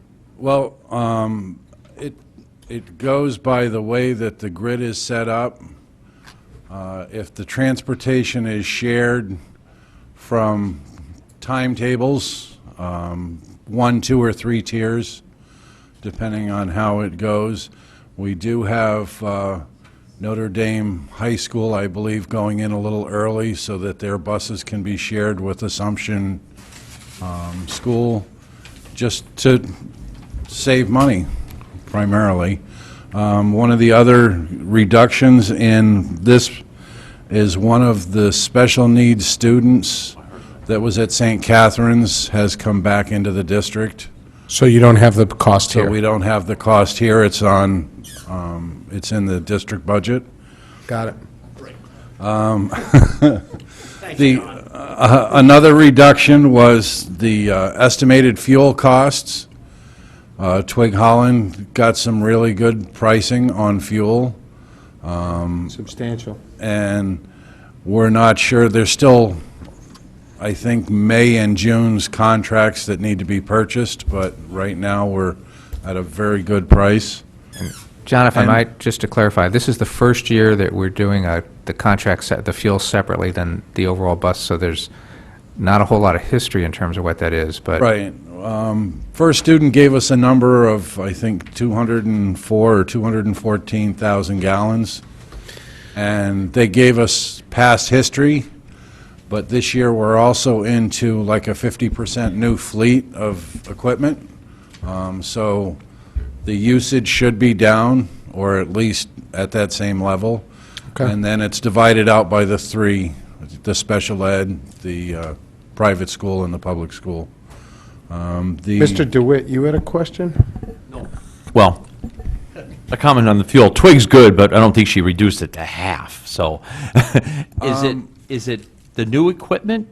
I think right now we're at 294, and I know when we originally built the budget, I think it was at 4.25 Oh, per gallon, you mean? per gallon for the diesel. Wow. So. That's pretty good. Wow, that's fantastic. Holy mackerel. Yes, she does a Oh, fantastic so I take back, job. sorry, Twig. I take back what I said. Maybe are they good? But there's no reduction, because we have all new buses now, so I But mean. no, we're at 50%. Right. At this 50%. point. And next year, we will have the fleet will have been Oh, I got completely you. focused through. Could we put Twig in charge of contract negotiations? Right. Just asking. Well, I think what happened was, last year, we knew that the bid amount had come down, and the public side, we took that reduction, but I don't think it was ever taken out of the private side. Right. Got it. So when we built our budget last year, it was 4.25. Then she bid it out, it was like 308. And we took that as part of our reduction last year. Everybody knew that. Okay. But I don't think in the whole thing, I don't think the private transportation ever took the number. So they're still carrying 4.25, whereas the public is carrying 308. So that's why we don't have the same fuel reduction that he has. Anybody else? Mr. Walsh? Mr. Fickey, in regards to the new fleet, there's rumors out there about the buses, some of the buses, the new buses are taller, so they can't go under some of the bridges. Does that increase cost because you're having to go longer routes or whatever, or no? When we actually put the whole package out to bid, DATCO was here, and they're one of the big sales companies in the state, and they told us at that point, in our original specifications, we wanted buses under 9 feet 6, and they are not manufactured. They don't manufacture them anymore? You can't get them, Okay. so. No choice. So does that change, like, increase cost because you have to go different, longer routes and only under certain bridges and? It's caused two problems. Pull out of Tomlinson Middle School, the town widened the end of the road, but the buses can't go to the right because they can't fit under the trestle. They all have to go to the left, and, you know, the rerouting was something, but the software had no problem with it. We've had a couple of drivers that forgot they were in a new bus. So they've taken some roof hatches off at Center Street in Southport. No, but That's what insurance is for, right? it's a learning curve. Learning curve. Oops. We've also taken advantage of a prepayment discount that was in the contract, so there's, you know, that's a reduction to the budget. The other thing that's on here, which we didn't know to budget for this current year, was the field trips that Park and Recreation takes in the summer. So it just kind of got absorbed into the costs. But with the cost savings that we have with the fuel, you know, that'll be easily absorbed. Great. Because it's really a small number. Great, thank you. Thank you. Any other questions? Okay, seeing none, public have anything? Anything on 9 and 6 inch tall, 9 feet 6 inch tall buses? We knew they wouldn't fit when we bought them. They still have like the 14-inch seats though, right? Yeah. Or whatever it is, the 13. butts per thing, yeah. 13. Yes, 13. I would lose on that one. I'm over the average. All right, real quick, let's go to the Health and Welfare Services. Just looked at it, and it's flat.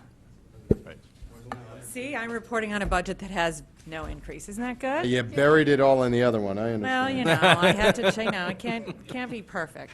Yeah. Health and welfare represents, it really just goes to serve our obligation to Child Find, to the evaluations and support for children with disabilities who attend the non-public schools in town. And it is staffed, and the non-public schools are happy with the staffing we have, and we provide that service to any and all, both resident, I think I explained this last year, both resident and non-residents. They have, if they attend school within the city limits, regardless of where they live, we're responsible to provide evaluations, both initial evaluations and triennial evaluations every 3 years. Any questions on this budget? Mrs. Leclerc? No, okay. Oh, sorry. Just really quick, how is it the budget calculated? Is it like a percentage of, like, how do you determine it? Is it a salary or is it? It's staffing, partial staffing. There are staff members in the district who part of their job responsibility is to do those evaluations, and that's. Okay, so it's an allocation of. Right. Okay. Little bit of materials and protocols, paper stuff, but Yeah, for the page most part, it's staffing. 173 lays it out, but Mrs. Leclerc is right, there's, the partials. right? Partials. Mr. Walsh? This is kind of related, I didn't know that if you're out of the district, but you come into the district, we pay for that testing and services, correct? If you attend school within the city limits of Fairfield, the Fairfield Public Schools are responsible for Child Find. Okay. But going back to the busing, that doesn't apply the other way around. If you're, correct. If you're an out-of-town child coming to, let's just pick one, Fairfield Prep. Right. You do not get transportation costs for that. Fairfield Prep contracts for that separately. Separately, They yes. pay for the, Fairfield Prep has a contract with First Student and provides those buses. So you'll see these buses picking kids up. Yeah. Happened to me the first year I was here. I was commuting home. Picked you up in a bus? Well, I was at the train station, and this bus that said First Student was coming in, and all these Fairfield Prep kids were getting off. So I called John. I said, I found a great budget cut. What are we doing? He said, no, they pay for that separately. So that's all, Okay. Yeah. Great. All right, any other questions on this? All right, anybody else? I think we're, yeah. Do we have any questions? Nothing from the public? Okay, do we have a motion to adjourn? Yeah. I think I have to recognize Chris. We'll give Deb the second. No, I think we'll go to Jim Brown. All in favor of adjournment? Those opposed? Good night, everybody. The Tonight Show will be back next week.